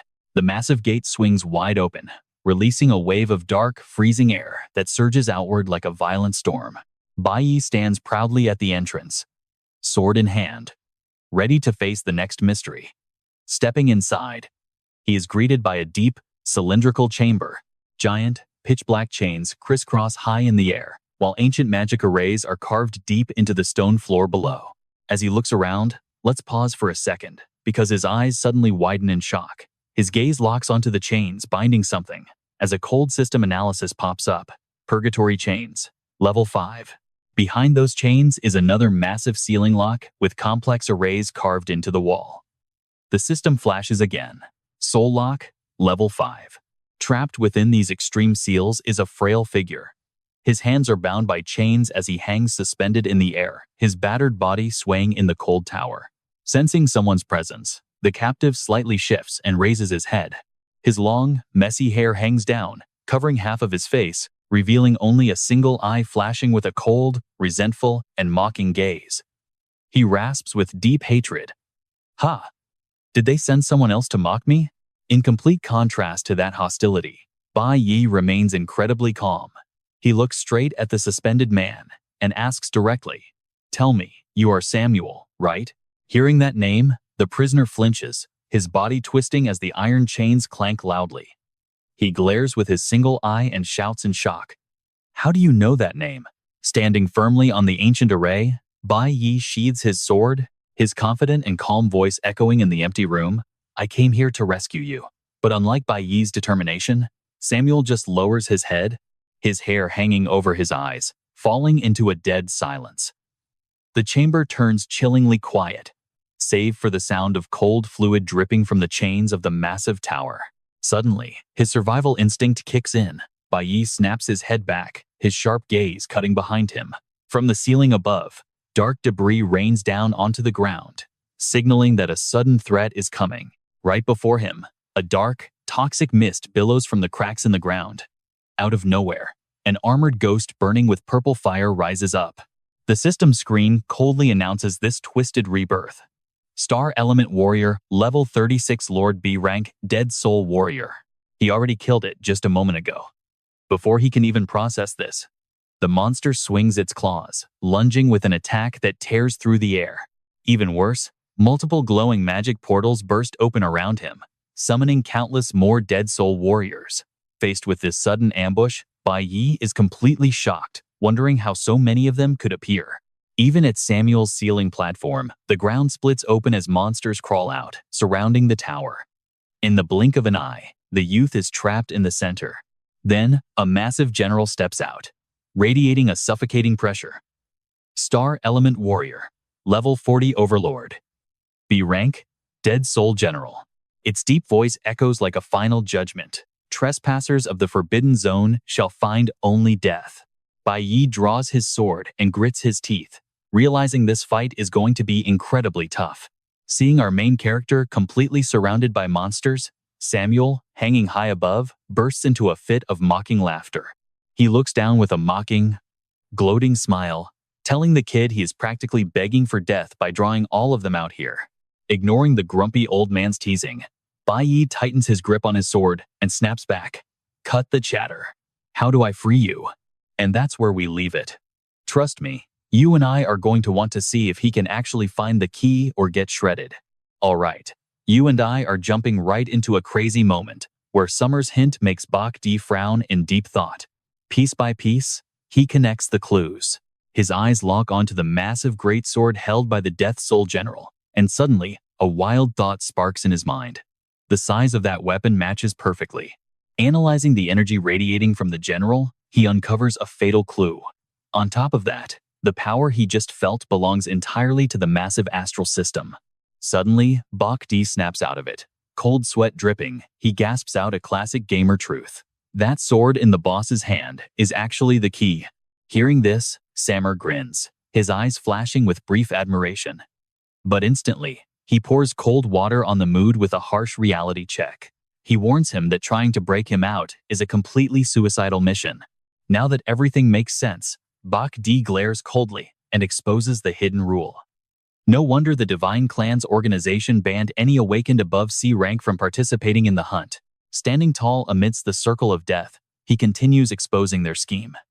They want to bury everything here, because they know even if C rank or B rank awakened actually find this place, they will absolutely die with no place to be buried.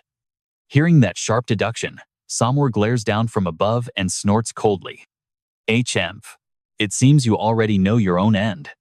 But facing death, Bhakti's eyes burn with the arrogant confidence of someone holding a secret trump card. Not a chance. His epic system panel flashes brightly once more, switching him to a core warrior class. As overwhelming power erupts around him, he delivers a cold death sentence to the monsters. Just stand there and die. Enveloped in the blazing flames of his new class, Bhakti grins and offers an irresistible proposition to the chained Demon King. Care to make a bet if I can actually break you free? Standing calm amidst a sea of purple fire and hostile monsters, he casually looks up at the chained giant. Let's see how he responds when Bhakti asks him how that deal sounds. Right then, the system finally finishes analyzing the data, displaying a shocking nameplate that blows his mind. Level: Demon King Samur. Hanging high in the air, Samur keeps his head lowered as his long hair shadows his face. Internally, he is completely shocked by the sheer audacity of this human kid. He shows absolutely no fear. Suddenly, a wicked, excited grin spreads across his face. Fine then, show me what you've got. Samur's eyes flare in the darkness as he laughs wildly, offering a massive contract. If you can actually free me, this Demon King will grant any request you want. But the moment they agree, the system flashes a red warning about the insane threat standing right in front of him. Sovereign Boss, Death Soul General. Level B, Astral System, possessing high intelligence and unknown skills. Danger level is off the charts, scanning impossible. This boss is definitely no joke. Before they can discuss terms any further, the level 40 Death Soul General raises its massive greatsword, gathering intense purple energy to unleash a devastating strike. It swings the massive weapon down toward Bhakti with terrifying speed. Fortunately, Bhakti is quick enough to roll backward, barely escaping the devastating area of effect damage. Grimacing, he grips his sword tightly with both hands to defend. Sweating bullets, he realizes just how tanky this enemy is. That attack power is insane. The Black Armored General gives him no time to breathe, unleashing a massive wave of dark energy and creating afterimages for the next onslaught. With no escape, a flash of determination shines in Bhakti's eyes. His pupils contract as he focuses with intense concentration. You and I can see him switching to offense, leaping high to swing his blade and shatter the flying debris. The boss leaps into the air, its massive frame blocking out the light as it swings down with suffocating pressure. The deadly blade crashes directly onto where Bhakti just stood, shattering the solid stone floor and sending powerful shockwaves ripping through the arena. The instant their weapons clash in a shower of sparks, the system flashes, summoning his muscle gorilla to intervene in the fight. By summoning his companion Kong Kong, the gorilla helps its master withstand the boss's pressure. Lunging from above, the summon creates a perfect opening for Bhakti to roll backward and dodge the enemy's fierce attack. Still hanging from the massive cross, the Demon King narrows his eyes, silently acknowledging the combat ability of this kid risking his life. He admits his strength is actually quite impressive, but the moment passes quickly. Samur looks down at the endless swarm of monsters below and gives a chilling warning. The real threat he must face is the entire undead army. Back on the battlefield, Bhakti pants heavily, sweat dripping down his face as he realizes how insanely risky this bet is. This opponent is no walk in the park. The general charges his purple dark energy once more. Bhakti quickly raises his sword, channeling every bit of his strength to block a devastating overhead slash from the descending monster. His defensive skill activates as their weapons collide, generating an incredibly terrifying pressure that makes the surrounding air shake violently. Even with his guard up, the massive recoil blows him backward, nearly ripping the sword right out of his hands. Bhakti crashes, sliding across the shattered ground. He has to plunge his sword into the stone floor to break. Coughing up blood with an injury warning flashing, he analyzes his opponent in sheer frustration. The boss actually knows how to use advanced blocking skills. Before he can even wipe away the blood, the giant boss swings its massive greatsword, forcing Bhakti to constantly retreat while desperately parrying a barrage of relentless attacks. Gritting his teeth, He channels all his magic power, gripping his sword tightly to withstand the crushing pressure that makes his hands tremble. Even though he unlocked a new class and reached peak C rank, he still has to back away panting, looking at the massive boss and its minions preparing for another strike. He sighs at his luck as a low-tier F rank player, but facing a whole horde of B rank and C rank monsters is honestly asking way too much. The boss's shockwave blows everything away as its purple flamed slash tears through the air, cornering our F rank hero, Bach D. The terrifying pressure sends him flying through the air. Like lightning, Bach D flips, sticks the landing, and stabs his sword into the ground, tearing a long groove to stop his momentum. But the general has no intention of letting him breathe. Its giant shadow looms over him once more, slamming its weapon down onto the stone platform with earth-shattering force. As the thick smoke clears, Bach D painfully raises his head. Blood drips from his mouth, but his eyes shine with stubborn, unbreakable determination. On the other side, the minions are swarming. Seeing his beloved pet Kong Kong getting absolutely thrashed, Bach D screams in panic. He frantically reaches out, yelling like a worried parent calling their kid home. "Get back here now." Instantly, a bright summoning light flashes. The recall skill activates just in time, saving his muscle gorilla from a brutal finishing blow by the enemy general. Withdrawing safely, Bach D hunches over, clutching his wounds. He mutters, forced to admit the harsh reality that every single one of these monsters is a level above him. Painful memories rush back as he recalls how hard it was just to grind earlier. Back then, defeating a single Death Soul soldier took every ounce of strength he and Kong Kong had. He grits his teeth, staring at the army in utter despair. Right now, 10 armored soldiers stand before him. You and I know he is in serious trouble. Let's jump right into the action, where our main character is facing absolute power. To make things worse, that floating Demon King uncle starts mocking him with a sarcastic tone right in the heat of battle. Samur looks down on him with sheer contempt and pity, coldly declaring that the weak never stand a single shred of hope in this world. But Bai Yi is the ultimate comeback king. He snaps his head up, his eyes burning with fierce determination as he snaps back that his enemy does not understand this battle at all. Locking his eyes onto the massive purple flame general towering before him, his voice turns dead serious. This was never meant to be a simple life or death duel. Suddenly, Bai Yi looks up and barks an order for Shaolin to ambush them from behind. Instantly, a blinding burst of magic erupts as his summon spreads its massive wings, raining down a devastating attack on the monsters. A rain of glowing feathers, sharp as daggers, tears through the air. Caught completely off guard from above, the minions panic and scatter, their purple flames flickering wildly from the impact. Seizing this golden opportunity, Bai Yi's eyes lock in as he roars with pure excitement. This is the moment. His system screen flashes a warning red as he activates his flash step skill at godlike speed, turning his body into a bolt of lightning. With insane agility, he slips right past a dozen giant swords raining down on him, dodging them smoothly like a total pro. Getting right behind the boss, his system triggers a class swap to Cloud Mage. Instantly, Bai Yi's hand glows with a freezing blue light. He unleashes his ice magic, shooting it straight at the giant sword. Thick ice spreads instantly, completely sealing the general's massive weapon. He easily reads his foe, catching them off guard. The frozen sword makes the boss freeze in shock. Smelling victory, our guy starts calculating his final move. Now pay attention here. This is where Bai Yi takes a massive gamble, spinning around with his magic-infused blade to strike with all his might. So just stand there and take the full force of my ultimate attack. A blinding flash splits the air as his sword collides with the boss. Metal shrieks against metal, but the general's armor is just too tough, sending Bai Yi flying backward. Even though the monster blocked the hit, its glowing red eyes flash with sudden panic. It realizes something is terribly wrong. The key is gone. Just as the monster feared, Bai Yi lands gracefully on his feet and continues his dramatic speech. He raises his sword, dragging out his words to build the suspense.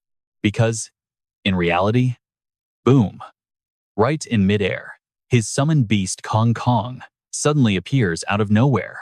The entire fight was just a massive distraction. Bai Yi laughs hysterically as he explains the ultimate gamer truth. This was never about fighting, it was all about securing the key objective to win the game.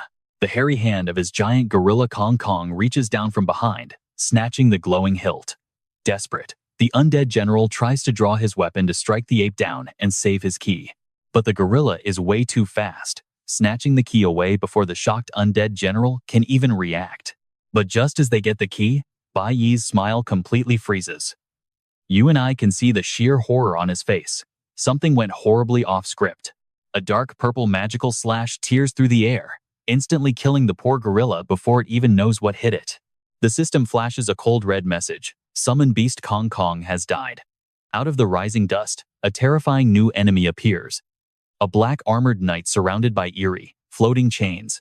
A chilling crimson glare flashes from inside his helmet, bringing a wave of pure despair. It feels like death itself has arrived. The Dark Warrior stands tall, watching the gorilla's body shatter into pieces. Bai Yi freezes, cold sweat pouring down his face as a chilling voice rings out, telling him he underestimated their power. The system immediately identifies the threat. It is a level 40. B-class Astral Warrior. The Undead General. The chained man floating above finally speaks with a grave expression, warning him that these undead are unlike any monsters he has faced before. Looking down, Hack-Nock looks completely microscopic, surrounded by 6 massive undead generals, while the chained man delivers another harsh truth. Suffocating under the pressure, Hack-Nock breaks into a cold sweat. He grips his blade, bracing himself to block a massive strike from the approaching giant.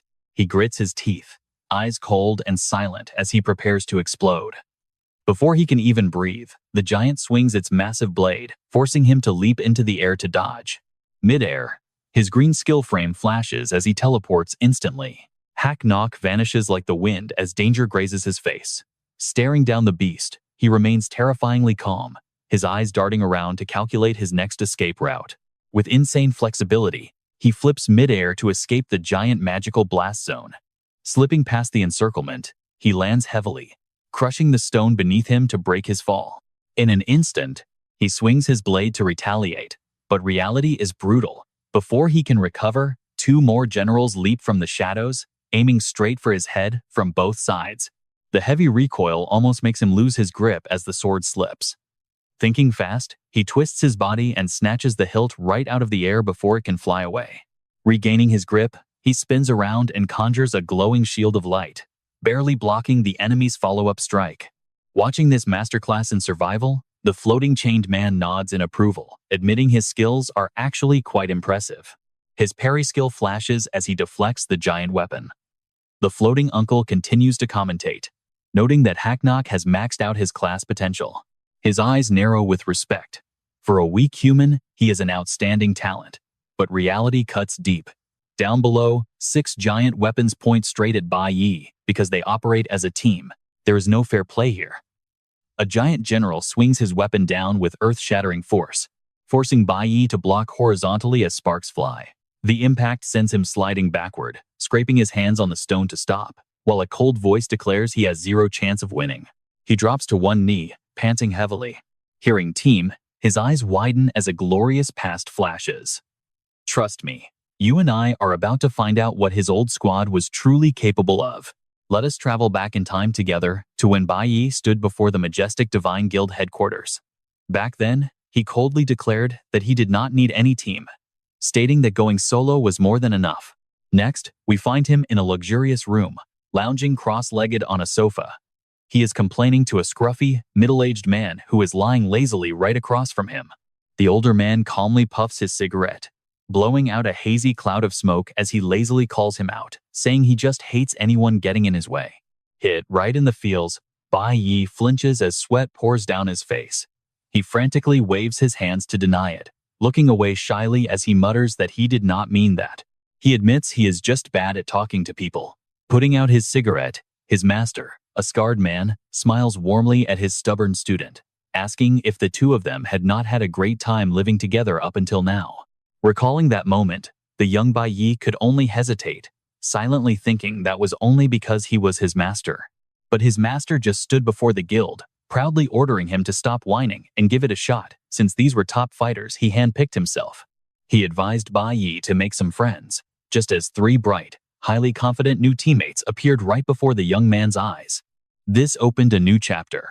Bai Yi gets nostalgic, visualizing the 4 of them walking together. He thought their different backgrounds would make things awkward, but they ended up spending years as a tight-knit team. Snapping out of his memories, harsh reality drags him right back. Look at his eyes. His face is battered, but his gaze is stronger than ever. He vows that he is never fighting alone, not since the day they became a team. Suddenly, purple magical energy erupts from his body as the system announces a class shift to Star System Mage. He roars with pure rage, vowing to carry their vengeance with him forever. The ground trembles as massive stone pillars spike out of the earth, instantly shattering the enemy ranks. This is his terrain-shifting magic in action. With their formation broken, a black-armored demon commander loses his balance and stumbles atop a newly raised boulder. Seizing his chance, Bai Yi clenches his magic-infused fist. Following his hand movement, the giant stone pillars begin to close in on the enemy. He maintains his casting stance, unleashing his magical energy to mercilessly crush his enemies trapped inside. Watching this battlefield-altering move, the floating man remains calm, silently noting that he is already quite familiar with different combat classes. Suddenly, a giant greatsword covered in dark fire slashes down, forcing Bai Yi to dodge at extreme speed to avoid getting crushed. Out of the blinding light, a massive demon lord emerges, raising his oppressive heavy sword. Facing this deadly threat, Bai Yi charges forward with a sharp dagger, his eyes burning with absolute determination to win. But the demon general's massive dark blade pierces straight through Bai Yi's body. It pins him in midair, forcing him to spit out a mouthful of fresh blood. Coughing, he smirks and mutters that a B-class lord's strike is truly brutal. Yet, near death, his bloody hand suddenly grabs the enemy's massive sword. Shock spreads across the black-armored face of the demon general. And here's the part you and I need to watch closely. As ice spreads up the blade, the system triggers a frost mage switch. He mockingly tells the beast it can no longer run. Bai Yi roars, unleashing his inner power to freeze the entire space, summoning the ultimate Frost World elemental spell. The system confirms his ultimate C-class frost skill. As the freezing ice spreads rapidly over his body, the armored demon panics and roars in absolute fury. The chained man watching from above is completely stunned by this brilliant tactical turnaround. He quickly analyzes the kid's wild strategy. First, separating the minions to force a clean one-on-one duel. He continues to admire how the kid used his own body as bait, purposely letting the blade pierce a non-vital spot just to freeze and lock the enemy's weapon in place. Bai Yi leaps forward, preparing a devastating strike on the frozen arm as the observer sighs, noting he is all alone. Right then, the system flashes a switch to Core Warrior. With the ultimate technique 3 directions severance glowing, his blade slashes down on the monster's frozen limb. But even alone, he fights with the sheer force of an entire army. The system explains that this broken ultimate technique gathers all power to bypass all defenses and slice the target apart, though it leaves him weakened. It is a legendary skill of the Core Holy Warrior. Taking the bone-chilling blow head-on, the demon lord can only scream a bitter curse. His massive body explodes into thousands of bloody ice shards. Dropping to the ground, a heavily battered Bai Yi stumbles, but he still manages a cheeky grin, gasping that he kept his master waiting. Looking up with a bloody but fierce face, his eyes burn with wild excitement as he screams that the key is finally here. Without wasting a single second, he gathers his remaining strength and throws the magic-infused greatsword high into the air, aiming it straight at the massive lock on the cliff wall. From the ruins, other demon commanders try to break free and stop it, but they are far too late. The demon lord's shattered core glows as he roars, one final desperate warning from the very brink of death, but the sword strikes straight into the magical lock, shaking the entire cavern with a powerful tremor. As the massive lock begins to turn, the surrounding stone walls fracture under the immense pressure. With their anchors destroyed, the heavy magical chains that held the man captive for so long shatter completely and crash heavily to the ground. Freed from his long imprisonment, the floating man smirks, offering a word of praise from the bottom of his heart, acknowledging he actually did it. Below, Bai Yi collapses as his body hits its absolute limit, weakly reminding the man of their deal about any condition. He glares up at the freed man, shouting that his demand must be met, but a sudden wave of killing intent forces him to swing his dagger in defense. But with his energy spent, a dark shadow looms behind him, lifting him into the air. And that is where we leave it. You and I must wait for next time.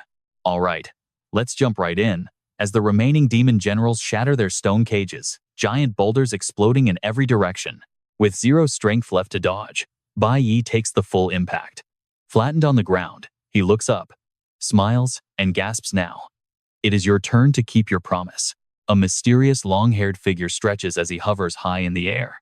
Bai Yi weakly gasps out an order to wipe out this entire army immediately.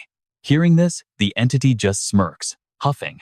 The seals on his body instantly shatter, revealing dark, swirling tattoos pulsing with raw magic. He sneers arrogantly, muttering that he was already planning to do just that. Pure dark energy gathers on his forehead as a curved, sinister demon horn slowly erupts, tearing through the air. As this ancient tyrant's power awakens, heavy thunder roars across the sky. He glares down with icy eyes and declares that he will never forgive a single betrayer. Looking down from the heavens, he resembles a god of destruction, completely locking his gaze onto the ungrateful demon generals cowering below. His sharp eyes flash with deadly sparks, releasing an overwhelming pressure that suffocates all resistance. With a single thought, a massive, roaring pillar of lightning tears through the void, blasting straight down to the ground. The destructive lightning zeroes in on its target, ruthlessly engulfing a black-armored demon lord in a blinding sea of pure electric energy. A deafening explosion rips across the battlefield, tearing up the earth and instantly burning his enemies into absolute ash. As the heavy dust and smoke clear, the horned tyrant slowly descends. His robes flutter with an overwhelming aura that silences the entire battlefield.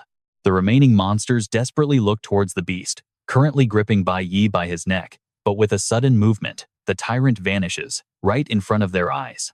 Now, watch this carefully. He instantly reappears right in front of the terrified monster, glaring with a creepy gaze that leaves it completely speechless. With a sharp metallic clang, he casually reaches out his bare hand and catches the giant blade, instantly crushing the enemy's last shred of hope. This terrifying long-haired tyrant then unleashes a brutal spin kick, blasting the armored general face-first into the dirt at a truly mind-blowing speed. The impact triggers a massive shockwave that shakes the entire area, sending rocks exploding outward like a detonated bomb. Meanwhile, watching from a safe corner, Bai Yi collapses onto his knees, clutching the bloody wound on his chest. Gasping for air, he can only watch in absolute awe as the demon tyrant strides out of the smoke. His body crackles with blinding golden lightning, radiating a suffocating pressure that crushes the air.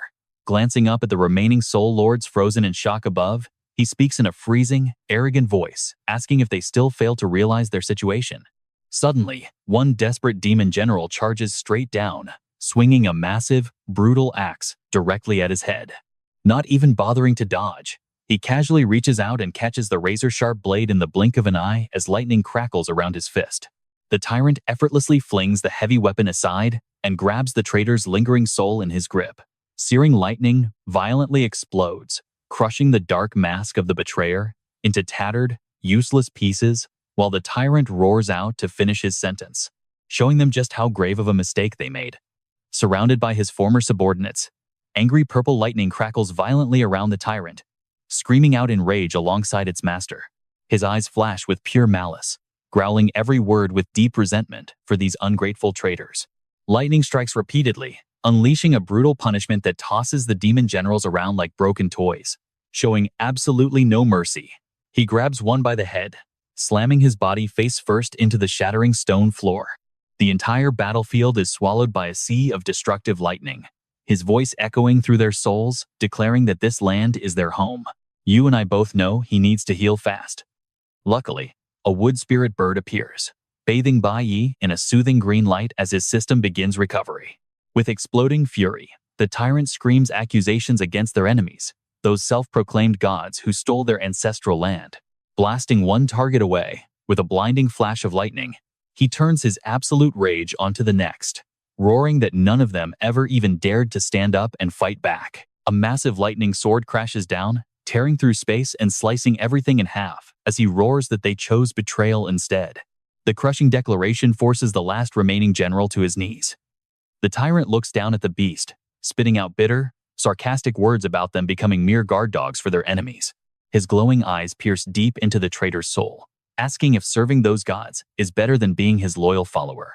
Shaking on the floor, the monster begs for mercy, calling him master. It was all to survive, they say. Hearing this pathetic excuse, the tyrant's expression briefly softens, muttering the words with deep, tragic sorrow. For survival. Yet, completely ignoring the monster's desperate begging, the ruthless tyrant swings his arm. Lightning explodes as his sharp reflexes drive his fist straight through his enemy's chest in a brutal, fatal strike, coldly asking them if that isn't the exact definition of betrayal. Taking the fatal blow straight through his chest, the general slumps onto his former master's shoulder, weakly whispering his final, giving up words. He begs his master to kill him. This plea for an easy death only fuels the tyrant's rage, veins bulging on his forehead. Raising his hand, he summons 1,000 years of resentful lightning to gather at a single point. The demon general is incinerated from the inside out by blinding electricity, his agonizing screams tearing through the dark night. Standing in the crackling lightning, half his face is cast in deep shadow.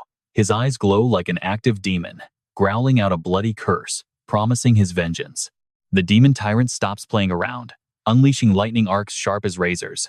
He roars ruthlessly as the unlucky general takes the full brunt of his explosive anger.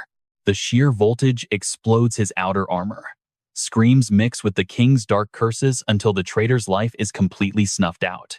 Under this agonizing torture, the once proud and arrogant lord is reduced to a broken shell, faintly begging for the sweet release of death. But just as the final, lethal bolt of lightning is about to strike, an unexpected turn of events occurs. A sharp sword wave suddenly slices through the air, shocking everyone. Slipping through the boundary of life and death at lightning speed, Bai Yi appears like a god-tier kill-stealer. He swings his blade in a beautiful arc, taking the general's life right from under the tyrant's nose. Securing the absolute kill-steal of the century, Bai Yi glides away with effortless style, leaving the crumbling fragments of the general's body to dissolve into the wind. His system instantly rings with notifications, celebrating this incredibly shameless opportunity grab. He successfully defeated a soul general, pocketing a massive reward. Talk about an easy way to get rich. But the powerful tyrant hovering above is not amused at all. Enveloped in crackling lightning, he glares down at the gutsy kid who had the nerve to steal his kill and openly interrupt his execution. His demonic eyes flash with terrifying lightning as he roars in rage, asking who he thinks he is. Under a suffocating pressure that would instantly crush any ordinary person, Bai Yi slowly looks up. Despite the sweat on his cheek, his cold face remains expressionless, his eyes filled with strange determination. And here is where you and I get a sudden, mysterious flashback. His quirky master's face pops into his mind, telling him that once he returns to the past, he must find 6 others and set them all free. Floating in his subconscious, Bai Yi stares at his master in confusion, asking about these 6 others. Stroking his chin mysteriously, the old man nods, wondering how to explain it. With a sly grin, he points straight ahead. Looming right behind him are the giant, dark silhouettes of 6 terrifying entities, radiating absolute horror. 6 other demon kings? Hearing this, Bai Yi freezes for 5 seconds, totally speechless. Why make a good student free demon kings?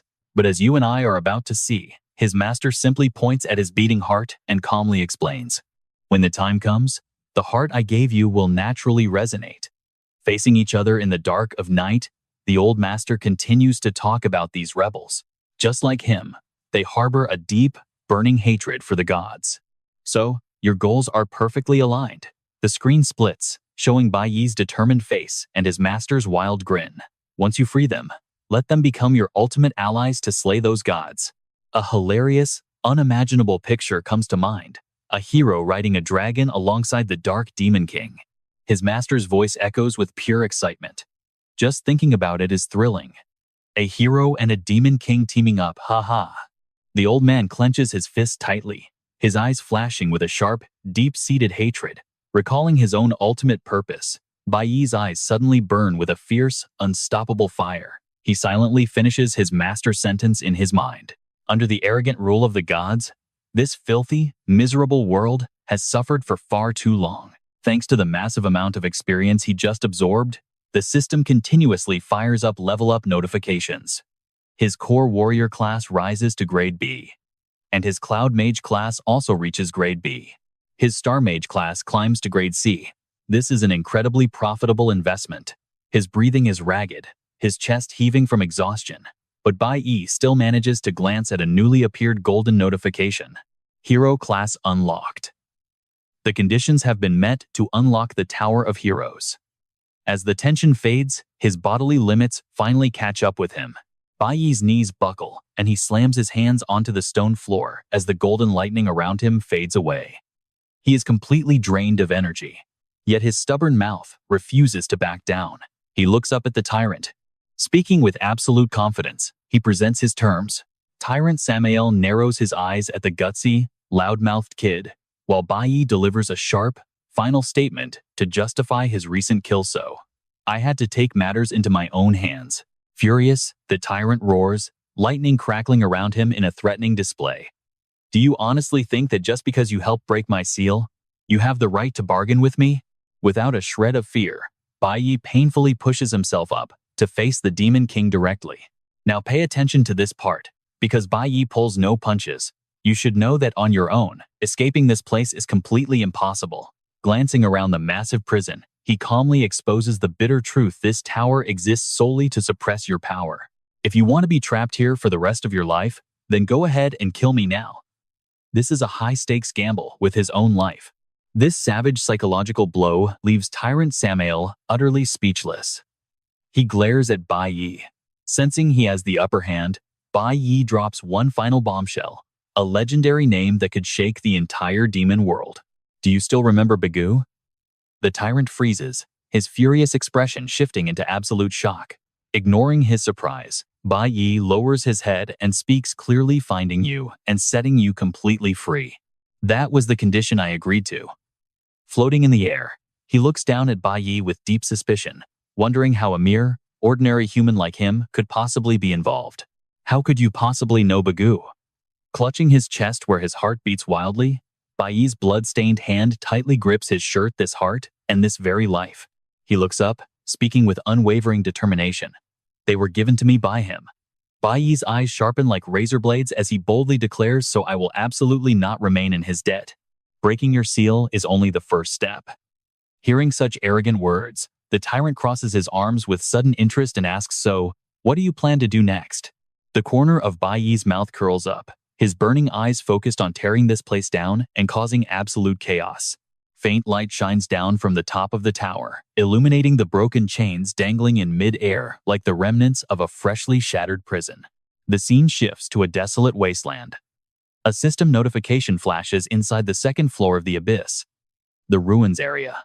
Keeping his hands behind his back, the tyrant gazes at the devastation, whispering that this place was once their city. Let's pause here. Look at his bare feet slowly stepping onto the cold, shattered stone. He speaks slowly. I once led the demon race. Distant memories rush back as images of a glorious past appear. They struggled to find this fertile land, using magic crystals and energy to build their home. But their peace was short-lived. A giant hand descended from the heavens, brutally tearing their peaceful world apart. His voice is thick with resentment. A group calling themselves gods led a massive army to shamelessly invade our territory. His demonic eyes burn with rage. They launched a cowardly surprise attack while we were busy building. Images show miserable demons in chains, forced to mine magic crystals day and night.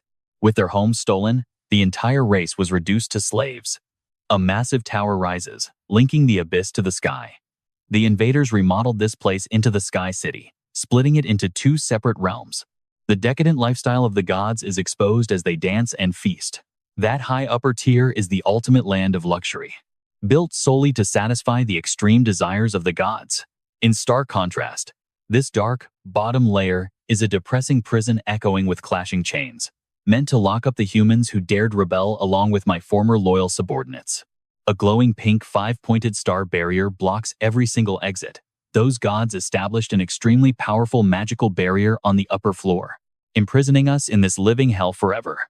The Demon King looks bitterly at the frail, exhausted slaves shoveling magic crystals into the roaring furnace, their energy completely drained as they repeat this brutal labor day after day. Even more terrifyingly, emaciated bodies hang from chains, their life force completely sucked dry. Some are drained so much they turn into solid stone. All of this is just to keep Sky City floating, providing endless energy for those elites living above. Samael lowers his eyes, his voice heavy with deep, burning hatred. They clearly committed no crime. Yet they must endure this humiliation, with some suffering so deeply they have forgotten their own names. He turns away, his back radiating deep loneliness and helplessness. If those incompetent gods were able to actually kill me instead of just sealing me in chains, I probably would have met the exact same tragic end long ago. Looking at the suffering demons, Bai Yi speaks up. Sky City, huh? It really is the most realistic representation of how this cruel world works. Bai Yi's gaze cuts like a knife. Those at the top live comfortably at the peak, looking down to trample on the lives of anyone they deem beneath them. He knows that in this world, true justice has never even existed. Shoving the philosophy aside, Bai Yi snaps back to reality, looking directly at the massive energy generator to finalize his plan. After all, if we destroy that, things get simple. Still drowning in sorrow, the old tyrant turns around with a giant question mark on his face after hearing such casual words. With his hands in his pockets, Bai Yi calmly hands out tasks like a boss. You handle breaking the chains and freeing everyone on this floor. Then smash that generator. I will head upstairs to destroy the barrier trapping you. Samael scoffs, looking at Bai Yi's slender frame with absolute, heavy doubt. Destroy the barrier? You cannot do it alone. The gods are not stupid enough to build a barrier easily broken from inside. But trust me, you and I are going to love his smug reply as Bai Yi grins confidently, asking, Who said I am alone? With calculating eyes, he smirks. Before even entering this field, he has already prepared his trap. Everything is set, and you and I are about to see how this unfolds. He reassures them, his eyes burning with absolute determination.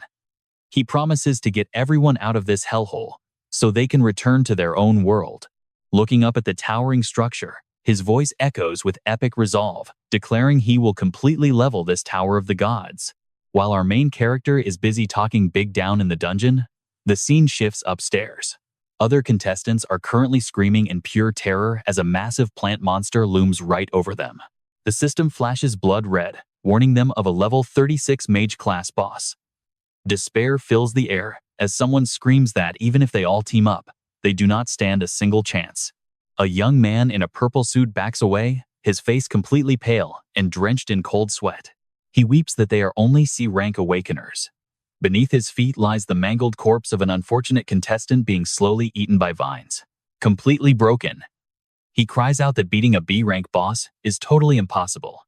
In their darkest hour, a determined young man suddenly glares and roars to snap everyone out of their panic. He yells at them to hold their ground and stop losing their minds. He desperately tries to rally the group, shouting that if they fight together, they might actually stand a chance. But the coward in the purple suit just loses it, screaming back in total rage, asking if this crazy bastard thinks their noble lives are as cheap as his. With tears and snot streaming down his terrified face, he cries out in absolute regret. He wails that they are elite nobles from a private academy. If he had known it was this dangerous, he would have never joined. Now pay attention here, because this is where the nightmare gets too real. While they are busy arguing, a giant wood boss is literally chewing on their dead friend, calmly swallowing them whole. Pointing at the beast, the suit guy shrieks, asking if that thing even looks like a normal monster. He keeps backing away, his voice dripping with bitter hatred as he curses their poverty, yelling that only someone desperate for pocket change would join this ridiculous tournament. The harsh words hit a nerve. The spearman freezes, his back tensing up with a sudden, overwhelming wave of pure frustration and anger. He spins around, veins popping on his forehead as he grits his teeth and snaps at the fake noble to stop living in a delusion. Clenching his shaking spear tightly, he roars in sheer agony, shouting that they never wanted to be here in the first place. Painful memories flash back. In a rundown, miserable slum, a cold notification suddenly rings out like a death knell, sarcastically offering congratulations on being chosen. Two hooded messengers stand at the door, flashing a sinister smirk at his wife as they coldly inform her that she has been drafted into this brutal hunting festival. The husband rushes forward to shield his wife and newborn baby. He desperately begs them, crying out that she just gave birth and is still nursing. He pleads with them, asking if he can take her place instead. But a father's despair is met only by the oppressive shadow of absolute power. The messenger coldly threatens him, asking if he really dares to defy a direct order from the gods. Back in the harsh reality, the poor warrior spits his fury through clenched teeth, growling that this hunting festival is nothing but a sick slaughterhouse created by the gods for their own twisted amusement. Hiding behind a nearby rock, his weary wife clutches her head in utter despair. Accepting her cruel fate, she tearfully finishes his sentence, whispering that they are all just playthings for the gods. Her words are painfully accurate. High above in the luxurious sky city, the gods sit back comfortably, watching the gruesome slaughter play out on a massive screen while laughing hysterically at the spectacle. They laugh wildly, mocking the humans for being so terrified of death. Toasting with expensive wine, the nobles treat this horror like a cheap comedy, cackling hysterically and begging for the boss to finally rip them to shreds. In the center of the room, a high-ranking deity with cold, ruthless eyes calmly delivers a supreme command, stating he wants to see the most thrilling hunt imaginable. You and I both knew this was bad, but look at him shaking. The green-haired guy stammers in terror, crying that their friend has been completely swallowed alive. The hideous monster tilts its sharp head, drooling from its jagged teeth as it locks onto its next prey. Someone in the crowd gasps that the beast is looking right at them.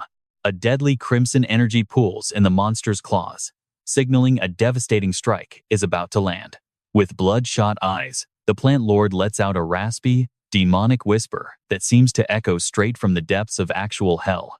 It growls about the sweet scent of blood. Sensing the killing intent locked onto her, the hiding wife freezes. Without hesitation, the beast charges at blinding speed, thrusting its razor-sharp roots directly at the helpless woman. Her husband screams in pure agony, throwing himself in front of her to block the blow. A massive wooden scythe dripping with green energy slashes down ruthlessly. Fresh blood splatters everywhere as the husband acts as a human shield, taking the sharp roots straight through his chest right in front of his completely horrified wife. The sheer force of the impact sends him flying backward. Watching her beloved collapse because of her, the wife completely freezes, clutching her chest with hollow, empty eyes. She begins to slide backward in absolute shock. Meanwhile, the cowardly noble in the suit just clings to the rock next to her, covering his mouth and weeping like a pathetic piece of trash. The massive shadow of the giant plant monster looms over them, blocking out the last ray of light while the husband's blood-soaked hand falls limply onto the cold ground. A horrific sight unfolds before the exhausted wife.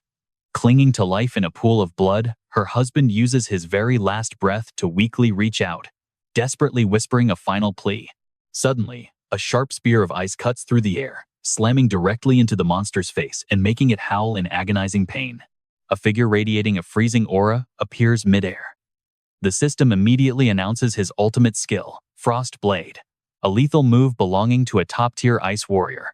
Like a streak of blue lightning, our savior plunges down to shatter the darkness with overwhelming icy power. Landing gracefully, he stands protectively in front of the terrified wife, completely crushing the monster's pursuit. As the dust clears, his face is revealed a dark-haired young man with a cold, flawless expression. The system identifies his elite status as Kamni Kudus, a powerful proxy of the Kim family. Shaking behind the rock, the cowardly suit noble stares in absolute disbelief, his mouth wide open. He is the #1 ranked player on the leaderboard. The cowards hiding in the back tear up with joy, crying out that they are finally saved. But despite the cheering crowd, Kamni Kudus does not even turn around. He coldly mutters that their fate was sealed the moment they stepped onto this battlefield.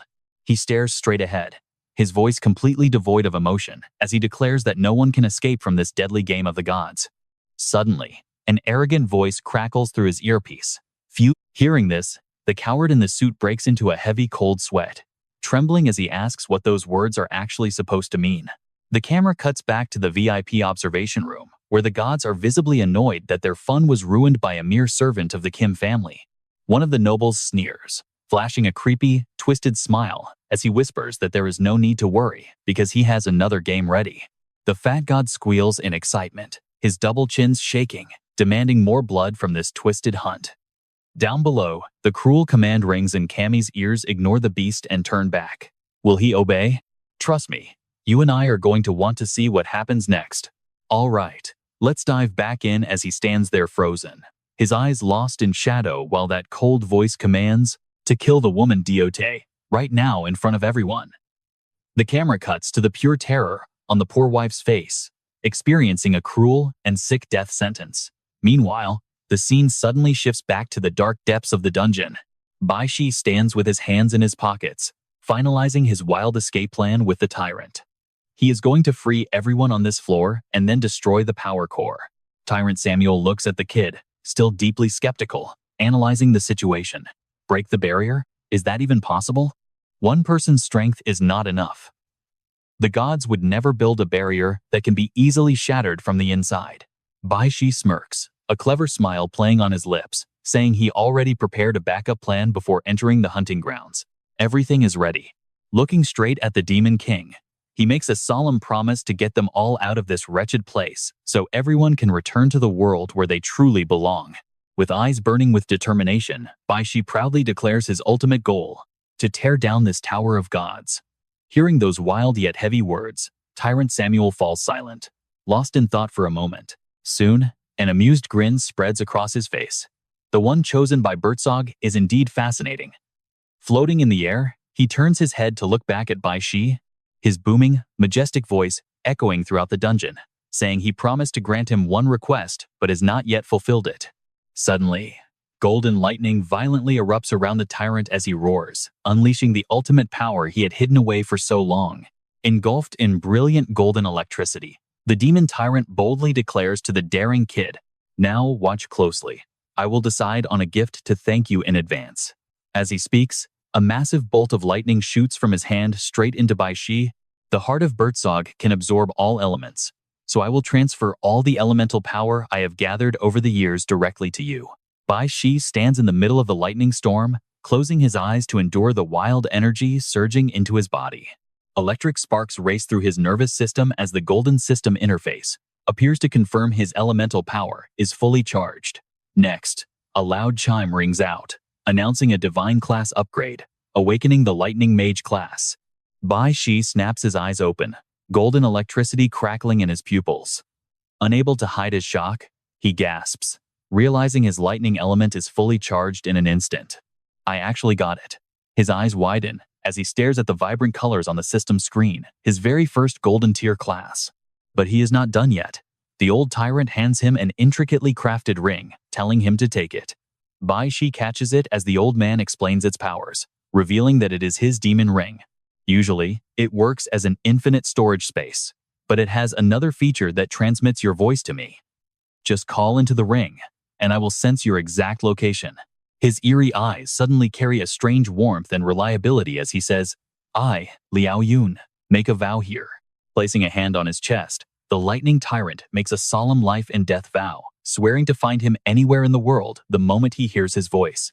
Surprised by this completely unfamiliar name, Bai Shi asks in confusion, Liao Yun, aren't you Samuel?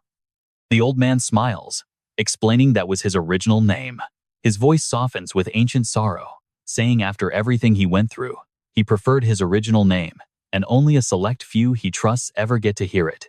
Realizing the heavy trust and absolute respect from a demon king, you can feel the vibe shifting as Bai Shi smiles, saying he understands. With no time to lose, he switches his class to Summoner, a glowing magic circle instantly appearing beneath his feet. Bai Shi turns, urgently telling his partner that time is running out and he needs to head up. Once the barrier is down, he must guide everyone out of here immediately. A stunning emerald green spirit bird spreads its wings and flies out of the magic circle. He commands his summoned beast, Shaolin. Watching the kid prepare to turn the world upside down, Liao Yun laughs heartily, saying, next time they meet, they must drink until they are completely drunk. Bai Shi leaps onto the bird, soaring into the air, leaving behind a firm promise that it is a deal. Feeling free once again, Liao Yun looks up at the fading silhouette of the bird, a proud smirk forming on the lips of a true demon king. Meanwhile, riding high on his giant summoned beast, Bai Shi shouts in pure excitement to tear everything apart. The scene then cuts directly back up to the blood-drenched hunting grounds. The massive root monster still towers over them, its tentacles whipping through the air. The poor wife cowers against the cliff, watching helplessly as a black-haired young man stands right in front of her. The mocking voice from the communicator on his neck rings out again, ordering him to turn around. The brutal command feels like a dagger to the chest. Hearing this, the husband bravely objects, asking what they are planning to do. Kamnikas tilts his head, his eyes darkening as he glances down at the unconscious people on the ground. The voice urges him to kill the wife right in front of her husband. Cruel, psychotic laughter from the gods crackles through the communicator, telling him how fun this is. Teetering on the edge of corruption, Kamnikis's heavily armored hand trembles. He clenches his fist, crushing the freezing ice crystals as he makes his final decision to defy the commands. Kamnikis quickly spins around, glaring at the weak survivors left standing, growling at them to escape immediately, warning them they must get away now. Meanwhile, up in the luxury VIP room, the gods, who were sipping wine and enjoying the drama, suddenly freeze in shock as massive question marks and exclamation points practically fill their screens. Watching Kamnikis's cold back turn away, completely ignoring their command. One of them mutters, "What? What does this mean?" The fat noble jumps up, his face turning red as he screams in a blind rage. The two sharp-nosed gods beside him break out in cold sweat, unable to believe a mere servant would dare disobey them. The fat noble curses violently, his giant belly shaking as he rages about his broken earpiece, swearing to skin the guy alive once he gets out of there. But right in the middle of his rant, another god frantically points at the floating holographic screen. "Hey, look at this." On the flashing interface, the leaderboard of the Grand Hunt suddenly shifts, right beneath Kamnikis's first-place spot of 950 points. It is Bai Shi, who just rocketed to second place with 750 points. The shocked gods look like they have seen a ghost, realizing his score is back and he is still alive. The camera shifts once again, zooming down into a chilling, gloomy forest of black fog. Bai Shi walks entirely alone, stepping deep into the devil's lair. Looking up as he walks through the thick trees, he reminds himself of the dirty truth of this world. This entire Grand Hunt, from start to finish, is nothing but a game played by the gods. Suddenly, a massive beast roars out of the darkness, its jaws dripping with drool and fangs bared.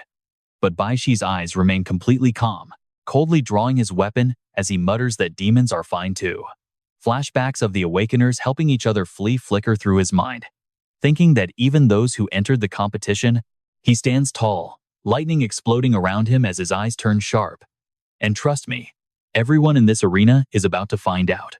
Let's dive into a wild game where players are just pawns. Bai Shi looks up at the fake sky, a golden aura wrapping around him, knowing the game is missing its most important piece. Now, the camera cuts straight to the VIP room, where the arrogant gods sit comfortably watching everything unfold. It is finally time for you high and mighty beings to step into this game yourselves. Back in reality, Bai Shi stands alone in the gloomy darkness, quietly realizing that this world is no different from a massive, suffocating forest of black fog. These bizarre, twisted trees stretch out, completely blocking out the path. Once you fall into their territory, finding your way back is impossible. He closes his eyes, recalling his bitter past life, where he spent every single moment trapped inside the lies woven by the hypocritical gods. He snaps his eyes open, his pupils flashing with brilliant golden lightning. He analyzes the area, then looks back only to realize they have far too many weaknesses, just like this dark forest. Right before him, the source of all illusions reveals its true form as a gargantuan monster tree. The system screen flashes. Mage type, level 39 rank B Lord, illusion great demon. Special ability, creating powerful illusions. Metallic tubes are plugged all over the trunk, dripping glowing green fluid to supply it with energy. Bai Shi looks up at the grotesque tree, calmly stating with absolute confidence, "You are the source of this fog." He puts his hands in his pockets, letting out a deeply sarcastic sigh of pity. "It seems you are just another pathetic creature locked up here by the gods to be used as a tool." Suddenly, a dark, terrifying illusion from the past rushes back. It is a young boy frantically shaking his little sister on a large bed, crying out, "Xiao Yue, wake up, please wake up." She sleepily rubs her eyes and mutters, "Brother, what is wrong?" His face is pale, with pure panic, as he grabs her hand tightly, urging her, "We need to hurry." He drags his sister, running for their lives out of the familiar room. They hold their breath and squeeze into a dark, cramped closet. As the door shuts, she begins to tremble. "Brother." He instantly covers her mouth, staring at her with terror-filled eyes to warn her, "Do not make a single sound." Before the warning even ends, a booming, monstrous voice echoes from outside, "Let me see where you little brats are hiding." Inside the pitch-black closet, tears stream down the terrified girl's face as she trembles uncontrollably.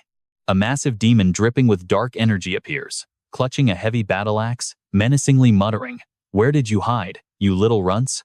Her eyes widen in absolute horror as she peers through the closet crack, silently screaming, "Father, please." Through the gap, a bloody scene unfolds. Her father lies lifeless on the cold floor. Tears of absolute despair pour down as she silently sobs for her mother. Her mother's lifeless body lies nearby, eyes frozen in terror, having suffered the exact same tragic fate from a fatal chest wound. A cold blade ruthlessly swings down, accompanied by a heart-shattering scream. "No, stop! Wake up! Hey you, wake up!" Pulled back by his urgent, commanding voice, she snaps out of her deeply traumatic nightmare, still screaming in absolute terror. The scene shifts back to the grassy field, where a gasping Hyui is held tightly in Baishi's protective arms. He speaks gently to comfort her. She was trapped in an illusion. Now, you and I need to watch this part very closely as she struggles to recover. Holding her, Baishi smiles gently. His eyes burn with absolute, terrifying resolve as he calmly declares, "It is over. It is time for everything in this godforsaken place to end." On the floating digital leaderboard, Hyui's score flashes a measly 250 points, causing the entire VIP room to instantly erupt with excitement. One of the gods lounges in his armchair, clapping his hands with amusement. "Look at that, her score finally popped up. This is getting fun. The bettors are going to lose everything today." He turns to his partner with a smug grin, saying everything is going exactly as you planned. The god next to him immediately adds fuel to the fire, mocking, "But now your precious sacrifice refuses to obey you. How do you still have the face to laugh?" The fat god standing nearby falls completely silent, his face darkening from the relentless mockery. Infuriated, he clenches his fists and roars, "Enough of this. I order you to activate the Demon Gate transformation immediately." Another god frowns, voicing his concern. "The Demon Gate? That is far too dangerous. If we push a rank B lord to that extreme, the consequences will be..." The fat god completely loses it, his bloodshot eyes filled with bloodlust. "I do not care about winning anymore. I want to watch them rot and die. Cast your votes. Let us see if they survive 5 gods voting." He growls, staring bloodthirstily at the monitor. "You guys want to see a much more brutal, bloody show too, do you not?" The other 2 gods shrug indifferently. "I know what you're thinking, they don't care at all. Of course we'll watch a good show," they mock. "But do you not feel pity for your own champion?" Ignoring the question, the fat god issues a cold command. "Excellent, 3 votes cast." Instantly, the pedestals beneath them crack open, sending a surge of dark, terrifying energy straight down to the battlefield below. The fat god waves his hand in absolute excitement, while the final god remains silent, answering with cold eyes, "Understood." The fat god crosses his arms, arrogantly ordering, "Turn off that annoying leaderboard. I do not want anything blocking my view at a moment like this." Staring at the screen showing the raging monster, he mutters, "I want to clearly witness the exact moment they die." From beneath the ground, massive metal pillars erupt, shattering the earth and sending sharp, rocky debris flying everywhere. A thick, bloody crimson mist begins to spread, engulfing the entire forest in a living nightmare. Standing amidst crackling blue electricity, Kamnik looks around in sheer panic. Behind him, his black-haired companion frantically shouts, "What the hell is happening? What is this?" Through the thick red mist, a grotesque creature with razor-sharp teeth and burning eyes slowly emerges, roaring in pure madness. Its massive wings stretch wide, releasing an overwhelming, heavy aura that makes the surrounding air feel completely frozen. It spins, shattering massive boulders with a single devastating strike. The terrifying sound sends shivers down everyone's spines.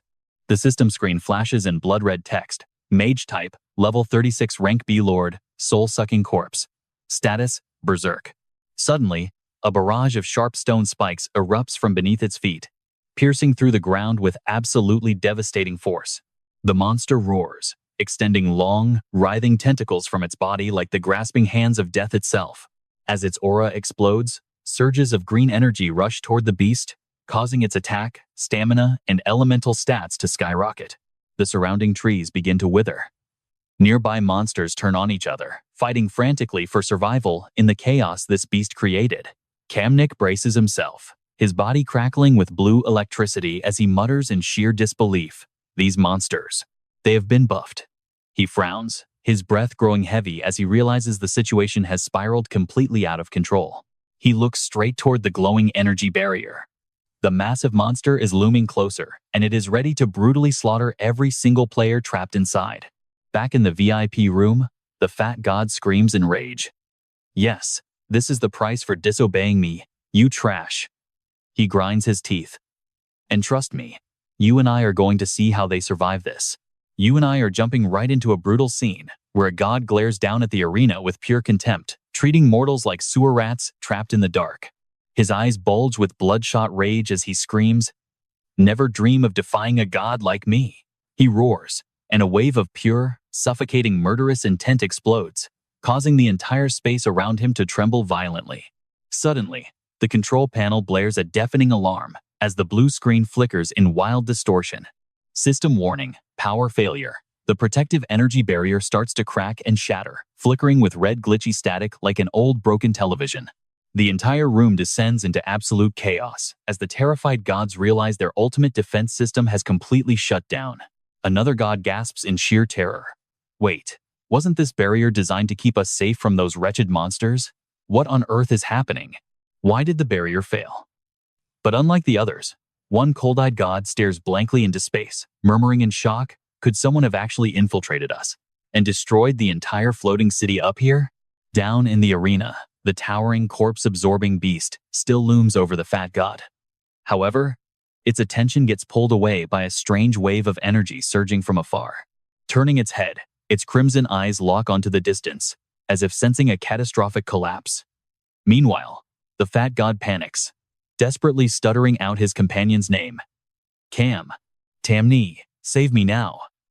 Meanwhile, in a hidden chamber, a massive blueprint of the floating city lights up, displaying its incredibly complex network of energy pathways. The schematics show a massive furnace on the second floor, fueled by slaves and magic crystals to power the upper level. A secondary backup reserve also exists, holding enough emergency power to keep the city afloat for a whole month. Now, let's watch this part closely. A stranger stands in the shadows, calmly claiming that even if the main power fails, the backup system will keep the floating city in the sky forever. It will never fall. Even if some suicidal rat manages to break in, these two systems are more than enough to protect the lives of every god.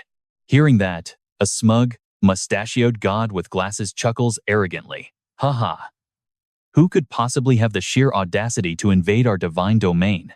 High above, the magnificent city floats proudly in the endless blue sky, entirely cut off from the miserable world below.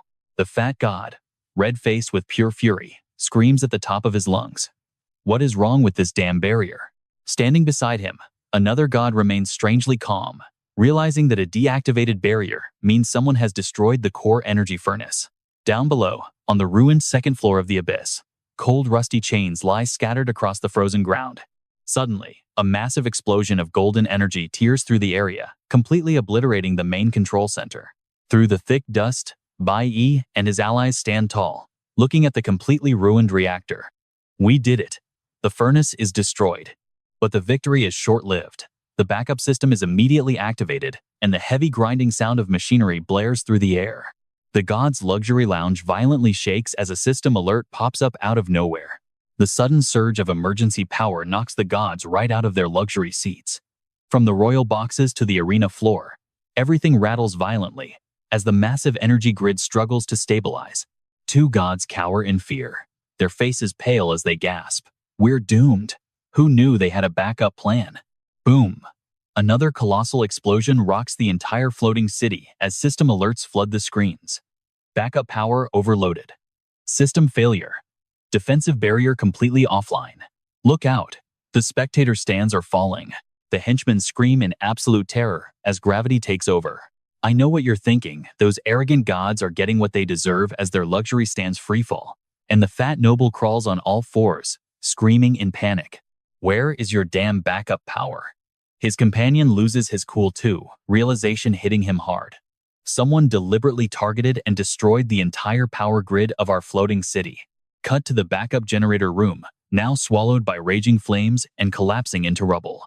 The divine guards lie scattered across the floor, completely wiped out by a ruthless surprise attack. A bizarre, mantis-like creature eagerly sucks up glowing golden energy straight from the exposed circuit boards.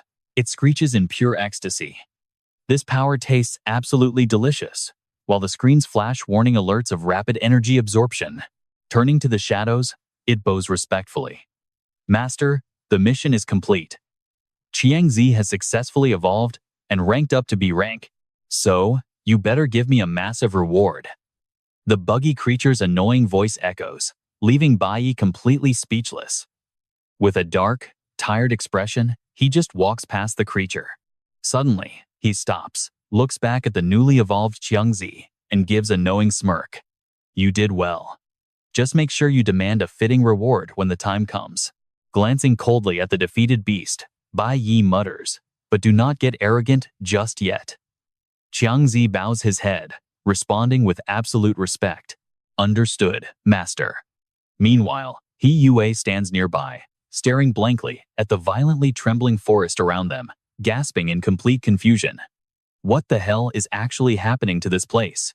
Everything is spinning out of control. Above them, the sky cracks open as countless wild beasts and minor monsters descend into madness, roaring ferociously in all directions. Suddenly, the massive energy dome trapping the entire arena vanishes into thin air. The surviving fighters scream in pure joy. The barrier is gone. Quick, we can escape. Without a second thought, they bolt toward freedom, desperate to escape the collapsing ruins. We are finally going to live. Across the ruins, the towering corpse-absorbing beast stands tall once more, cornering the terrified gods on their fallen platform. The fat god turns completely pale, trembling violently as he shrieks, "Hurry! Contact the nearest hunter guild. Tell them we need rescue immediately." The monster lets out a deafening roar. Its glowing red eyes lock dead onto the fat god, who runs away screaming at the top of his lungs. Why? Why is it chasing me? Waving his hands in sheer panic, the fat coward orders his nearby guards. You useless trash. Do something and kill it now. Just as terrified, two guards cowering behind broken chairs shout back. Do not let it get close. If my lord gets hurt, our heads are rolling. Without warning, the beast swings its razor-sharp iron chains, tearing through the chaotic crowd. One guard tries to stay calm, shielding his master as he warns. These monsters might be low level, but do not let your guard down. Hearing this, a noble calls out in confusion, prompting the black-cloaked man to look back. The noble gestures to the chaos, saying, "Just look around us. No matter how you look at it, there is only one explanation." He takes a deep breath, his eyes turning grim. How long has it been since anyone actually dared to rise up against the gods? Back in the arena, the corpse-absorbing beast is pinned down by glowing magic chains, its breath growing weak and shallow from the heavy blows. Seeing an opening, the fat god points and snarls viciously. Do not let it die so easily. That filthy piece of trash almost took my life, he roars with sadistic malice. I want it tortured to death. Inch by inch. Electrocute this beast now. Just then, Bai Yi appears right behind the fat noble, staring coldly at the beast, convulsing from the high-voltage currents. Suddenly, a glowing system prompt flashes before Bai Yi's eyes, initiating state transition to core warrior. Bai Yi grips his sword tightly, mocking the fat noble as raw golden lightning strikes the roaring beast. That is where we leave it. You and I are about to see this absolute badass crush the gods. All right, you and I are jumping right into a flashback of those arrogant high gods treating collared humans like absolute trash. Under his control, they became twisted playthings for his amusement. While on this side, the fat noble cowers in fear, screaming out in utter despair as things keep getting worse. Bai Shi doesn't even flinch, his cold eyes glowing with a deadly green light. He declares that they are the ultimate proof of the gods' absolute stupidity and cruelty before firing a devastating energy beam that completely pierces through the monster. With a powerful sword slash, he splits the beast apart. A system notification flashes across the screen, confirming the defeat of the soul-absorbing corpse and granting 88,000 experience points. He also receives the Heaven Bone Flower and 1,000 boss defeat points. Turning his gaze to the terrified noble, Bai Shi declares that this game has finally reached its end. Pale and shaking, the terrified noble points his finger directly at him, stuttering out, "Who gave you permission to attack?" Suddenly, a massive explosion erupts, and the ground beneath them completely collapses. The Sky City shakes violently, sending the entire massive structure into a terrifying freefall down into the abyss. Up in the VIP lounge, the shocked gods freeze in disbelief. The green-haired guy stammers, "What on earth is happening?" while their leader paled, cold sweat dripping down his face as he gasps. No, this is clearly no ordinary rebellion, as the entire floating city continues to crumble, with watchtower debris exploding and scattering wildly through the clouds.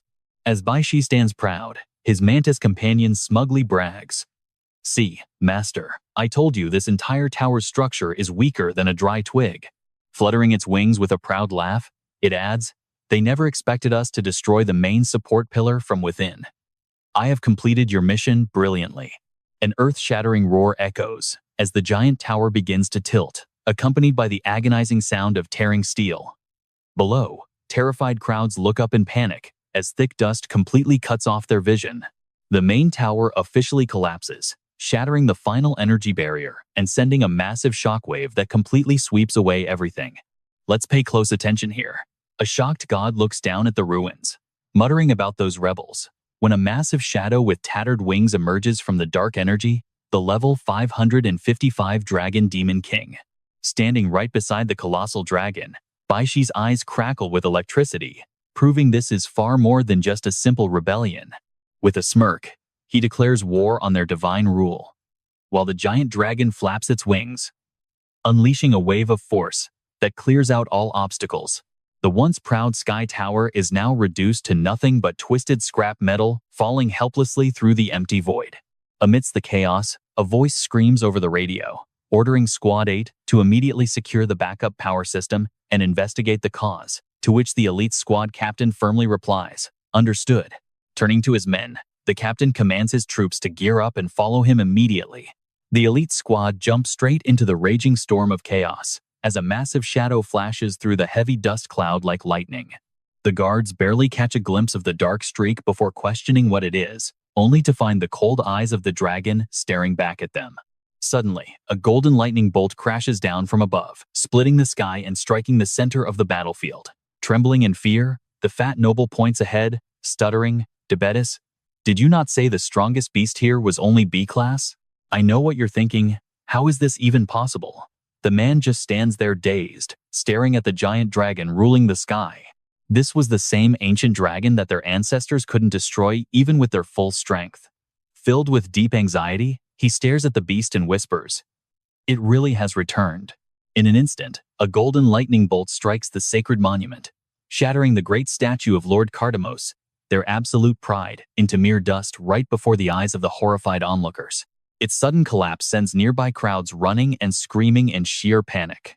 The bystanders watch with wide-open mouths, completely speechless, as a brown-haired man gasps, "The great statue of Lord Cardemos is actually gone." Beside him, a silver-haired man adds, "Was it really destroyed by a dragon with just a single strike of lightning?" The giant dragon roars, sparks of lightning dancing across its body, as it declares, "You have kept me suppressed beneath the earth for far too many years." With a massive sweep of its wings, the dragon unleashes a wave of electricity that shatters the ground, causing rocks to rain down in total chaos as it roars. It is time to settle all scores. A massive explosion completely engulfs the entire area. The bodyguard throws his arms up to shield his master from the debris, while the glasses-wearing assistant quickly drags Dibetis back, desperately dodging the continuous strikes of lightning while screaming for him to run. Drenched in sweat, the assistant's face is extremely tense, as his mind races to find any possible way to survive this nightmare. This dragon's power is too overwhelming, easily S-class or higher. He knows they must protect Dibetis at all costs. Meanwhile, Dibetis has completely lost his usual arrogant pride, his face blank and eyes empty as he stares at the brutal reality before him. In an instant, the dragon's colossal dark shadow blocks out the entire sky, forcing everyone below to realize the sheer scale of the danger. Their proud divine realm is taking a devastating hit, as the ancient dragon gathers its power to unleash a massive blast. A stream of fiery energy blasts straight into the sky barrier, triggering the spectacular and terrifying collapse of the great tower, its sturdy structures completely shattered by blinding lightning.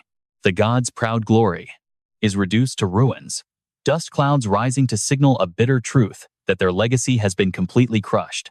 In the wreckage, a green-haired man covers his face, crying hysterically as tears stream down his face while he screams in fear. Wah! Completely out of his mind, he grabs his head and ducks down, tears streaming. Stuttering in despair and begging for his life, he screams, "Is there anyone who can kill that dragon? I will reward you with 100 million. Hearing that ridiculous promise, his colleague frowns and snaps back. Are you insane? How could anyone possibly win against a monster dragon like that? They look up at the giant dark shadow of the dragon, circling the clouds, whispering through gritted teeth, unless the divine army itself deploys. Answering their trembling fear, the dragon opens its fiery maw, letting out a deafening roar that violently shakes the entire sky. Things get even worse as the magical seal completely shatters, releasing the giant caged monsters like a broken dam. The guards frantically swing their weapons, shouting out to everyone.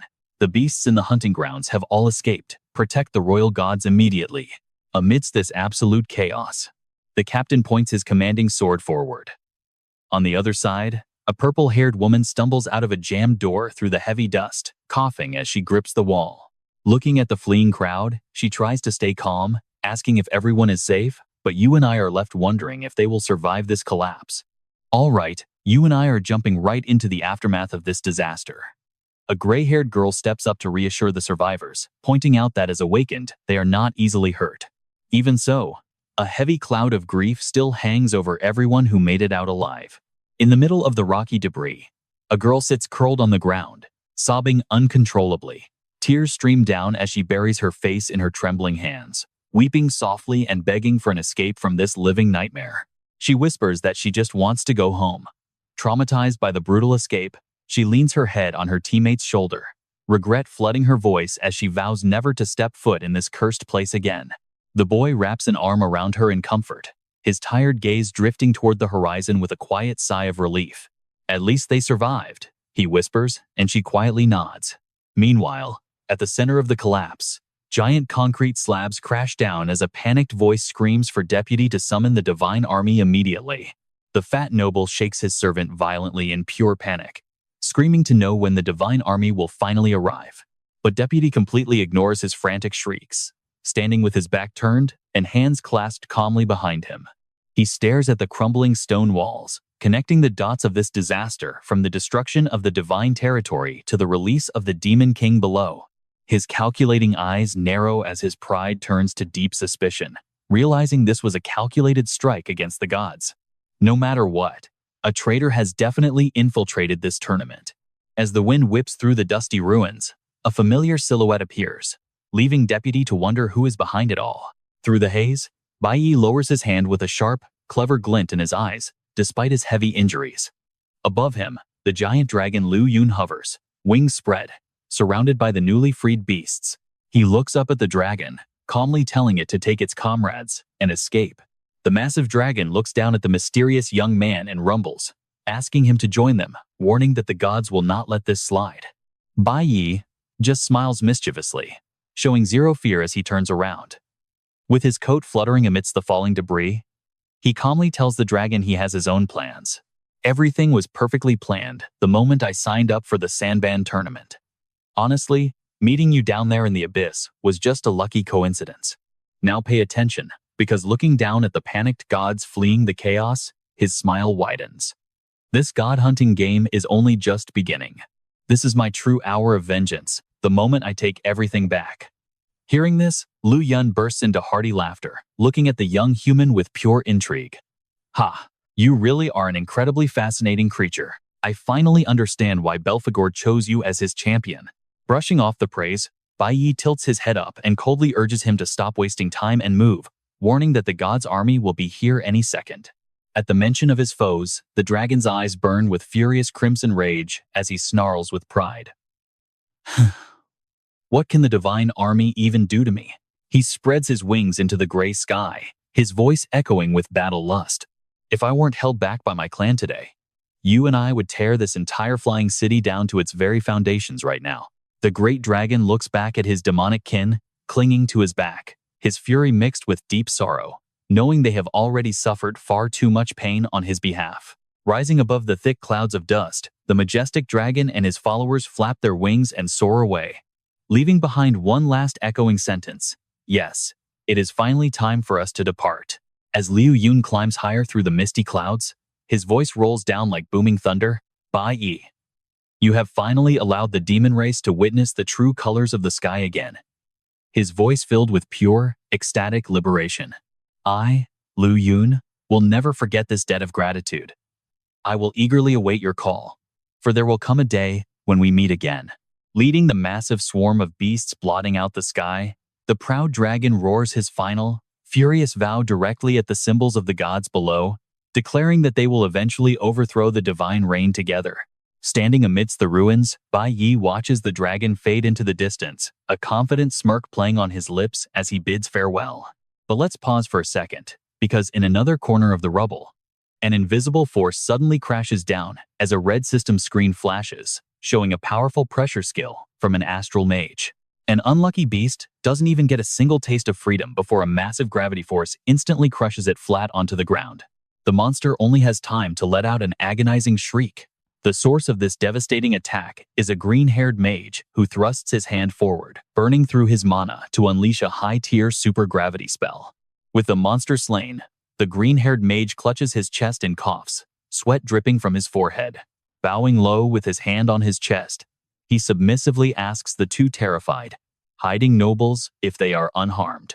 The two nobles breathe a sigh of relief, staring wide-eyed at the puddle of monster slime on the ground, their voices still trembling with disbelief at what they just saw. Is it really dead? Once they regain their composure, one noble immediately kicks his fellow official out of the way, taking his frustration out with harsh curses. You useless coward. That beast almost jumped right on top of me. Meanwhile, the other noble turns to the green-haired youth, condescendingly praising him by saying he did a decent job. The green-haired young mage sweats nervously, only able to offer a highly awkward thank you for the patronizing compliment. The arrogant noble straightens his clothing with a bitter, sour expression, grumbling furiously about how losing his precious dignity in front of mere commoners has completely ruined his reputation. But while these fools are busy whining about their fragile pride, the green-haired youth looks up at the massive hole, torn open in the sky. With smoke drifting through the ruins, he sighs inwardly, wondering if this floating city can ever be rebuilt after suffering such devastating destruction. At the same time, standing firm amid the rising smoke, Deputy keeps his hands behind his back, his expression cold and unreadable. His glass-wearing bodyguard quickly grabs a radio transceiver, attempting to contact the remaining forces. The guard firmly presses the transmission button on his radio transceiver. After receiving the situation update, he turns to report to Deputy in a flat, monotone voice, stating that all monsters on the battlefield have been cleared, and the giant dragon has already fled the skies below. The divine army has already begun its pursuit. But Deputy doesn't seem to care about the dragon's escape at all. His sharp eyes narrow as he coldly asks a much more critical question. What about the power source? The radio static crackles as a voice reports. Squad 8. Squad 8 reporting. The backup power system has been successfully restored and is operating normally. Among the debris where the nobles are bickering, the lights flicker a few times before glowing brightly once more. The voice over the radio continues steadily, announcing that the emergency backup generator has been fully activated. With the main power restored, blue hexagonal energy barriers begin to materialize out of thin air, weaving back together to completely seal the massive dome once again. The bright blue light reflects sharply off the side of Bai Yi's calm face. He stands there in complete silence, his sharp eyes narrowing slightly with an incredibly eerie composure as he witnesses the grand energy cage of the floating city seal itself completely shut right in front of him. Staring at the blue hexagonal energy shield, weaving itself back together over the scattered ruins, a man lets out a long, heavy sigh of relief as he speaks. Finally, it is finally over. The dark-haired girl standing next to him relaxes her shoulders and mutters a quiet, weary agreement. As the tension begins to fade, a red-haired girl gently comforts her trembling teammate, holding her close as she whispers that it is over. The monsters have been dealt with by the blessed, and the dragon is gone. And that's where we leave it, trust me. You are going to want to see what happens next. All right, you and I are jumping right into a wild ride where tears of relief are finally falling as the chaotic hunting festival officially comes to an end. But before she can even dry her tears, Both girls freeze in absolute shock. A massive screen suddenly flashes a blinding light across the sky, throwing the entire crowd into a panicked frenzy of pointing and whispering. What on earth is that? The crowd stares up at the giant screen in utter disbelief as collective gasps echo through the arena. Look, it is the official leaderboard. It is the final results of the hunting tournament. Looking at the very top of the board, the purple-haired girl drops her jaw in pure shock, whispering the unbelievable name, Bai Yi. He actually took first place. While everyone stands there completely speechless, soft footsteps echo. Thebes, that annoying noble in his pristine white suit, steps onto the high platform with a calm, irritating smirk, leaving the crowd below totally dazed. Standing with his hands behind his back in front of the giant leaderboard, he speaks with majestic authority, as if his own tower did not just crumble. Although this hunting tournament faced many unexpected incidents, in the end, it has been fully completed. Thebes maintains his elite prestige, dramatically raising his hand to snap his fingers with style before declaring to the crowd, "The promise of the gods will absolutely not be broken." Following that showy command, his bespectacled bodyguard waves his hand, directing two lackeys to wheel out a blindingly shiny golden chest that makes the crowd gasp in awe once again. Watching this show, the green-haired Lark Kim and his sweat-drenched cronies whisper to each other with sheer sarcasm. Everything is completely ruined, yet this guy still has the nerve to go through with an awards ceremony? Honestly, Thebes has some serious nerve. Ignoring the whispers, the bodyguard keeps a professional face, gesturing toward the treasure chest. But facing the ultimate glory that everyone covets, Bai Yi just stands there, completely expressionless and calm, looking as if none of this has anything to do with him. As the chest radiates a blinding golden light, the bodyguard urges him forward, saying it now belongs to him. Without hesitation, Bai Yi reaches out to claim his top-tier rewards, the S-Class weapon, Flow, and the S-Class ring. Shengyu, as a brilliant gold aura, wraps around his entire body. He raises his hand, admiring the glowing ring. Next, he lifts the gorgeous sword with both hands, its blade beautifully wrapped in swirling, mystical ribbons of golden magical energy. Now, here is the part you and I need to watch closely. He swings the sword with a sharp, effortless flick of his wrist, looking absolutely legendary. He seems calm, but his mind is racing, and his eyes narrow with deep calculation as he realizes what this weapon actually is. Could it really be this weapon again? While the formal ceremony continues, the scene shifts over to the industrial power station, where a stern voice reports that the main power system has finally been restored. The cold commander, in a black coat, walks past the medical teams treating the injured, barking out orders. The floating city is temporarily back online. Go double-check the area to make sure no injured survivors were left behind. His subordinates salute and shout in unison before dispersing around the transformer floor, which is still spitting sparks of residual electricity. The commander strokes his chin, frowning deeply as he examines the shattered machinery, clearly recognizing the brutal marks of a monster attack. But why would they deliberately target the power grid? Could it be a monster infiltration? Right then, a dreadlocked bodyguard runs his black-gloved finger over a perfectly clean cut on a severed piece of metal. He looks up, his sharp eyes immediately dismissing his boss's theory, declaring that it wasn't a monster. Looking at this clean cut, it was definitely caused by a summoned beast, meaning this attack was absolutely not a random accident. His hawk-like eyes narrow as he starts putting together the pieces of this massive, chaotic puzzle.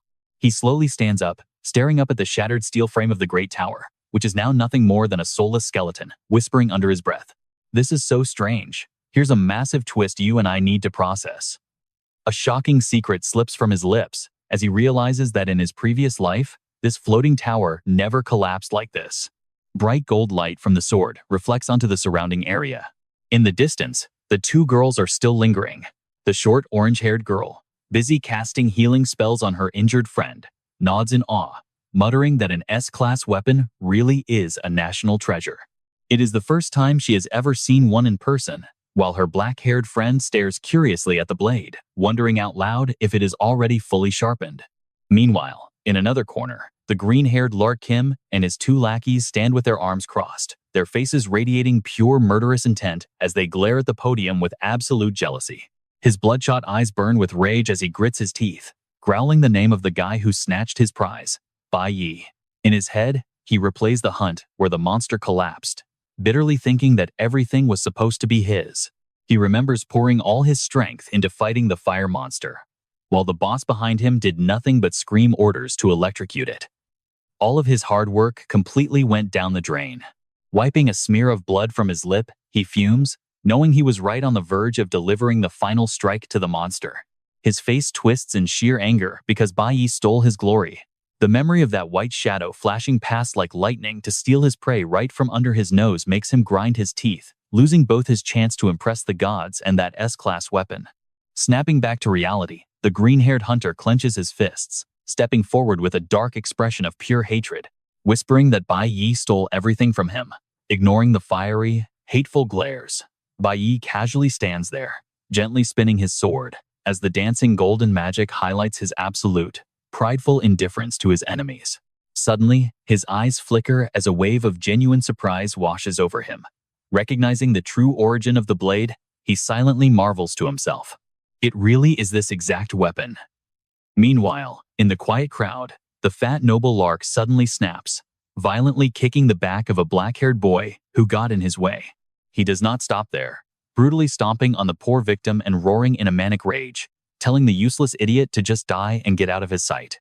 You possess a gold-tier divine class, yet you could not even beat a country bumpkin loser. What did I tell you earlier? The furious Lark continuously rains heavy kicks down on the boy, leaving blood splattered across the floor as he fiercely warns him about failing to get first place. His eyes roll back, bloodshot with fury, his face twisting into a demonic scowl. Panting and dripping with sweat, he curses bitterly over his lost money, screaming that the useless piece of trash just made him lose 100 million credits. Just as the poor boy is about to be beaten half to death, Thebes calmly speaks from his high platform, his quiet voice packed with heavy pressure, telling Lark to stop. The crowd watches the brutal violence unfold in sheer panic. Acting completely elegant, the brown-haired noble warns him that everyone is watching, telling him to show some restraint. Lark pauses, turning his head to glare up at the high platform, growling the name of the noble, Thebes. Throwing away his previous caution, the furious fat noble grabs the boy's hair, pulling him back violently to declare that this boy is his own exclusive blessed. His life or death is mine to decide. What do you think happens next? All right, you and I are jumping right into a massive clash of egos. This fat guy points straight at Debitus, sneering at Bai Yi. He screams that a country bumpkin used cheap tricks to win, demanding to know if they think they can walk all over him. Dragged into the argument, Bai Yi looks back with a cold glare, muttering the name Rock Kim. Next to him is a badly beaten teenager wearing a heavy locked collar, the very excuse this fat man is using to cover up his own pathetic defeat. If this had been a fair fight, there is no way that little brat could ever match my Ganikos. Hearing those petty insults, Bai Yi's eyes flash with amusement, looking at the screaming man as if he is nothing but a clown performing a cheap show. High above, the brown-haired Debitus narrows his eyes, casually repeating that name with a calculating tone. Ganikos. Suddenly, he spreads his arms and makes a shocking decision that freezes the fat man on the spot. Then let them fight each other directly. This sudden turn of events leaves the fat man completely panicked. What? With undeniable authority, Debitus speaks clearly to the crowd, announcing his grand decree. In the name of the Divine Sun, I order an extra exhibition match, a duel between two awakened. Every eye turns toward the two sides. Debitus points his finger straight toward the ruins, shouting coldly. The two fighters stepping into this duel will be Bai Yi and Ganikos. A devious smirk curls on Debitus's face as he sets a reward designed to twist the knife in the fat man's pride. The winner of this match will receive the 100 million that I just won from Rock Kim. Hearing this wild decision, the crowd erupts into a frenzy, and even the men in suits stare in absolute shock. What? A brown-haired girl grabs her teammate's sleeve in panic, unable to believe her ears. An awakened duel between Bai Yi and Ganikos. Now, you and I need to watch closely, because high above, Debitus smirks with twisted excitement, thinking to himself that he is truly curious to see what happens next. Bai Yi. Looking through the hazy dust of the ruins, Debitus's cold gaze locks onto the nonchalant young man standing below. The amber eyes of the ruler narrow sharply, trying to peer through his opponent's perfect disguise to see how much power he is hiding. Bai Yi stands silently, letting the wind blow his hair. If you have nothing to hide, then prove it to me. Hearing this decision, The fat man Rock Him reacts like a drowning man catching a lifeline, grinning with smug satisfaction. Hee. Who knew Debitus was actually so sharp? Feeling emboldened by the Divine Son's backing, the fat man kicks the collapsed Ganikos, screaming like a madman. I am giving you one last chance. Win back every single coin you just lost. The fat man presses his face close to the bloody teenager, his twisted smile delivering a highly sinister threat. If you lose again, I will personally pay a visit to your hometown. Do you hear me? This threat to his family causes Ganikos' pupils to shrink violently, his eyes stretching wide in absolute panic. Watching this pathetic display unfold, Debitus remains entirely indifferent, without showing an ounce of pity, speaking in a casual tone. So then, he looks down at the two main actors of his play, asking a routine question. Do either of you awakened have any objections to this duel? Under the immense pressure of his family's safety, Ganikos casts his eyes down in deep despair. With blood running down his pale face, he bows in total submission. No objections. Opposite him, Bai Yi bows his head, as a sharp calculation flashes in his eyes. Since Debitus ordered this as the Divine Son, refusing would mean direct opposition. Having made his choice, he looks up and answers decisively. No objections. Hearing this, Debitus nods his head in satisfaction. Very well. Suddenly, a massive rectangular concrete slab breaks off from the ruins, slamming onto the ground with a loud crash that kicks up a thick cloud of dust. Debitus gestures toward the fallen slab like a king granting a favor. Then let the duel happen up here. You and I both know this is no friendly match, as his cold eyes narrow, declaring the bloody rules: death, surrender, or falling off the stage all mean defeat. One round decides it all. Bai Yi calmly looks at him while the surrounding crowd continues to whisper in absolute shock, asking themselves, is this a joke? Are they really going to fight here? Hanok stands hiding behind, clutching her chest with worried eyes. As Bai Yi walks past, Debitus' platform lowers to the ground, his voice dripping with deep meaning. That is right, Bai Yi, a lot has happened in the Sky City today. Debitus glares at him with suspicion and malice, whispering, I suspect the mastermind behind this chaos is hiding among the contestants. That person must have concealed their true strength and planned this for a very long time. Ignoring the noble's suspicious rambling behind his back, he doesn't care even when the man suggests his entry into the tournament was no coincidence. What do you think? Bai Yi remains completely calm. Suddenly, he pauses for a brief moment, though his back still shows total indifference to the verbal bait. Turning his head slightly toward the floating noble, Bai Yi drops a line to shut down the suspicion. I do not know anything. Sorry. Continuing toward the stage, he throws back the perfect excuse to keep his cover. I only want to get strong quickly. Hearing that flawless and honest answer, Debitus smirks as a dark smile crosses his face and he stands up straight. Clasping his hands behind his back, he watches Bai Yi walk toward the stone platform, casually calling out, good luck. Once out of his line of sight, Bai Yi's expression immediately turns cold as steel. Analyzing the situation, he knows the truth. As expected, he has started to suspect me. I can no longer hide my true power. In the distance, that massive concrete slab, sitting amidst the ruins, has officially become a stage of life and death. Both fighters take their positions on the stage. Bai Yi reaches out as a glowing golden magic circle summons his repaired Class S sword. Across from him, Ganikos begins gathering sharp, icy blue energy in his hands. Ganikos' eyes no longer show any panic or fear. They are pitch black, silent and extremely cold. The eyes of a man pushed to the absolute brink. Looking at his opponent, memories of Bai Yi's past life flash back with bitter irony. Ganikos, who knew that in this life, we would be pushed onto the same stage again. A spectacled official holds up a wanted poster with Ganikos' face, making a cold, heartless announcement. Ganikos assassinated a member of the divine race and fled, escaping back to his hometown in Mungia. The divine army has been dispatched to pursue him, with orders to capture him alive. The cruel command echoes over the surprisingly peaceful and beautiful scenery of Mungia. But if he resists, you are authorized to deal with him as you see fit. Back in his past life, Bai Yi stood tall on a thatched roof in his assassin's cloak, his cold silhouette looking down at Ganikos, who sat slumped over a wooden table below. The past Ganikos looked haggard, unshaven, with a single tear rolling down his cheek. Holding a wine bottle, he laughed bitterly, saying that they had found him surprisingly fast. Bai Yi said nothing, only activating a glowing blue three-dimensional map display. His flat voice exposed the brutal truth of the situation. Those blessed by the divine race have trackers in their hearts, making escape useless. Ganekos slams his bottle down in surrender, yet finding a strange sense of relief. You and I can only watch as this tragic history prepares to repeat itself. All right, let's dive into a world where absolutely no one can escape their grasp. Out of nowhere, crackling blue lightning surges around Ganekos' arm on the table, signaling a final, bloody battle of life and death when there is no way out. In his past life, Ganekos unleashes his devastating blue lightning, wrapping around his body alongside his razor-sharp chain sword. Gritting his teeth with absolute determination, he utters a desperate cry. If he must die, he would rather die in his homeland. Yet, facing this hopeless resistance, the past life Belphegor stands tall like a descending god. His sword blazes with brilliant golden flames. But then, the scene abruptly flashes back to another brutal memory. There, we see a giant, deep green praying mantis savagely tearing apart its bloody prey. Cowardly nobles scream in pure excitement, urging the beast to bite its prey to death.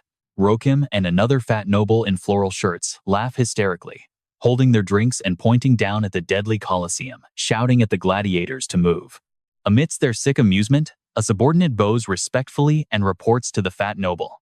"My lord, the Belphegor of the Legion." The fat Rokim twirls a leaf, letting it drop with a twisted, mocking smile. He asks, "Do you want to place a bet with me and see who dies next?" Back to that ancient death match. On this parched land, the blue and golden energies clash violently. Their overwhelming killing intent fills the sky, neither side willing to back down even an inch. Belphegor coldly glides past Ganekos' icy defense, as memories echo the cruel irony of fate. "In our past lives, I was the one standing high above. As a holy warrior of the gods' legion, I watched your back, Ganekos. It was so incredibly lonely and tragic," Belphegor silently recalls. "Now pay attention to this tragedy. You were wanted by the gods, standing on the opposite side." My eyes cast down with deep, buried regret from our past life. Because back then, I still did not realize the bitter truth. The mocking laughter of the nobles flashes over the image of their fierce duel, making him realize with painful clarity that, in the end, both of us were merely toys for their amusement, cheap ants to be crushed at their whim. Back to the brutal reality of this collapsed concrete arena, Ganekos stands completely clad in sharp, spiked ice armor, his aura exploding for a brand new deathmatch. Belphegor raises his golden sword in defense, eyes flashing with the cruel irony of fate. "Ganekos, who would have thought that in this life, we would be forced onto an arena built by the gods themselves?" Watching from below, the excited nobles lean in and laugh hysterically like they are watching a circus show, shouting, "Haha, this is highly entertaining." Up on the grand podium, Debitus folds his hands with a smug smirk, calmly enjoying the tragic life and death play he orchestrated, completely unable to hide his towering arrogance. The fat Rokim leans forward, screaming at the top of his lungs to desperately urge his pawn. He yells, "Get your spirit back and kill that country bumpkin right now, Ganekos." The fat noble's hideous face twists, his eyes wide with evil, as he uses a fatal weakness to force his pawn to fight. "Think about your hometown." Ganekos grits his teeth, cold sweat pouring down his forehead as veins pop on his face. The cruel threat echoes in his ears. "Think about the lives of the people in that small mongrel town." Hearing those vile, disgusting words, Belphegor's eyes darken as a furious, unstoppable rage boils deep inside him. Even though he had crushed their floating city to pieces, as their blades clash in a massive, screen-splitting shockwave, he bitterly realizes their absolute, rotten nature. You and I both know their vile nature hasn't changed one bit. Sparks fly blindingly as they clash. High-speed slashes tear through the air, carving up the surrounding space with devastating force. Pressing his blade down, Belphegor's eyes burn with a fiery hatred that wants to completely incinerate the ruling class. To them, we are forever just trash.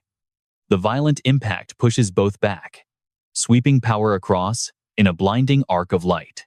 Just feeble, helpless ants they think they can easily crush at any moment. The violent shockwave from the mana explosion sweeps down, throwing dirt and rocks everywhere, forcing the fat Rokim to panic and cover his face. "Oh my!" While the girl next to him shuts her eyes in terror, screaming out loud. Without letting him breathe, Ganekos lunges forward, his eyes blazing with intense bloodlust as he swings a massive, ice-coated greatsword with absolute mountain-shattering force. Reacting in a flash, Belphegor agilely spins backward, dodging the freezing blade just a fraction of an inch from his face. Immediately, Ganekos unleashes a sweeping, deadly follow-up strike. Belphegor raises his golden sword with both hands, blocking the freezing ice blade. A blinding explosion of light erupts between them.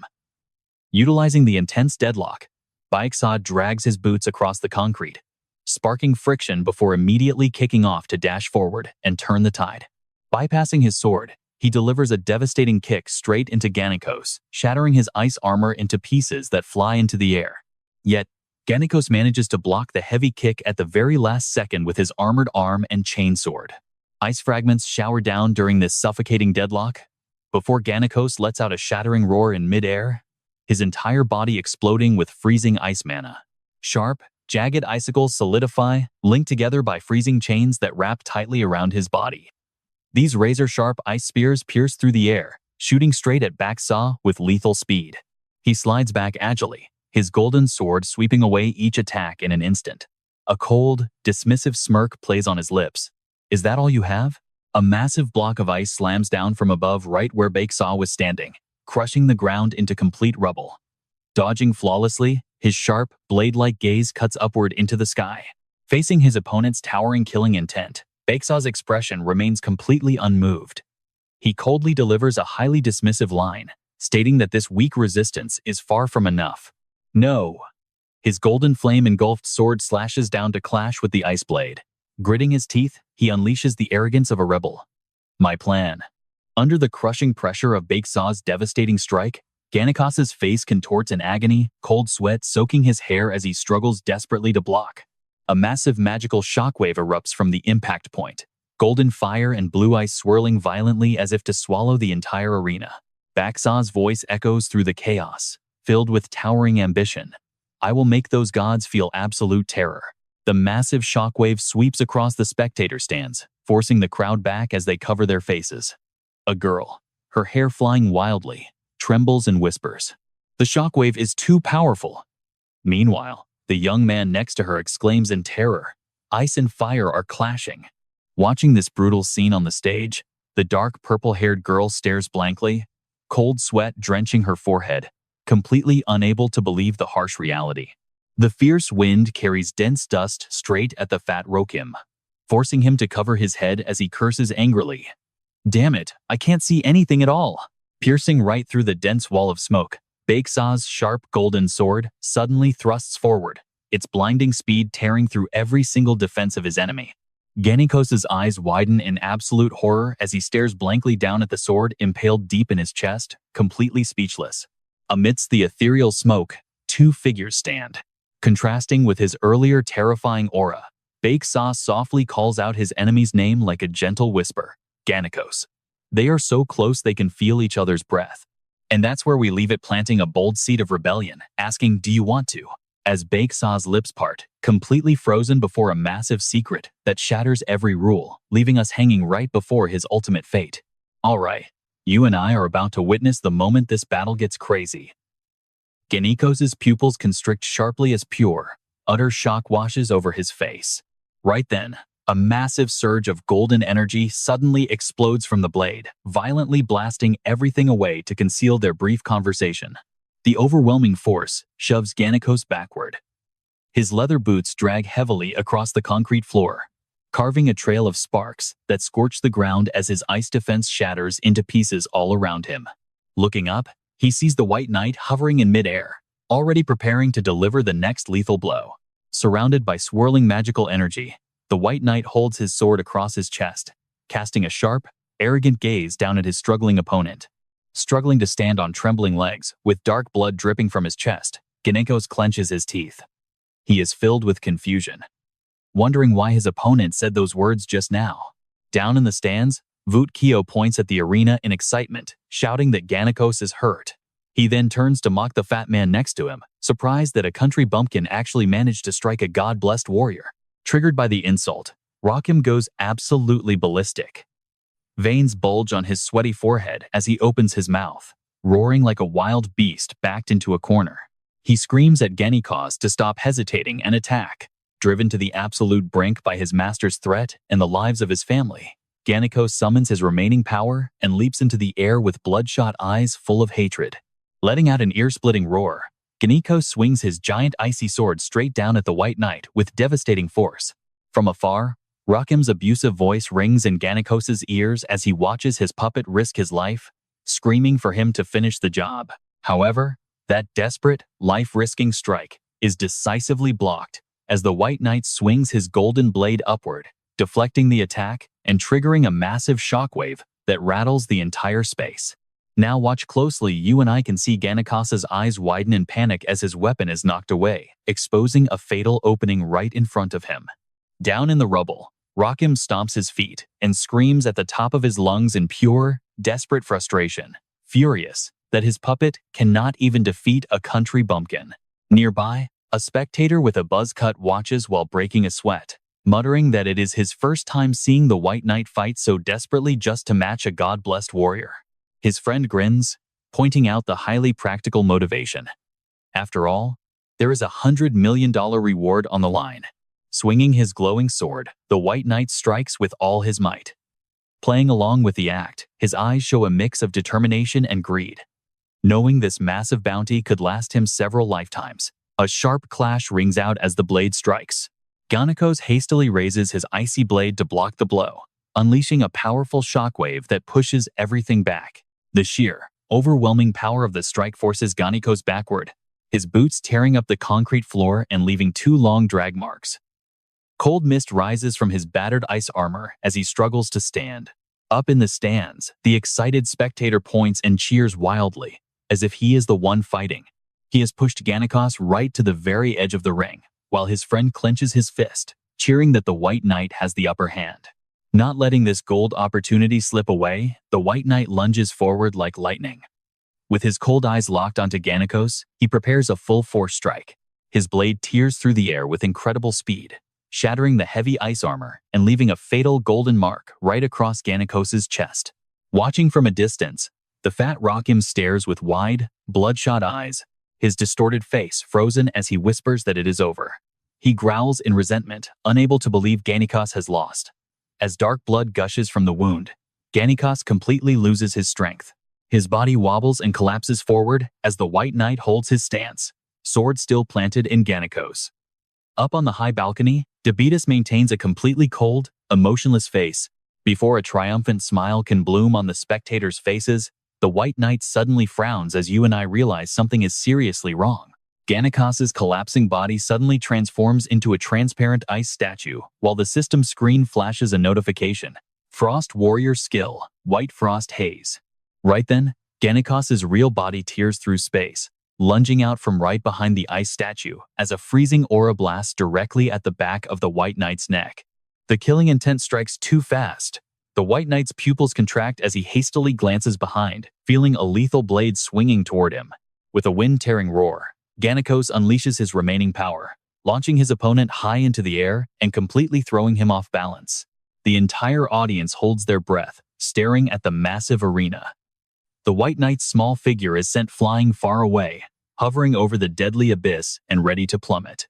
The crowd immediately erupts. The buzz-cut spectator yells that the White Knight has been knocked out, declaring Genikos the winner. He praises the gold-tier power of the god-blessed champion, while his friend nods along in agreement. The brown-haired man next to him smiles smugly, crossed arms and thoroughly amused. He offers some backhanded praise, mocking that the White Knight's performance was already outstanding for a commoner. The sycophants standing behind him immediately nod in agreement, shouting their approval. Feeling completely revived, Rakim holds his sides and laughs like a maniac, triumphantly boasting to everyone around him that he was right all along about who would win. But before the fat man's ridiculous laughter can finish, Debitas' gaze turns ice cold, staring intently at the stage. Right there on the platform where he was supposed to fall, the White Knight uses his incredible agility to plant his hand, stopping his slide and landing perfectly back on the stage to everyone's absolute astonishment. Standing opposite, Genikos pants heavily with his bleeding chest wound, completely drained of hope. The White Knight stands up, faking his pain, but in his heart, a deep doubt arises because his opponents seem to have given everything. But looking deep into those strangely calm eyes staring back at him, the White Knight is stunned to realize the bitter truth behind this fake duel. Is he deliberately trying to lose? But why? As he drowns in chaotic thoughts, Ganikos calmly looks forward and speaks aloud, declaring that the God-blessed champion is indeed a cut above the rest.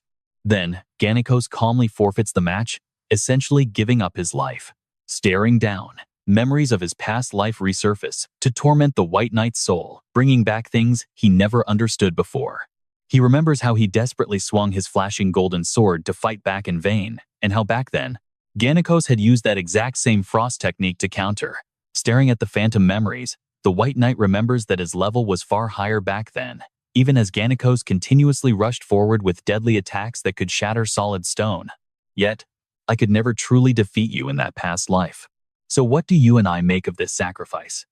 As the clashing of their steel echoes through space in an endless battle, we can only watch as Ganikos stands tall, refusing to flee even while covered in wounds. Let us dive straight into a crimson sunset bathing the sky of Manhwa. The White Knight stands coldly, planting his greatsword before the broken, completely defeated body of Ganikos. Blood pours from the wound, yet Ganikos' dim eyes look strangely peaceful. Back then, the White Knight arrogantly believed he had finally found an opening to defeat him. But right as he prepared to carry the body away, a distant ship's horn suddenly blared. The long, echoing horn from the distant port suddenly pierced his ears. His pupils dilated as a brutal, painful truth slammed into his mind. And only upon hearing that final farewell signal did he shocked realize the truth. The peaceful port of Manhwa slowly faded away in the quiet evening light. On that departing ship, weeping mothers and wives held each other tight, desperately fleeing from the hands of death. They had to evacuate their families, saving them from the God Clan's brutal, total eradication order. The White Knight's face froze as deep regret and bitterness surged through his veins. Ganikos had deliberately dragged out their battle from dawn till dusk, just to buy precious time for his people to escape. Ganikos closed his eyes, taking his very last breath on his own homeland, peacefully accepting his death because he knew his family was finally safe. Back in reality, past memories overlay the sight of Ganikos waiting for death on the arena. His voice rings out, heavy with total resignation. Kill me. Gripping his hilt, the White Knight is choked with sorrow. Everything Ganikos did was for his family. Without another second of hesitation, he grits his teeth, raises his glowing golden sword, and plunges it straight into his chest. A brilliant, blinding flash tears through the dark night, signaling the tragic end of a great warrior one, who was utterly helpless beneath the heel of the gods. Lying on the cold ground, his face covered in blood and dirt, Ganikos wears a strangely peaceful smile, as if he has finally shed the heavy burden of his fate. Standing tall on the ruined stage, the White Knight pulls out his glowing blade. You won. Now, pay attention here, as memories of his past life clash with reality. We see the White Knight, in his old military uniform, coldly tapping his ear communicator to lifelessly report that Ganikos has been neutralized. Back then, Ganikos' lifeless body lay cold on the ground, surrounded by the shattered shards of his ruined ice armor. Back in reality, Ganikos staggers, desperately clutching his bleeding chest. His eyes widen in absolute shock as he realizes his opponent's true intention. The strike had actually destroyed the tracking device implanted in his heart.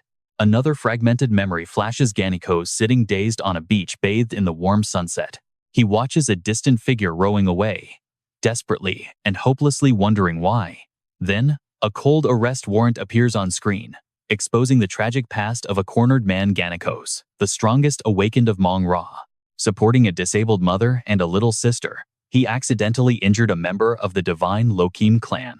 He fled and became a wanted rebel against the gods. Under the blazing sunset, the White Knight stood straight, hiding behind the cold authority of the God clan to justify his actions. He claimed the target's resistance gave him the authority to execute him.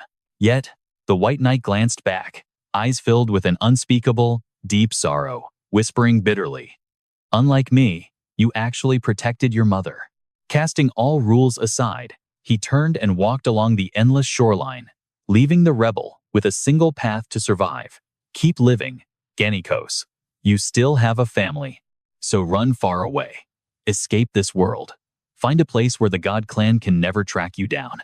As memories blur with the present, the White Knight stares down at his defeated opponent. You and I can feel the determination in his eyes as he silently repeats those same words. Keep living. Ganekos. But this time, his face wears a smug, confident smile, a clear sign of his grand plan to overthrow them. In this lifetime, let us build a world where we never have to run away again. Meanwhile, in another area, a God Clan military patrol squad gathers to inspect a massive, crushed monster carcass lying on the cracked, ruined ground. Back at the main hall, a slick-haired God Clan official pushes up his glasses. He addresses the anxious crowd with loud, reassuring words. Please, do not worry. Everything is under the God Clan's absolute control. Politely gesturing to the massive doors right behind him, he puts on a welcoming, incredibly generous act. Over here is the Deputus family luxury buffet. Please, relax and enjoy the feast to your heart's content. The doors slide open to reveal an ultra-luxurious restaurant packed with whole roasted chickens, premium pastries, and grand, beautiful fountains, a stunning contrast to the brutal, blood-drenched battlefield raging right outside. The brown-haired guy, who was trembling in fear just moments ago, now has wide, glowing eyes. Greedily piling food high like a gluttonous emperor, he laughs maniacally. Back in my country, only high-ranking officials get to eat this. Today, I am absolutely going to devour 20 or 30 plates. The purple-haired woman slowly walks past the gold-trimmed tables, looking around and quietly marveling at the sheer, blatant double standards. It is crazy how the outside is in ruins, yet the restaurant and food remain completely untouched. The God Clan's structures are absurdly durable. Sitting at a table by the window, a group of awakeners leisurely slices premium cake and sips fine red wine. Desperately using luxury to soothe the nightmares they just barely survived. Suddenly, we see the greedy fat guy, Rock Kim, savagely stuffing his face with a large steak. An orange-haired girl side-eyes him, utterly disgusted by how he totally ruins the elegant vibe of the room. Standing silently behind the fat man is none other than Ganekos. Still forced to wear that cruel slave collar, he stands quietly, submissively enduring his pathetic status as a lowly servant. Rock Kim reaches back with a piece of cake, his bloated face twisting into a mocking, charitable smile as he offers it to his subordinate. Smirking arrogantly, he beats his chest in self-satisfaction. Your performance at the very end wasn't too bad. At least you helped me win back 100 million. Ganekos slowly reaches out both hands, bowing humbly. It was my duty. But just as his fingers touch the plate, the malicious fat man deliberately drops his hand. The cake instantly drops to the floor, shattering into a messy, red-stained pile on the ground. The entire room suddenly freezes in tense silence. Resting his chin on his hand, the fat man's voice turns dead silent as he growls. But do you know what you did wrong? Ganekos stands completely frozen, deep shadows hiding half of his face. His eyes burn with intensely suppressed rage, yet he remains too powerless to resist. In a flash, a rough, brutal hand aggressively grabs Ganekos's messy hair, yanking his head backward. The fat man shoves his sinister face close, snarling through his teeth with sheer superiority. And you dared to break the communicator too. What, do you think a grand, superior member of the God Clan like me made a mistake? Without even waiting for an answer, he brutally slams Ganekos's head into the hard floor, rubbing his face into the messy, smashed cake. He just grits his teeth on the cold tile, blood mixing with smashed cake. Trust me, you and I won't want to miss what comes next. Alright, let's jump right into a scene where a vile noble's voice echoes like a cruel final blow. The fat noble, Rock Kim, shoves his cruel face close, his eyes bulging with terrifying bloodshot veins, as he grits his teeth in a despicable threat. You better think about your little sister. Slammed onto the floor, Ganekos has his face pressed hard into a messy pile of smashed cake. His trembling, wide-open eyes filled with resentment, bitterness, and absolute despair, while his body refuses to move. Just as the humiliation reaches its peak, slow, deliberate footsteps echo through the room. Beishi walks into the luxurious hall with a cold, proud demeanor, looking down at Ganekos kneeling under the noble's heels. His amber eyes are as calm as a bottomless lake, showing no pity or anger, silently taking in the absolute rot and corruption of the ruling class. Right then, a green-haired youth suddenly flips his attitude in the blink of an eye. Holding a red wine glass, he approaches with a fake, flattering smile, congratulating Beishi as if they were brothers. He raises his glass, showering him with praises for miraculously taking the first place spot. He claims to be so proud of him.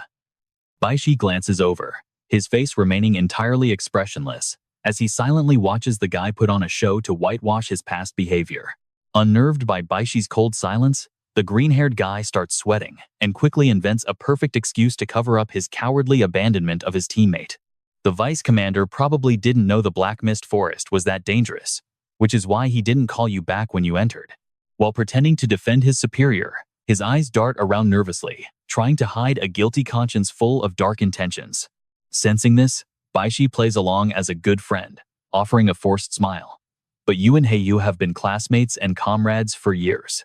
He clinks his glass against the guy's with a cold, serious face. If she ever tries to head into danger again, please make sure you hold her back. He then takes a slow sip, his sharp eyes quietly judging the fake teammate put on this act. Seeing Baishi just drink, the green-haired guy smirks slyly and honestly. You can just feel his bad intentions. Standing side by side on the stairs, the green-haired guy keeps babbling in a highly flattering and self-satisfied tone, boasting that so many powerful participants had shown up at the shooting range today. Suddenly below, the fat noble Rock Kim thrusts his big belly out, laughing loudly to cut off all polite chatter as he shouts, "Why don't I choose one of the God-blessed?" That arrogant claim instantly grabs the entire luxury hall's attention, leaving absolutely everyone shocked as they turn to look, virtual exclamation marks practically popping over their heads. Even the babbling green-haired guy freezes, breaking into a cold sweat as his eyes widen in disbelief. One of the God-blessed? Heiyu and the High Priestess stand there frozen in shock, eyes darting in absolute disbelief at the fat noble's sudden decision, while the elite dining at the high tables stop to stare. All eyes turn to Baishi standing calmly on the high platform, a look of deep cynicism flashing in his eyes. He silently analyzes this corrupt, hierarchical world where, if status is ranked from top to bottom under a vast, sky-blocking vision in his mind, the five gods undoubtedly stand at the absolute peak of existence. Right below the five gods, Baishi's gaze sweeps past the luxurious attire of the arrogant nobles crowded in the banquet hall. The shadows of elite human warriors appear in tragic brilliance as he continues to dissect the bitter truth. As for the God-blessed, they are ranked as second-class nobles, the absolute highest status a normal human can achieve, second only to the gods themselves. The green-haired guy's voice droned on, reminding us that the rare God-blessed are so few you can count them on one hand, making everyone desperately chase this status with only two ways to obtain it. Bloody memories of his past struggles flash in Baishi's mind. The first path is how he did it in his past life. You dedicate your entire life to joining the god's army, achieving legendary military feats before finally being crowned as a god-blessed. Suddenly, the fat Rock Kim looks up with shining eyes, and a bitter unwritten rule strikes straight into Baishi's mind. Every god has the right to choose an awakened guardian of their liking to be their lifelong protector. But as for the second way, it is simply catching a god's eye and being gifted the God-blessed badge. Meanwhile, Baishi calmly walks down the steps directly toward the fat noble. All eyes in the banquet hall lock onto the white-haired youth, descending the stairs as envious whispers ripple through the crowd. That god already targeted Baishi. Oh my god, does he want to choose him as his God-blessed? Watching this from the high platform, the green-haired guy's face contorts in pure jealousy, his eyes filling with bloodshot rage. He grinds his teeth. How can this be? Why on earth is that bastard getting such a supreme, unmatched honor? Completely ignoring all the envious whispers and shallow cheers, Baishi stops right in front of the fat Rock Kim, his cold eyes staring down the power-diluted noble. He bitterly recalls a sarcastic truth from his past life. Everyone in this world always assumed that becoming a god's personal guardian was an unparalleled, supreme honor. As his gaze shifts to Rock Kim's creepy, psychopathic smile, his thoughts grow even darker. But if the god you serve is a depraved psychopath, a horrific image of Gannikurs kneeling in a pool of blood and mashed cake flashes forward, meaning your life becomes a living nightmare from which you can never escape. The two suited lackeys behind Rock Kim quickly wave their hands to remind him of a harsh reality. Master, you already have a god blessed. Did you forget? You absolute fool. Each of us can only crown one person with the god-blessed badge. Annoyed and deeply offended, Rock Kim spins around and roars at his henchmen. You guys are the real fools. He raises his nose, arrogantly explaining his reasoning. My little sister hasn't chosen hers yet. I came here to help her pick her own god-blessed. Hearing this, Debus, standing behind him, slightly lowers her eyes, remaining cold and expressionless, completely ignoring the low-life circus. Rock Kim turns back to Beishi with a disdainful smirk. You know what? I find your face highly annoying. He squints, his malicious smirk locked tight onto Beishi's expressionless face. Shrugging and closing his eyes, the fat noble acts incredibly regretful. And that is exactly why. Suddenly, he raises his hand and points straight ahead. He triumphantly declares, I want to choose her as the god blessed. His chubby hand bypasses Beishi entirely, pointing straight at Heiyu, who stands frozen in shock behind them. The massive plot twist leaves Heiyu completely stunned. Sweating coldly, she takes a trembling step back, her face totally pale and full of shock. While he keeps pointing his chubby finger, you and I watch as Heiyu trembles in absolute horror at this sudden disaster falling from the sky, while the crowd begins whispering. He chose Heiyu? All right, let's dive into this wild scene. Why did he bypass Baekyi? The brown-haired guy slaps his forehead in realization. Oh, of course, he's choosing for his little sister. His bronze-tier buddies nod along, agreeing that picking a female awakened to be his sister's blessed guardian is way more convenient. So that's his scheme. But while they gossip, the blonde girl next to them, Alice, is trembling. Her fists are clenched tight as tears well up in her eyes. Silently pleading for help, her tiny hands squeeze so hard they turn pale, her entire body shaking with fear. While Rockham stands there like a predator, Alice takes a trembling step forward and squeaks out a desperate call for her brother. Taking a deep breath to stop her shaking, Alice bravely rejects his deadly gift, saying she doesn't want to be blessed by the gods and has no need for it. Before she can even finish, a brutal slap echoes through the grand hall. The force spins Alice around, leaving a bright red handprint burning on her cheek. The crowd instantly freezes as the elegant atmosphere shatters into pieces. Rockham stands with hands on his hips, his dark, cruel eyes locked onto the crying girl as he growls with absolute, tyrannical malice. Say that again. Pressing his face close, his twisted, sick smile instills pure terror as he asks if she really doesn't need it. Alice clutches her swollen face. Tears stream down her cheeks. Bowing her head in utter humiliation, she whimpers, I need it. I need it. Amused by her terror, the fat bastard pats Alice's head, chuckling like he's training a puppy. That's a good girl, he sneers, saying she's too old to be walking around without a proper guardian. His lackeys nudge each other, laughing at his shameless behavior. They whisper that he's not looking for a guardian for his sister at all, but rather finding a plaything for himself tonight. Turning their gaze elsewhere, they cross their arms and eye Hanark from head to toe, admitting Rockham's choice isn't bad. She's pretty, they note, regretting that they've already chosen their own blessed ones. Clinging to her last shred of dignity, Hanark gathers her courage, stands tall, and replies to the vile noble, Thank you for your generosity, Lord Rockham. Leaving him utterly confused, she bows her head slightly, offering a perfectly reasonable excuse to escape. But I am still a student, and I wish to return to school. Pay attention here, because things are about to get intense. Hanark's eyes burn with determination as she proudly declares her dream to join the guild through her own hard work and constantly improve her strength. One day, I will become a blessed guardian through my own power. Her bold declaration leaves Rockham speechless, while a purple-haired girl in the crowd suddenly remembers something and speaks up. Oh, that's right. Hanark is a student from our school. But before she can say more, her teammate calls out from afar, his voice filled with intense worry. Hey! Hanark's sharp rejection instantly wipes the smile off Rockham's face. His expression darkens, veins popping in rage as he snarls. It seems you pests don't understand the divine laws very well. Do you think I am negotiating with you? His eyes widen in fury, screaming like a madman at their defiance. This is the domain of the gods, and I am of divine blood. Do you dare mock the words of a god?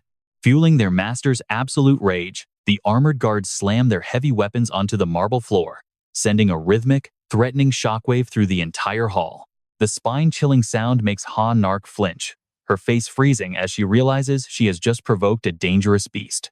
Rockham glares directly into Hanark's eyes, sealing her fate with absolute authority. I choose you to be my blessed servant. His smirk is darker and more twisted than ever, like a demon savoring his prey's despair. All you have to do is kneel and thank me, he sneers. Amidst this suffocating chaos, Baekgi silently stands with his back turned. The overhead lights cast a shadow over his face, hiding his eyes in a cold darkness as a terrifying pressure radiates from him. Ha-nark bites her lip, cold sweat dripping down her forehead. Looking around in complete helplessness, she mutters a desperate, but, hearing her hesitation, the green-haired boy next to her quickly turns, his voice dripping with absolute cowardice as he urges her to submit. That is right, Ha-nark. Being chosen is the highest honor. You should just accept it. Sweating profusely, he leans in and whispers, blaming her for the mess. Can you believe these cowards? Watching his own teammates tell her to submit, Baekgi stands silently in the shadows, his face twisted in absolute disgust for their pathetic weakness. The surrounding nobles take the chance to sneer, laughing mockingly at their struggles. These commoners are hilarious, actually trying to talk back to divine beings. Another noble agrees, calling them completely delusional. In a dark corner, little Alice grips the curtains tight, curled up in fear, too terrified to make a sound. Standing on the stairs, Divitus casually holds a glass of red wine, his indifferent eyes looking down as if watching a mere play. Down in the hall, the divine guards point their sharp spears at Ha-nark's group, forming a suffocating, life-threatening blockade.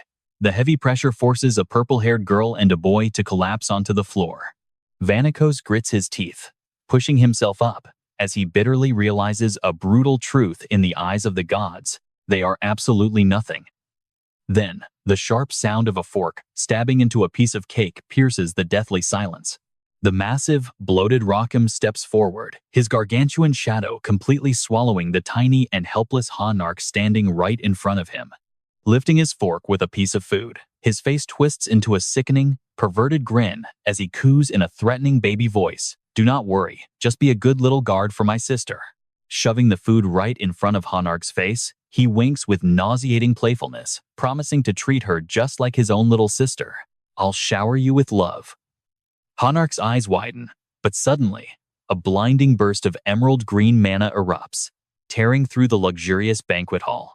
A figure dashes past like lightning, slicing through the air to intercept right between the fat, noble, and Ha-nark. Rockham's eyes widen in shock, his creepy smile freezing on his face as his arrogant, rule-making mind struggles to comprehend what is happening. Baekgi's face emerges from the green aura, his eyes burning with intense rage and absolute bloodlust as he roars a declaration of war. With a massive leap, he drives a fist cloaked in emerald mana straight into Rockham's face with earth-shattering power, echoing a loud crack throughout the hall. The crushing blow launches the noble's massive body into the air.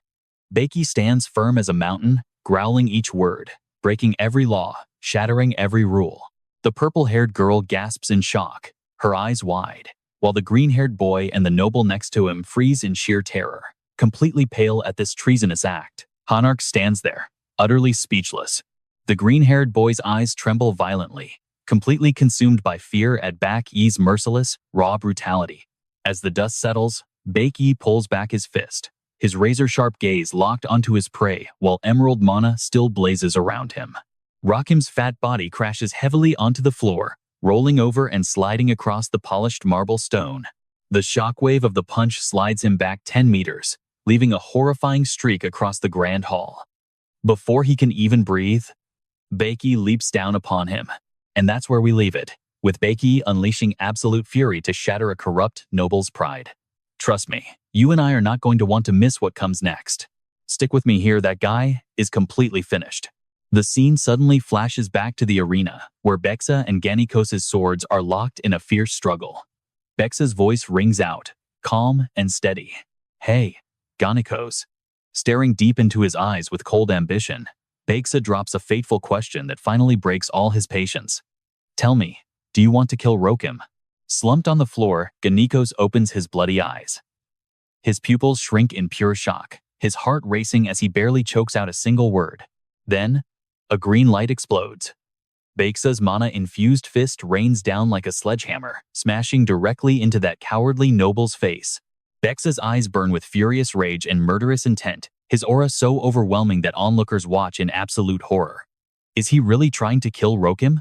Soon, the fat noble's face is completely covered in blood. Panic-stricken, the noble screams at the top of his lungs, tears and snot flowing as he begs, "Save me! "Someone, please save me." But those pathetic pleas are instantly silenced by a brutal, wind-splitting punch that shatters his jaw. Showing no mercy, Bexa pins him to the ground, unleashing a torrential downpour of heavy strikes that rain down on his face in the ultimate display of brutal punishment. He coldly grabs Rokim's collar, hauling him up as his right fist glows with intense mana, ready to deliver one final, fatal blow. Watching from a distance, Hanyur covers her mouth, her eyes wide. History will forever remember this bloody day. June 28th, 2100, the sacred anniversary of the gods. A day when world-shaking events would crash down one after another, sending shockwaves through the entire globe. It all begins when the ultimate symbol of power crumbles in the sea of clouds, sending the floating city crashing down. Then, a pitch-black portal tears wide open, letting the demon race escape their prison. And painting this chaotic picture is the most violent act of revenge ever witnessed, a direct assault on a god. Back in reality, just as Bexa's heavy fist is about to strike, a green-haired man suddenly thrusts his hand forward, unleashing his signature Earth Mage spell. Now watch closely. Sharp stone pillars erupt from the ground, binding Bexa's glowing arm and forcing him to a sudden halt. Seizing the moment, armored guards rush forward, pinning Bexa down with their sharp spears. Yet, with his head bowed and enemy blood staining his cheek, a dark, ruthless ambition ignites within him, a vow to take vengeance against the gods. He raises his sharp amber eyes, burning with an unquenchable fire of rebellion. This is only the beginning. With a cold metallic clank, the very hands that just pummeled a ruler are locked tight in heavy handcuffs behind his back. Watching from afar, Debitus elegantly swirls his glass of red wine, frowning in confusion. Why did he suddenly do that? His eyes narrow as suspicion creeps into his scheming mind. Something is off. With Bexa completely subdued, a guard looks up respectfully at the god standing on the high platform. "Lord Debitus, how should we handle him?" Swirling his wine, Debitus replies with a cold, emotionless voice, "Show no pity. Throw him in the holding cells first." His expressionless face radiates absolute authority as he issues a cold, final decree. Any crime committed here goes straight to the High Priest of Judgment. Hearing those words, the purple-haired girl breaks into a cold sweat. She covers her mouth in panic, knowing that facing the High Priest means at least 4 years in prison. No, if he is convicted of being a commoner insulting the gods, it could mean the death penalty. Meanwhile, the two sycophants, standing near Macbeth, snicker mockingly. A commoner actually daring to strike a god. How amusing. His life is officially over. Ignoring the commotion, Debitus turns and walks away. Seeing this, the man in the suit coldly ends the drama, announcing that tonight's banquet is over and everyone must return to their quarters. The aggressive guards point their weapons, forcing Bexa to move. On the cold marble floor, the fat Rokim lies unconscious on his back, blood pooling around his nose and mouth. A panicked guard calls out for a healer. Watching Bexa's retreating figure, the green-haired man folds his arms with a smug, triumphant smirk. What a brilliant play. Yet you went and completely ruined it yourself. His eyes overflow with deep contempt for the one who dared to take first place from him. This time, you have truly destroyed your own future. Hanyur rushes forward, staring anxiously in the direction Bexa was taken. Her voice trembles as she whispers his name, wondering what will happen to him. Hearing her voice through the crowd of spears, he calmly raises his heavy handcuffs, giving her a casual, incredibly arrogant wave to stay calm. Seeing that signal, Hanyur's eyes widen in surprise. Memories of Bexa's explosive green mana blasting that fat noble flash through her mind. Was that arrogant hand gesture really his way of telling her not to worry? You and I are probably wondering the exact same thing. What is he planning? And why did he do something so reckless?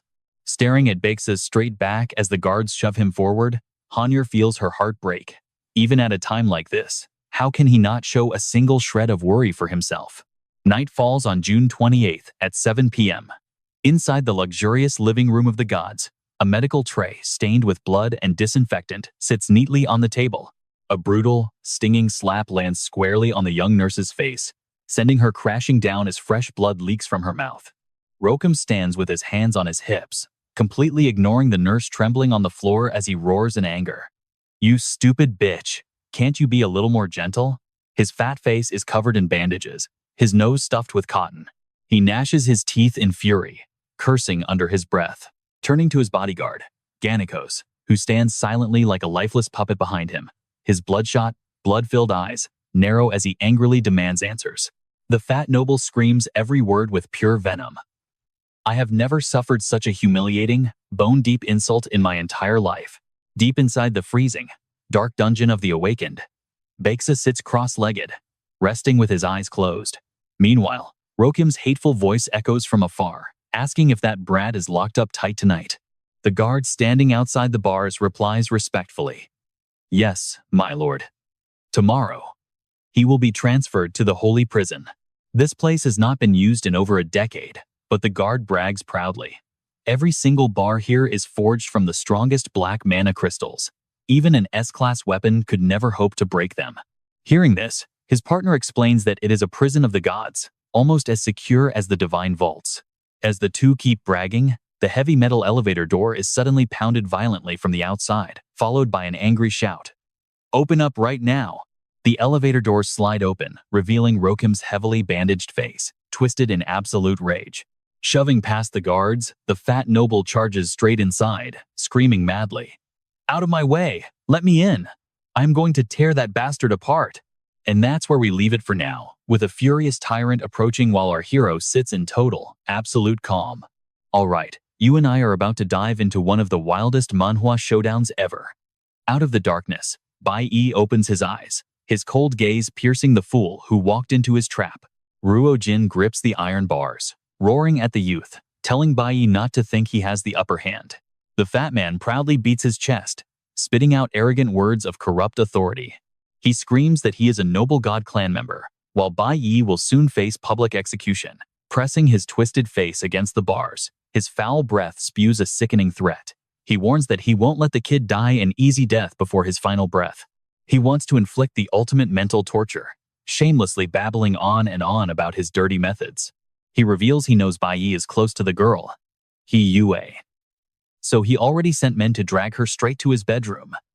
Hearing this, Bai Yi slowly pushes himself up. Clinging to the bars with his fat hands, he laughs like a demon, declaring he will now completely crush the person Bai Yi cares about most. His wide mouth roars crazily, his cracked voice echoing through the dungeon, warning Bai Yi about the horrific consequences of crossing him. Facing this sheer madness, Bai Yi calmly steps forward, looking at the fat bastard like absolute trash, coldly replying that he knows exactly what happens. He tells him that trash like him will never realize their own sins, even when they are drawing their very last breath. With a cold, murderous smirk, Bai Yi's steady hand reaches out to grip the dark magic crystal bars, said to be the hardest material in the world. Now pay attention here. This is where everything changes as he challenges him to bring it on. This sudden move startles Ruo Jin. Terrified, he takes a step back, warily watching the absolute madman locked inside the cage. Cold sweat dripping down, the fat man's eyes bulge as he stutters in shock, saying only, "You," defying all physical limits. A brilliant golden magic power explodes, completely enveloping Bai Yi. His amber eyes flash with a ruler's absolute pressure. And right at that exact moment, on a luxury floor of the floating city's hotel at 9 p.m., the cold, heavy voice of the black-clad guards rings out with absolute pressure, commanding her to go with them. Yue sits blankly on the sofa, holding an elegant, gold-plated envelope, bitterly reading the letter, appointing her as the next god blessed. Her purple-haired friend watches this, chiming in to ask if this sudden ceremony really must happen in the middle of the night.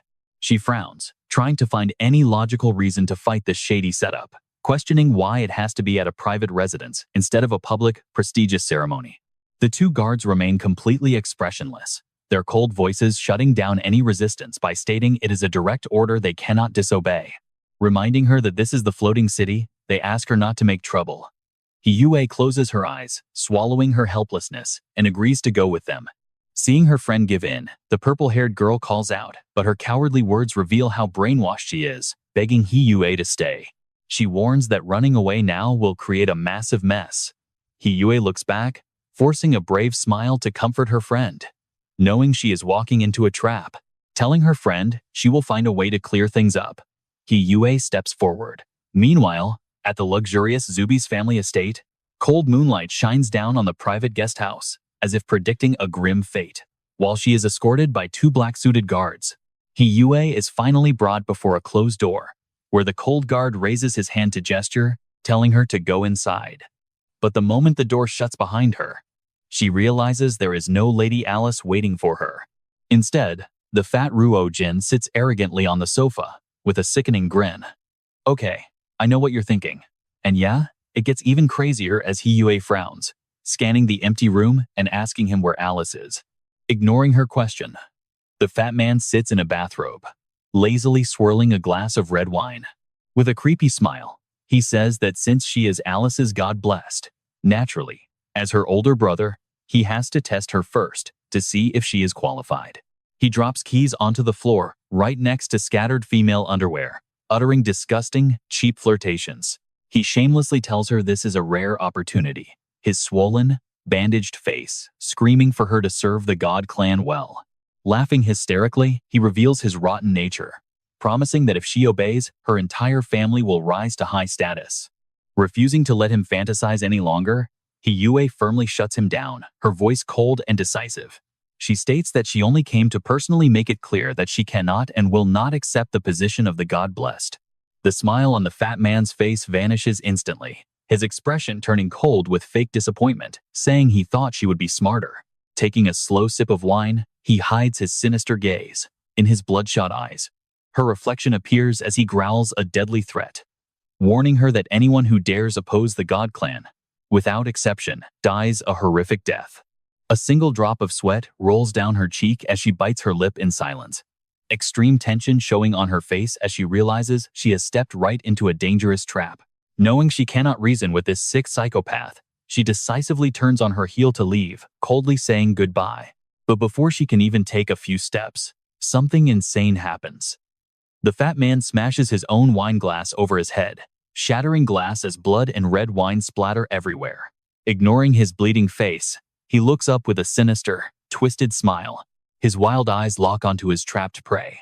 Pointing straight at her, he laughs like a lunatic, shamelessly framing her for attempting to assassinate a God clan member in the dead of night and trying to escape.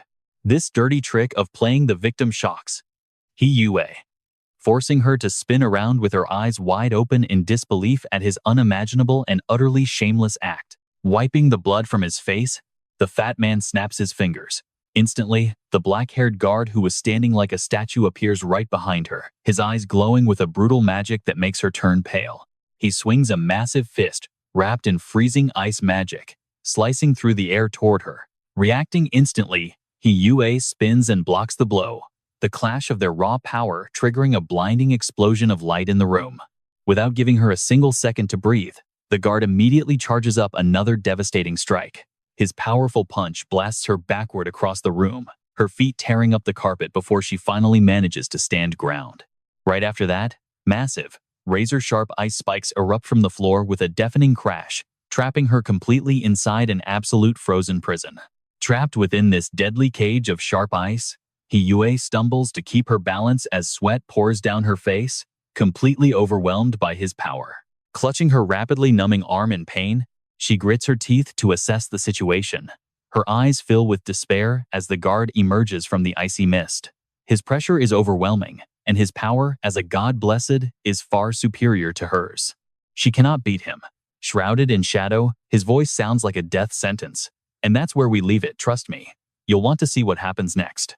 If she leaves now, she becomes a fugitive hunted by the entire world for a failed assassination. This malicious threat strikes Yue where it hurts most, making her pupils shrink in absolute terror. Stick with me, because this is where our story gets incredibly dark. Her face turns pale as she hears his cruel ultimatum. Even her students and fellow teachers will be dragged down with her. Backed into a corner by these merciless threats, Yue screams in absolute desperation, demanding to know what the hell he is talking about. She cries out that he clearly saw she did absolutely nothing. But in response to her despair, a sickening, sadistic laugh echoes from behind, taking twisted pleasure in her misery. The fat bastard Rokim boasts about his deed like it is some legendary triumph, bragging that he has already cleared out everyone within a 1-kilometer radius of this mansion. They did not even dare to ask why, and just blindly obeyed. Leaning his swollen, heavily bruised face in close, he sneers with a challenging tone, asking if she knows why. Without even waiting for her reply, He smugly explains with a shameless truth no one dares to doubt the word of the gods, and absolutely no one dares to disobey them. Because in this place, he is the law itself. Yue's face turns completely white with pure horror as he confidently declares that whatever he claims happened here becomes the absolute truth. But he does not stop there. The arrogant fool acts like he is granting a twisted favor, telling her that she should actually thank her dear friend, Bai Shi. Taking another sip of wine, his predatory gaze locks onto her as he reveals his sick motive. She was chosen simply because her bond with him was too close. Hearing this, Yue lowers her head, her heart squeezing tight as he continues to analyze them, sneering that he can easily see how much they deeply care for each other. Then, he drops a chilling line, exposing his entire vile ambition that is why he must have her. His face twists with insane madness, his voice cracking with pure malice, swearing that he will destroy her at all costs. He begins ranting in wild fury as he remembers the utter humiliation Bai Shi inflicted on him. How dare a bunch of low-born country trash think they can stand on equal footing with him just because they got lucky enough to step into divine territory? The memory of Bai Shi's blazing eyes flashes in his mind. Fueling his rage, a mere pathetic insect actually dared to threaten to make him regret his actions. His pupils dilate with a sick, twisted thrill of revenge, and a horrific smile spreads across his badly battered face. He bursts into triumphant laughter, revealing Bai Shi's grim fate. He is currently locked in Black Martin Prison, soon to be moved to the Imperial Dungeon for brutal torture, followed by his execution. As the fat pig edges closer, Yue screams in terror, desperately trying to keep him away, shouting for him to stay back. In her final moments of despair, a blinding golden light erupts from her palms, crackling with raw electricity. Her eyes burn with absolute resolve, her voice sharp with resentment as she vows she would rather die than let him touch her. Sensing the danger, his cold bodyguard tightens his fist, preparing to step in, making Yue scream out in panic for him to stop. Stay back. Rokim is completely unfazed by her resistance. Instead, he delivers his final psychological blow. Don't blink now, because he promises to ruin her first, then force her to watch Bai Shi's execution with her own eyes. With that, he sticks out his filthy tongue, preparing to commit his most disgusting act to complete this sickening psychological torture. But right at that exact millisecond, a mysterious purple magic circle slams directly into the fat pig's face. He cannot even react before a skill prompt appears. Astral Mage skill, Starry Ground Tremor. Instantly, the earth beneath them violently ruptures, and a massive pillar of energy erupts from the ground, blasting the villain through the air and smashing him into the wall with a deafening explosion. Both the bodyguard and Yue spin around, completely frozen in utter disbelief. In an instant, her fear and despair melt away into overwhelming emotion, and tears begin to stream down her face uncontrollably. A blazing fire-red blade easily slashes through the ice cage, trapping her, shattering the frozen bars into a million tiny pieces. Through the massive, gaping hole in the wall, a figure wrapped in a majestic purple aura steps forward, looking exactly like a descending god. It is Bai Shi, his white hair swaying gently in the wind. Meanwhile, the fat pig struggles to his feet, coughing up blood in a pathetic state, stammering in shock. How? How is this possible? The legendary Black Martin Prison is absolutely indestructible.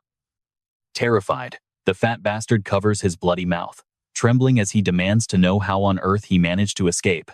Facing his frantic panic, Bai Shi only responds with freezing coldness and absolute disdain, stating that Rokim will never live to find out. To understand this crazy escape, you and I need to rewind to 8:28 p.m. that very night, right before Rokim headed to the dungeon. At that moment, inside the awakened cell, Bai Shi sits calmly on a leather mat in absolute silence. He is meticulously sketching complex, ancient runes onto a piece of paper, his pen scratching quietly in the dark. Outside the heavy door, the two guards are getting bored out of their minds, one of them sighing deeply. He mutters his hope that the annoying god noble won't show up to cause trouble. The other guard nods in agreement, sharing a very real concern that if things stay chaotic, the prisoner might actually break out. However, his partner instantly brushes off the worry, telling him not to fret. He confidently brags about their absolute, impenetrable security system, claiming there is absolutely nothing to fear. This cell has 3 layers of heavy doors, all forged from Black Martin steel, not to mention both of them guarding the entrance. With blind confidence, he boldly declares that nobody can ever escape. Ironically, It is the fat villain's arrogant orders that set up the ultimate, flawless scenario for Baishi's escape plan. Over at another building, Rokim orders his guards to clear out completely, ensuring not a single soul remains within a 1-kilometer radius. His obedient subordinates quickly scramble to comply with his powerful, demanding order. Meanwhile, a bizarre creature lurks just outside the window, a giant shadow beetle, cloaked in complete invisibility, transmitting a silent message back to its master, reporting that the target has officially sent all his guards away. And then, it slowly materializes from thin air, revealing a beautiful, ruby-red amulet. Communicating telepathically, it asks Baishi back in his cell if it should crush the ruby amulet to teleport him over instantly. Still completely calm, Baishi gently touches his talisman and instructs it to wait. His window of escape cannot be open for too long. With a sharp, calculating gaze, he plans his moves meticulously, knowing he must strike at the absolute perfect moment. This reveals the incredible secret behind his impossible jailbreak, a set of paired teleportation amulets. He silently reasons that these high-grade magical artifacts can only be refreshed a maximum of 4 times. Recalling his painful grind, he remembers slaying the Jade soldiers 20 times back at school just to collect all 4 refreshed pairs. Memories of his mother flash in his mind. He used the first pair to save her, leaving one behind for her protection. Clenching his last 2 pairs, absolute determination burns in his eyes. With only 2 pairs remaining, they have exactly 1 shot at this. His fingers trace the red thread as his inner voice grows icy cold. He must end him in the shortest time possible. Back in the present, the ice shatters. Baishi gently places a hand on Hei Yue's shoulder, his voice comforting her shocked soul. And that's where we leave it, trust me. You and I are going to want to see what happens next. You are safe now. Let's watch as Hacknock looks up, scanning the ruined scene, then looks at the boy in shock, wondering how he could possibly be here. Bakesaw glances at the fat man sprawling on the ground and delivers a short but ruthless reply, "I came to kill someone." Hearing this, Rokim struggles to stand, his face turning pale as he stammers, "Are you kidding? What kind of joke is this? How on earth did you get out?" Panicking, the fat man frantically hides behind his guard, glares at Bakesaw, and screams like a lunatic, "Ganekos, kill him for me right now." He keeps screaming, threatening the guard's family, shouting that if he fails, he will make sure his entire family dies a horrible death. But the guard Ganekos just stands completely still despite the fat man's pathetic, ridiculous cheering. "That is it? You beat him once before, do it again." Still delusional, he frantically points and yells, "This brat is no match for you. Show him how powerful the great Rokim really is." Ignoring the hysterical screams, Bakesaw silently stares directly at Ganekos as a dark purple magic begins to swirl fiercely around his body.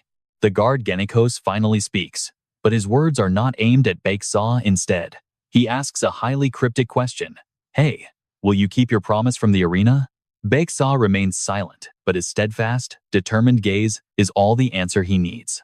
Suddenly, Ganekos unleashes his full magic power as a suit of brilliant blue ice armor wraps around his entire body. He then makes a sudden request, leaving both Hacknock and Bakesaw slightly surprised. As the ice armor fully solidifies, radiating a terrifying chill, Ganekos repeats his request once more, his eyes filled with absolute trust. Now, don't blink, because Rokim freezes in place as his brain completely fails to process the situation.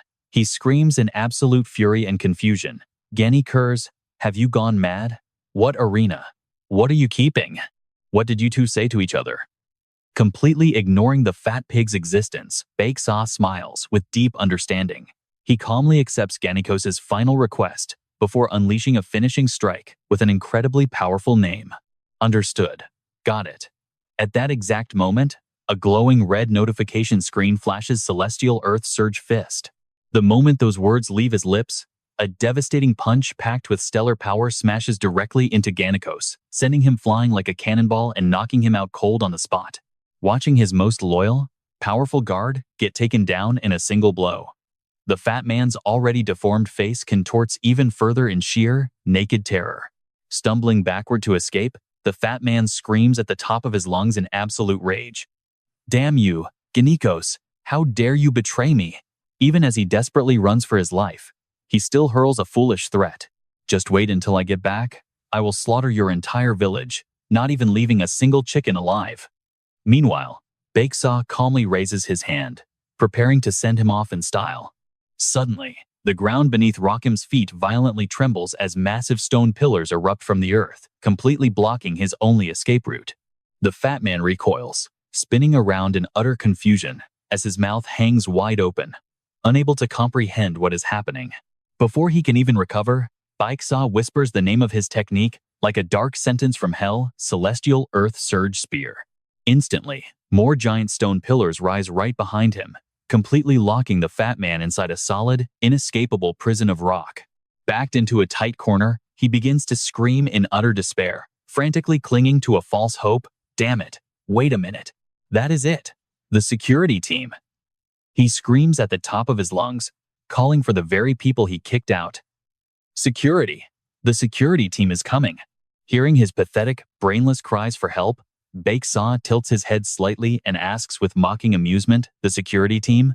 He gently blows away the magic smoke from his fingertips, calmly reminding the brainless fool in front of him, "Did you forget? Did you not chase away every single person within a 1-kilometer radius yourself?" The memory of the arrogant fat man waving his hand to dismiss his underlings flashes back, a perfect joke of fate. You reap what you sow. And this couldn't be more perfect. He had cleared everyone within a 1-kilometer radius of this villa, and they obeyed without asking questions. But do you want to know why he did it? His own past words now hit him like a heavy slap to his fat face, because no one dares to doubt the word of the gods, and no one dares to defy us. Only now does Rakim truly realize he has dug his own grave.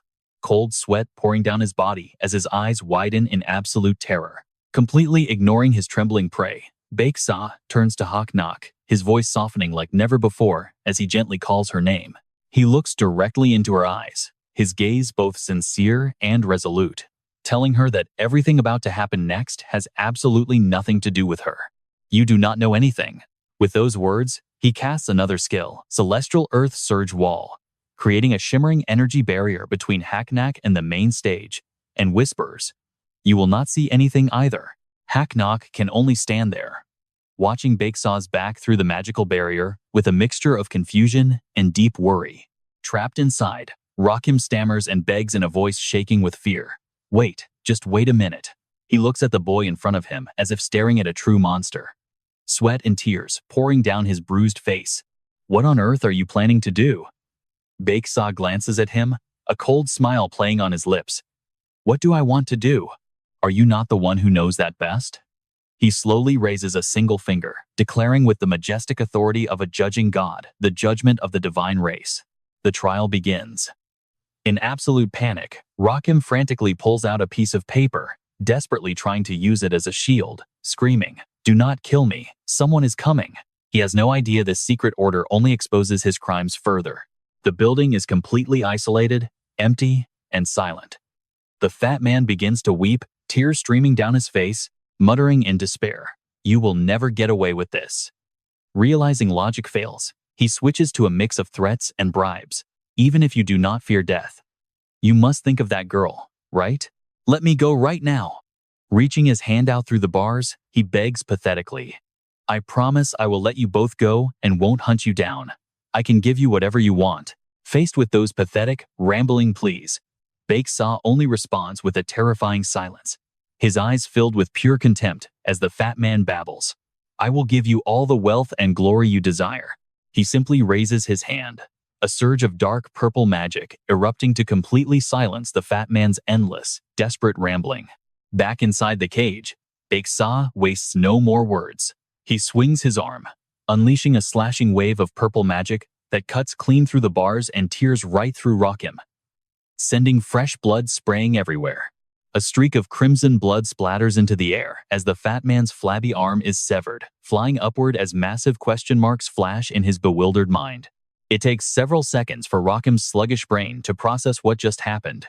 He stares down at his bleeding stub, completely dumbfounded as he stammers in confusion, and at that exact moment, the memory of the fat man's arrogant, punchable face flashes in Baeksa's mind, with his incredibly smug, superior sneer. And that is where we leave it. Baeksa coldly raises 2 fingers, his sharp magic swirling to deliver a final judgment for Haknak. You and I are jumping right into the action, where the excruciating pain finally hits and this fat coward falls backward. Clinging to his severed arm, he squeals like a slaughtered pig, screaming in agony. Terrified, his broken body crawls back, drenched in sweat, desperately begging for mercy. He pleads for it to stop, but right beneath him, the system coldly announces that the ultimate Earth Spike technique has been activated. Instantly, a massive, razor-sharp stone hand erupts from the ground with devastating force, piercing and completely crushing his legs while he stammers in shock. The horrific sound of shattering bones is completely drowned out by Rockham's blood-curdling, agonizing screams of sheer terror, tears, and snot covering his horribly distorted face as he shrieks about his leg. Then, the memory of his loyal guard Gannikos sacrificing himself flashes by. Our white-robed hero steps forward, radiating pure, suffocating wrath, and growls that this strike is for Gannikos. Rockham has lost every ounce of his royal arrogance. Using whatever strength he has left, he crawls across the dirt, leaving a thick trail of blood from his broken body. But in response to his pathetic begging, there is only a massive magic fist. Glowing with the blinding light of divine punishment, it descends rapidly from above. The fat noble looks back, his eyes bulging in pure terror as the reinforced iron bars in front of him are smashed to pieces. Cornered against the wall under falling debris, he desperately waves his remaining arm, begging him to stay back and not come any closer. Facing the Grim Reaper, this self-proclaimed noble completely discards what little dignity he has left, weeping and confessing his sins. From a distance, through the iron bars, the white-robed youth's shadow looms over him like an immovable mountain, while the fat pig inside shrieks in hopeless, completely overwhelming despair. Towering over his broken enemy, the white-robed hero looks down at the bloody, pathetic mass of flesh.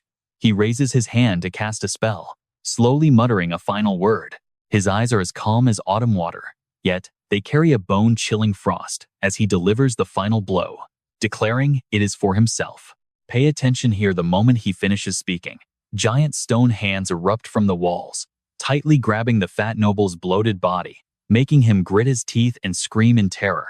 Knowing there is no escape, Rockham's bloodshot eyes widen as he turns to mad, hysterical cursing, yelling that the crazy bastard will never get away with this.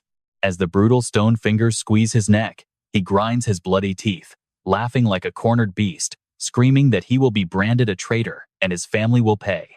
Ignoring the venomous curses, the white-robed youth does not even raise an eyebrow. He merely smirks, letting out a chilling, sarcastic reply. Is that so?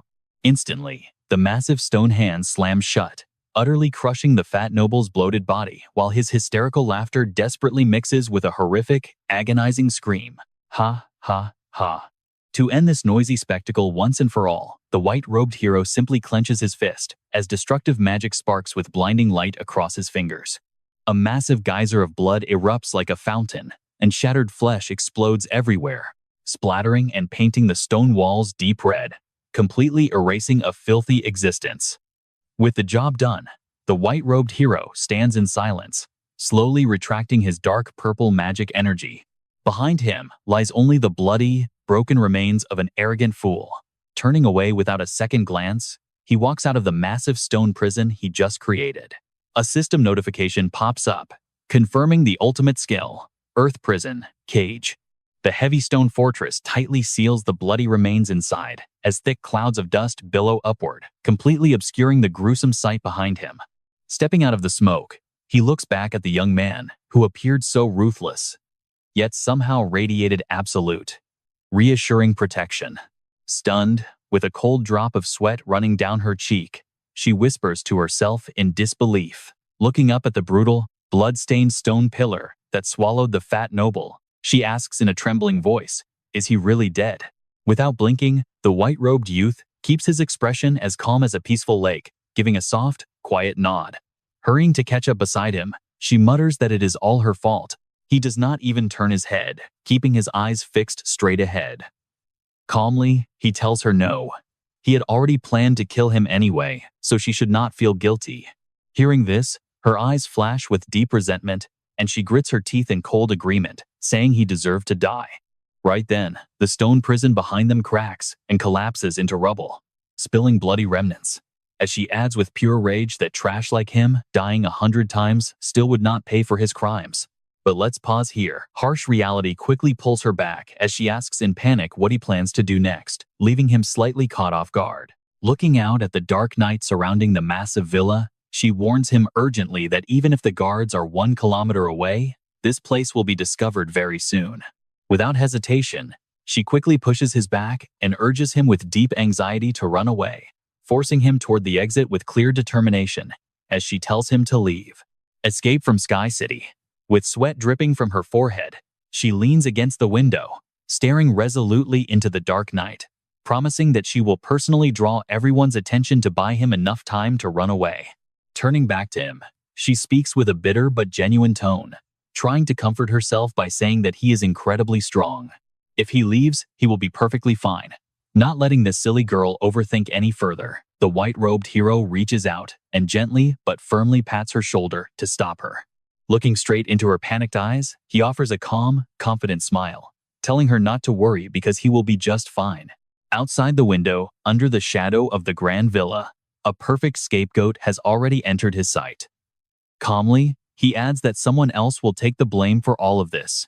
His highly mysterious words leave her completely frozen, her eyes widening as she fails to understand what this mastermind is planning. Still maintaining the calm composure of a chess player holding all the pieces, he narrows his eyes, saying that the target will arrive very soon. Memories of his hypocritical green-haired teammate flash back, recalling the self-righteous and preachy words the man used to say, "As teammates, we should risk our lives to protect our own." An image of them fighting back-to-back in battle appears, recalling how teammates are supposed to be the only ones you can truly trust in life or death moments. Yet, in return for that absolute trust, that green-haired bastard merely hid behind the trees, his cold eyes watching from afar as a completely silent spectator. Over and over again, he willingly let his own comrades fall into mortal danger. Even when she faced immediate danger, his ruthless shadow stood idly by with folded arms. In that critical moment, he hid in the darkness, wearing a sinister smirk while mocking her willingness to sacrifice herself for the team.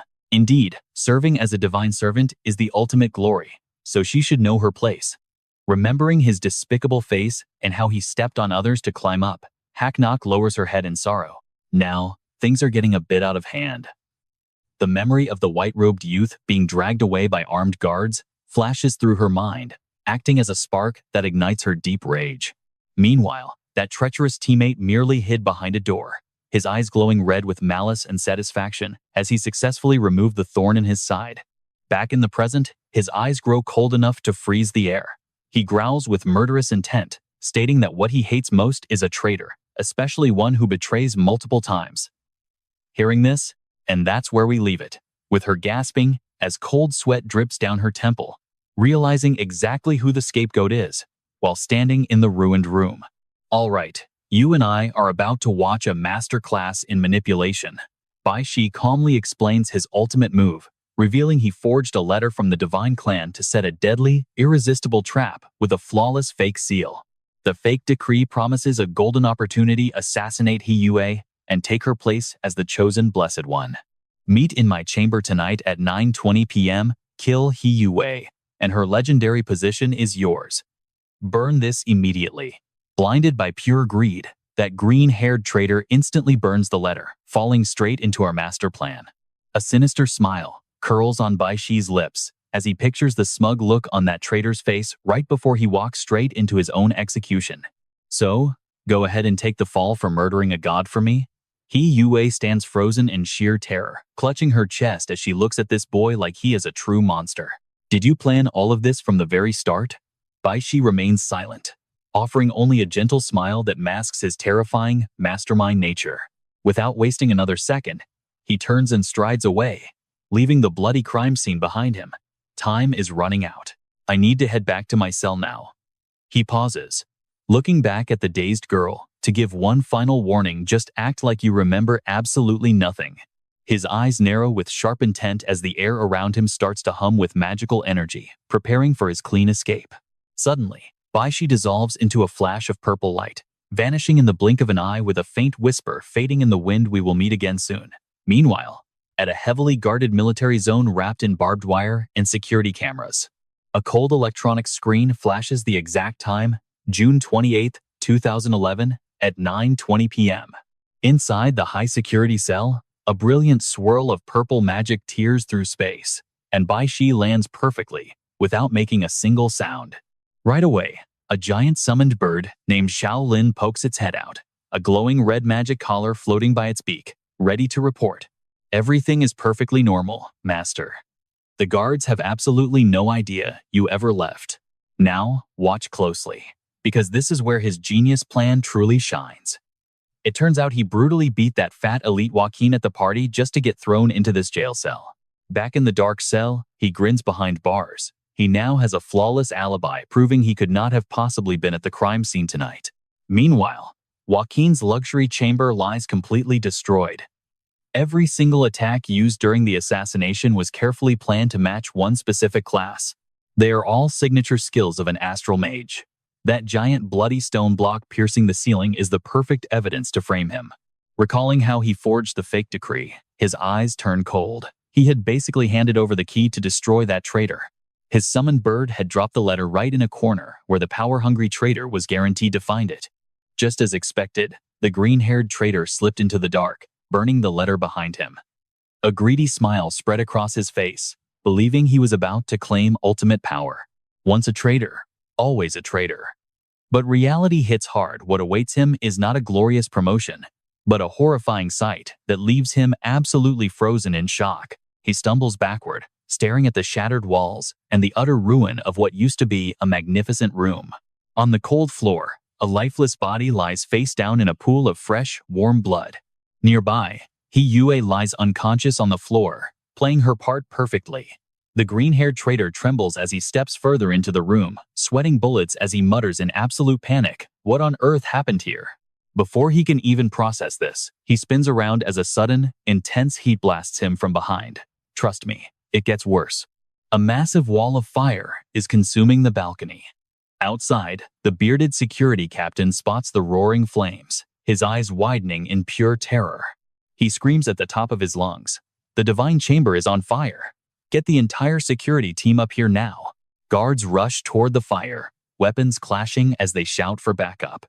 Meanwhile, hidden in a dark corner of the bushes, the real culprit, Baishi's summoned beast, is happily holding a torch. He is the true MVP of this raid, the master of absolute sabotage.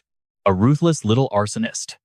Outside, amidst the rolling smoke, a figure slowly steps out, forcing the panicked guards to draw their weapons. The guards sweat nervously as they prepare to attack. But as they look inside the ruined stone room, their worst fears are confirmed. Lord Joaquin has been assassinated. The once proud elite god is now nothing but a bloody pile of ash on the floor. Spears are instantly pointed at the dazed green-haired guy.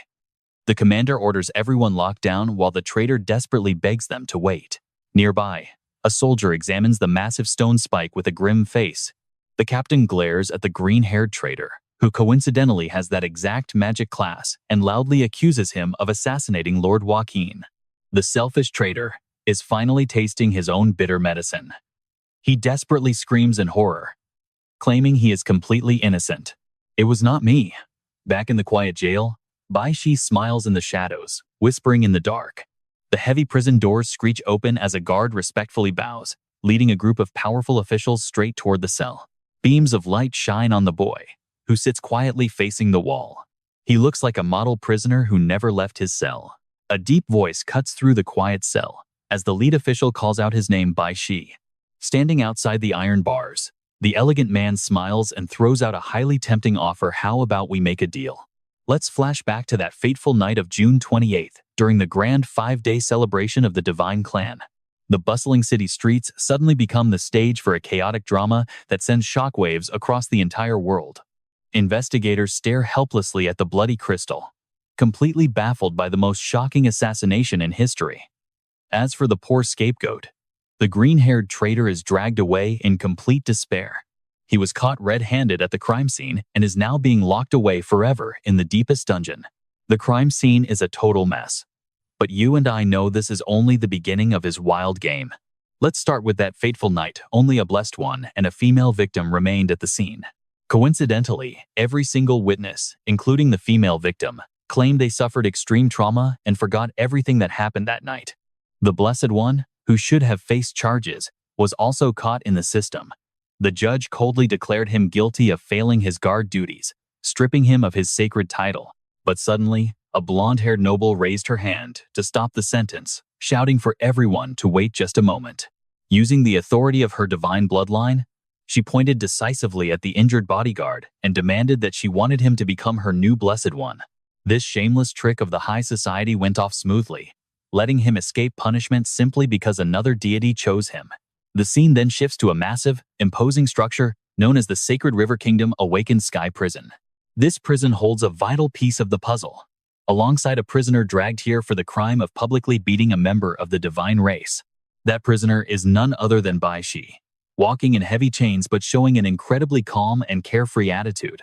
The young man stands before the giant, imposing scales of justice on June 30th, 2001, waiting to receive judgment from the high priest.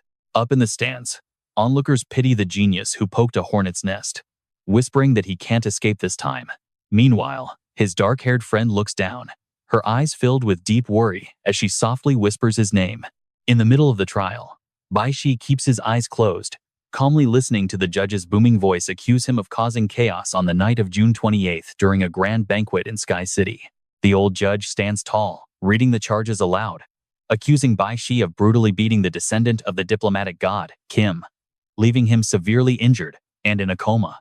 Based on Chapter 1, Article 8 of the Divine Code, and Chapter 3, Article 7 of the Awakened Laws, the court sentences him to 5 years in prison for attacking a deity and using power before ordinary people. As the wind blows his hair, Bai Shi looks up, his calm eyes showing absolutely no fear. Faced with the standard question of whether he has any objections to the verdict, he remains totally calm. But watch closely, because none of this is an accident. In his mind, we go back 2 days ago, the night of June 28th, inside the dark prison cells. Under the flickering torchlight, a powerful figure standing outside the bars repeats an offer. How about they make a deal? The brown-haired noble offers a manipulative lifeline, demanding that Bai Shi join the powerful Dabi's family and work directly for him.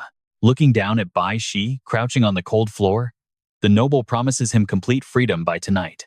In response, Bai Shi bows his head with a seemingly submissive attitude, but silently hides a highly sarcastic smile in the shadows. Thanking the noble for his kindness, he slowly looks up, putting on a fake act of low self-esteem through the bars, while claiming his weak powers can't handle such a heavy responsibility. The man outside immediately shuts down his fake modesty, praising his strength with a sharp, warning tone, telling him his power is actually terrifyingly strong. To pull off such a massive incident right under the gods' noses, his eyes narrow, realizing that this devil in an angel's disguise managed to retreat safely without leaving a single trace behind.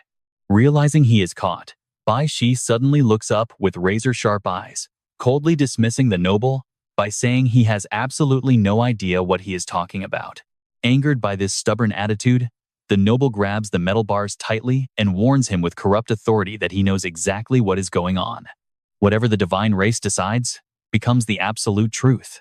Regaining his calm composure, the noble plays his ultimate trump card to force cooperation, promising that the entire Sky City incident will never be investigated again if he complies. But responding to that threat masked as a favor, Bai Shi only tilts his head, his face radiating pure, silent arrogance. He repeats his perfect defense once again, claiming he does not understand. Dabis, standing in the dark corridor, looks deeply thoughtful, as if he has already guessed his prisoner's ultimate plan.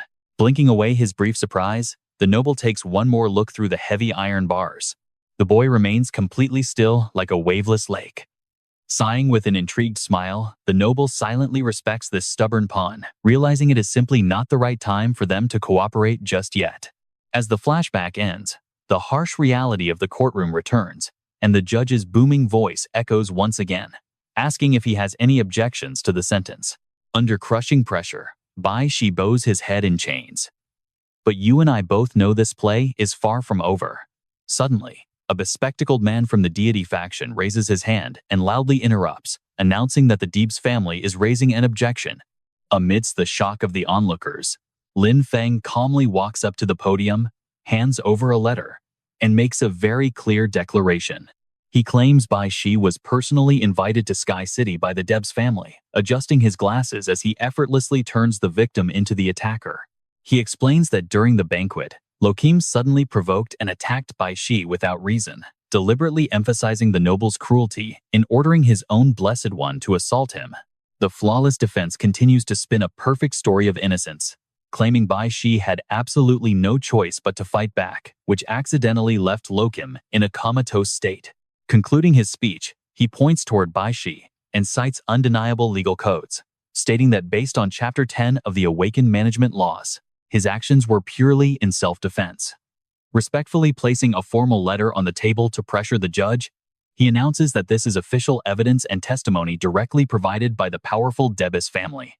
The old judge frowns, instantly recognizing the interference of a massive power, arguing that this evidence should have been submitted before the trial. Adjusting his glasses, Lin Feng shuts him down with an oppressive warning, stating that since this evidence was personally submitted by Lord Debus, the judge should read it carefully before making any decisions. Standing at the center of this power struggle, Bai Shi calmly watches them tear each other apart. A flash of a ruined city appears, carrying the massive ambition of Lord Debus as he reflects on this world. Standing tall amidst the rubble, Debus casually drops a cold, brutal truth, declaring that the actual truth does not matter at all. Back in the courtroom, the sweating judge finally understands the corrupt rules of survival, realizing that whatever the divine family decides will always be the absolute truth. Inside his mind, Debus looks at Bai Shi with a mad expectation, believing that while this world has long been in ruins, Bai Shi has finally shown him a glimmer of hope. The giant stone wall shatters, symbolizing a deep desire to overthrow the old order and destroy the ruins to start completely fresh. With calculating eyes, as if holding the future in his hands, Davies knows they will cooperate one day. The heavy gavel strikes the table, ending this ridiculous trial as the judge announces the final decision. The final verdict is read aloud, saving the pawn backed by a giant power, declaring that awakened Bai Shi is completely innocent and released. Instantly, his heavy iron chains shatter to the ground, and that is how we secure his absolute freedom. You and I are diving straight into this scene as the giant courtroom doors slowly open, letting a calm young man step out into the bright light. Up in the stands, his friends erupt in pure joy, jumping and cheering that Bai Yi is finally free from prison so they can all go home together. Tears well up in his black-haired female friend's eyes, clutching her chest with a massive sigh of relief. But amidst all the celebration, Bai Yi actually frowns. His mind is spinning with unused calculations because his original plan was to clear his name using a totally different strategy. Suddenly, a pair of loud, sloppy footsteps echoes through the hall, completely shattering whatever solemn atmosphere is left in the room. A man wearing a loud floral shirt storms inside, completely ignoring the frantic guards trying to block him from this sacred court. Sweating and totally helpless against his terrifying, thuggish energy, the guards quickly tell each other to just back off and let him go. After all, who could possibly stop him? The floral shirt guy strides forward confidently, towering right behind Bai Yi like a massive mountain. Staring down, he asks in a rough, casual tone if he is indeed Bai Yi. Our main character glances back, his mind filled with confusion at this bizarre stranger's sudden intrusion. Suddenly, a wave of deep, buried memories floods Bai Yi's mind, leaving him completely paralyzed in shock. As the loud stranger crosses his arms and laughs, the young man's pupils shrink with overwhelming disbelief. Mixed emotions surge through his sharp eyes, instantly halting all of his calculated plans. To think that in this lifetime, his very first meeting with his master would happen right here. Now watch closely, because we are flashing back to a dark place, where a furious, veiny hand tightly grips a heavy metal chain, growling about warnings that went completely ignored. A terrifying flashback shows a muscular brute wrapping the chains tightly and repeatedly kicking the helpless young boy on the floor. He screams like a maniac, demanding to know where the boy went. The camera zooms in on Bai Yi's thin arms, bound so tightly by rusted iron that fresh blood drips onto the freezing floor, revealing a childhood of unimaginable abuse. His abuser's face twists with sick, manic rage, his bloodshot eyes glaring down as he growls out, asking if they had fun playing outside. Bai Yi's eyes shrink in absolute horror as his heartbreaking inner voice echoes, explaining that this cruel monster was the only memory of an adult male he had from childhood. The tyrant strains his neck, screaming like a bloodthirsty wild beast. But unfortunately, the painful nightmare of his early childhood does not even stop there. His mother's lifeless body lies collapsed in a pool of dark blood. That excruciating heartbreak instantly twists into absolute fury, especially when that beast stole his very last ray of hope. Suddenly, from the darkest depths of despair, Bai Yi's eyes ignite with a destructive golden flame, marking the exact moment his inner demon finally awakens. Turning the tables, the young boy uses that very same bloody chain to choke his abusive father. His eyes burn with ultimate rage, while the helpless monster desperately struggles to breathe. As the scene shifts to the solemn inspector headquarters, he admits that he was fully prepared to drag that monster straight down to hell with him. After turning himself in, the extreme violence of the crime lands him a one-way ticket to a dark cell. The heavy doors slam shut, transferring him to the high-security Awakener Heavenly Prison.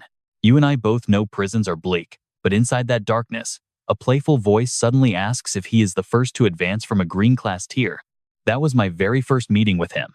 Standing behind a cloud of cigarette smoke, the mysterious man casually crosses his arms and begins to analyze the boy's bizarre case.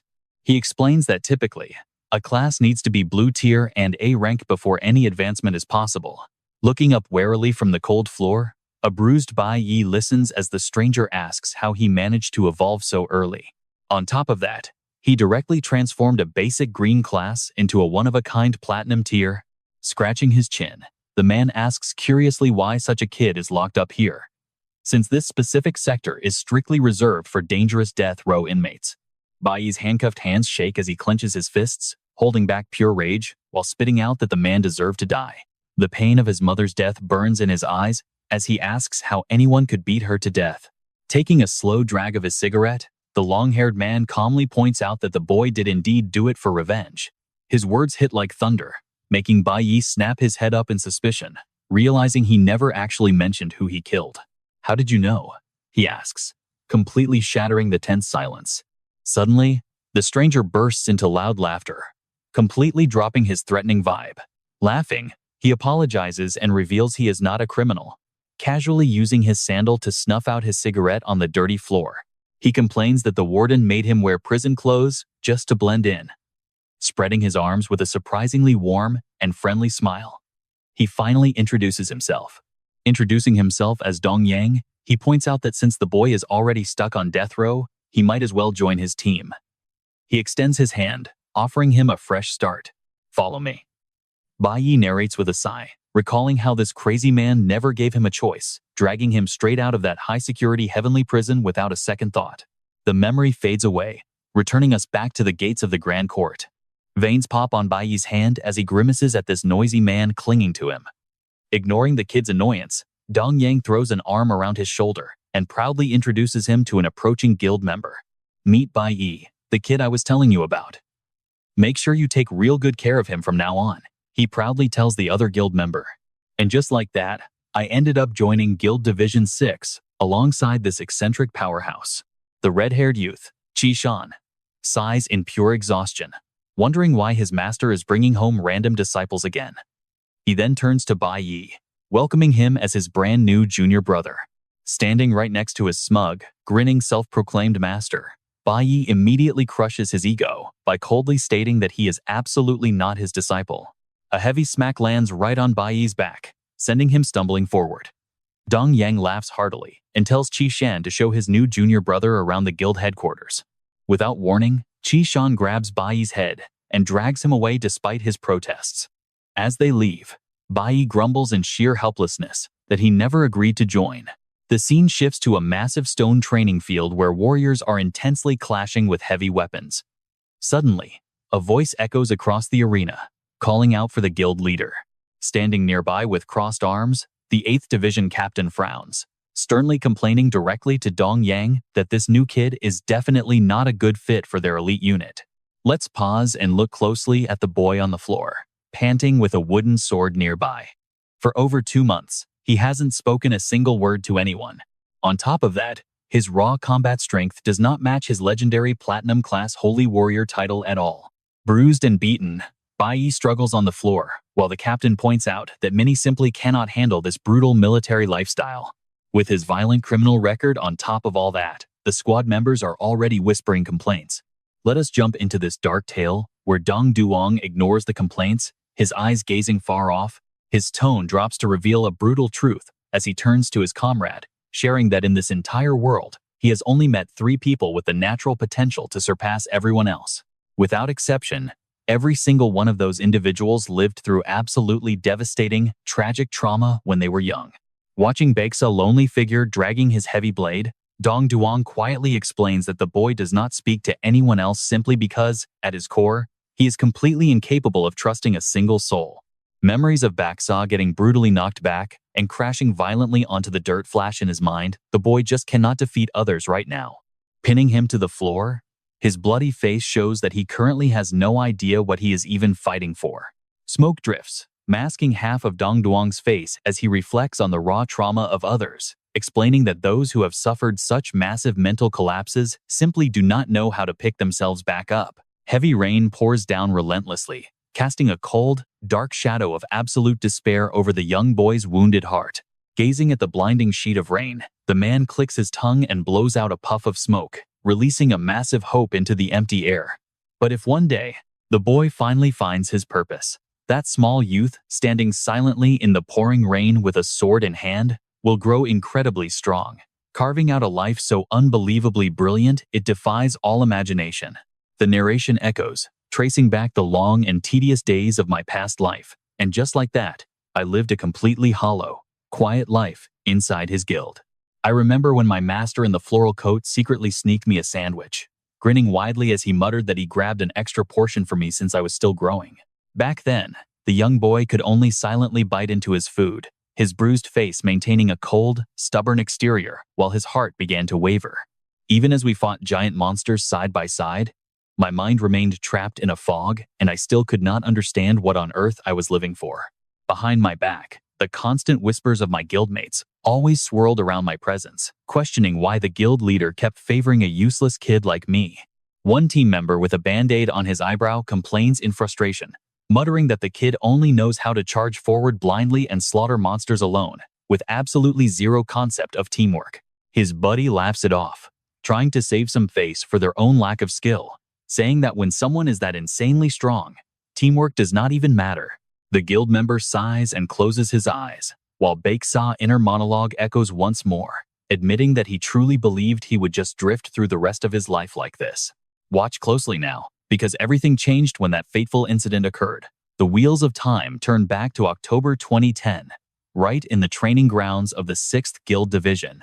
As Baeksa walks proudly through the smoke with his massive greatsword, an uninvited guest suddenly arrives to shatter the peace, as Rakim of the God Clan appears without warning.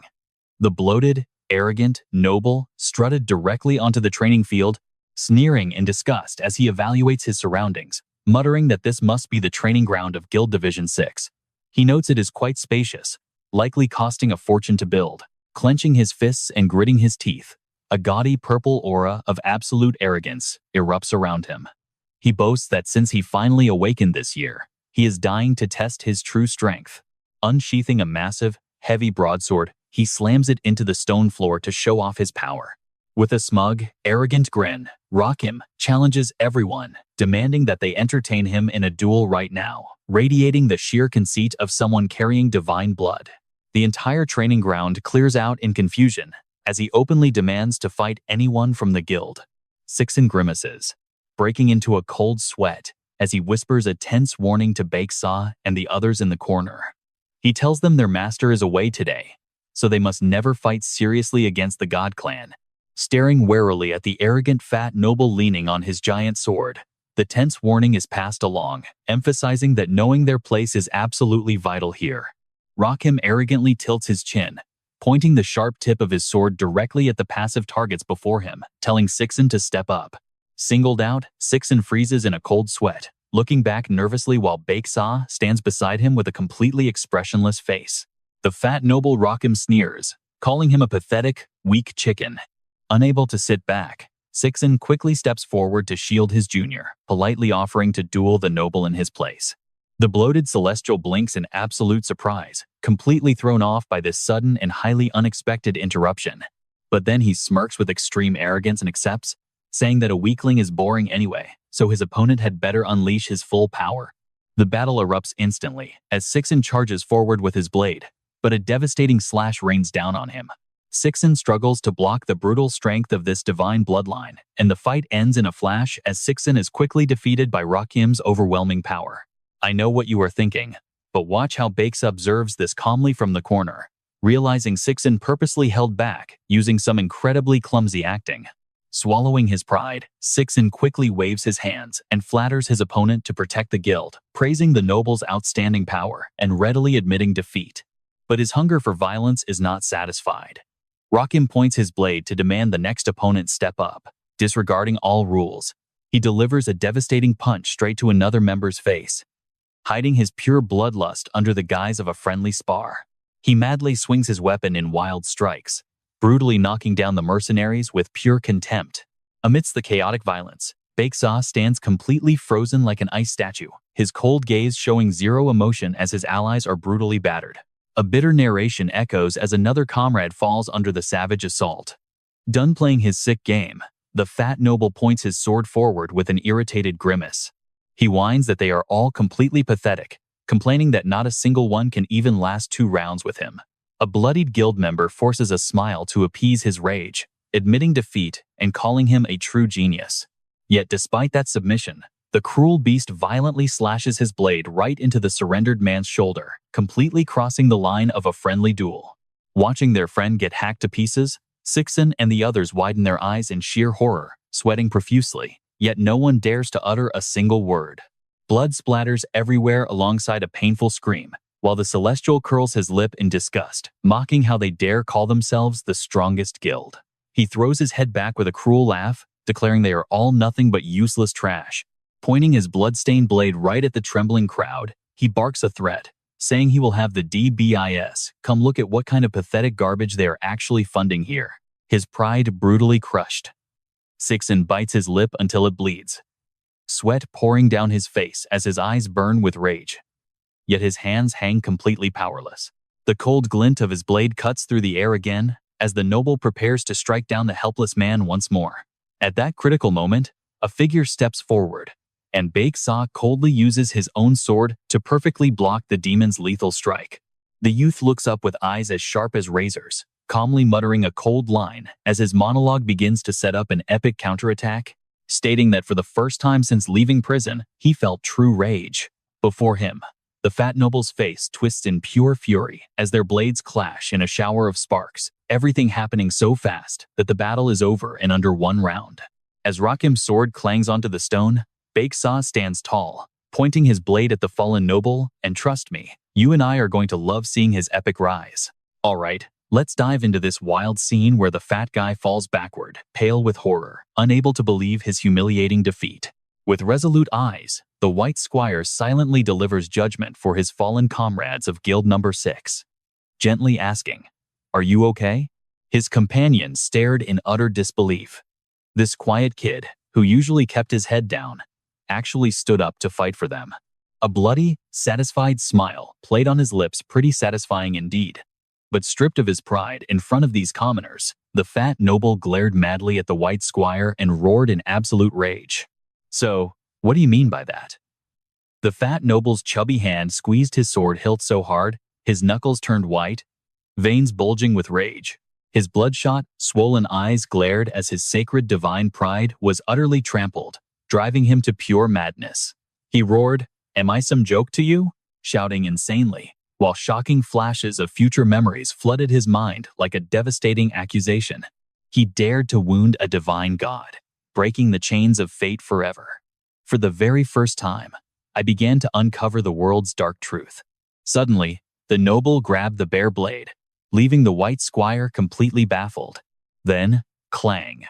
The sword shattered, pieces clattering onto the freezing floor, a brutal testament to a desperate rebellion that shattered every divine law. Harsh reality hit instantly.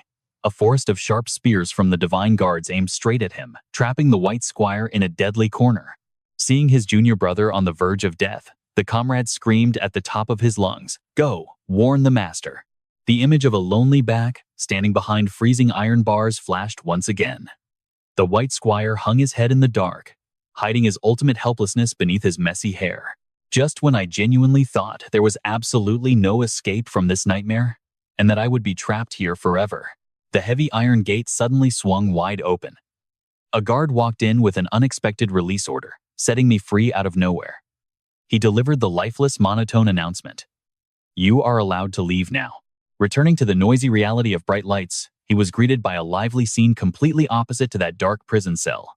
Surprisingly, Guild number 6 actually threw a massive welcoming party just to wash away my bad luck. Scanning the cheering, drinking crowd with sharp eyes, the White Squire frowned with sudden suspicion, wondering where the master had gone. He stood silent amidst the noisy crowd, a bad feeling creeping into his chest because his master was nowhere to be found. Sixen walked over with a heavily forced smile, offering a logical excuse that totally reeked of a cover-up. Master had an urgent, sudden mission, so he won't return for another month. The guild members stood up in unison, enthusiastically raising their foaming beer mugs high as they cheered loudly together. Let's all toast to the White Squire's safe return. Bottoms up, everyone.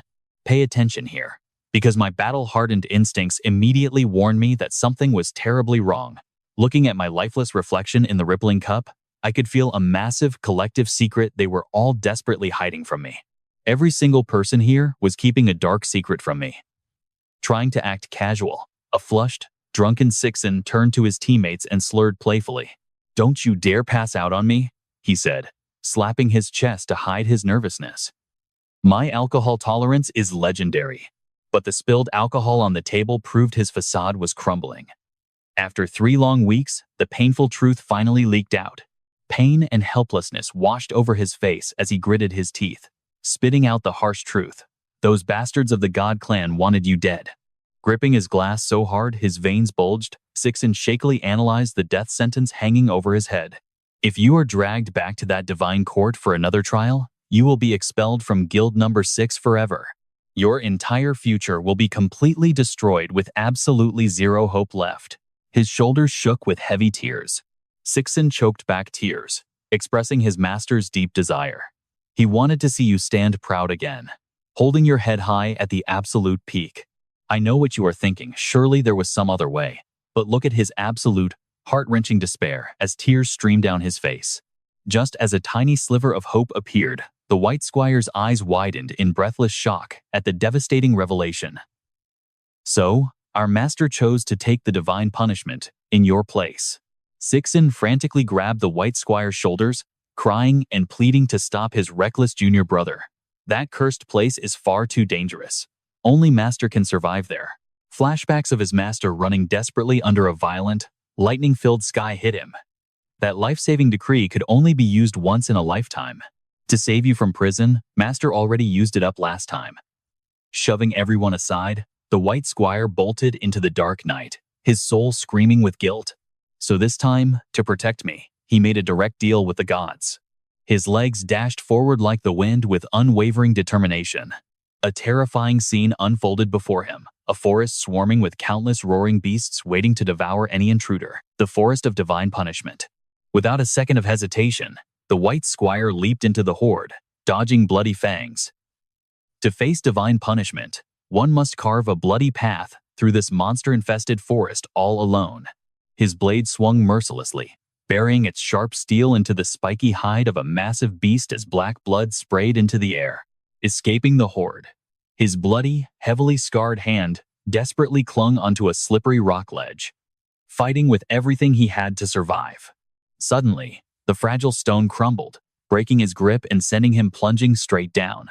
Dangling helplessly against a colossal cliff that blocked out the entire sky, he must climb barehanded to the peak of divine punishment, piercing the very heavens. Massive boulders ruptured and came crashing down around him. Gritting his teeth through the pain, the young man survived the brutal ordeal. Standing bloodied and tattered in the quiet darkness 2 weeks later, he finally reached the peak of divine punishment. A massive, devastating bolt of lightning surged from the highest heavens, striking directly down upon a chained figure trapped in the middle of the desolate wasteland. Dong Yang braced his heavily trembling body, spitting out dark blood as high-voltage currents coursed through his bones while heavy chains locked him down completely. With his charred skin smoking, he coughed up blood and breathed heavily as he heard the sudden sound of approaching footsteps. "Kid, I can't believe you actually fought your way to this godforsaken place." Looking up with a battered face, he smirks with a proud, defiant smile that eases the flesh-tearing pain, leaving us with his final words. "Not bad, right?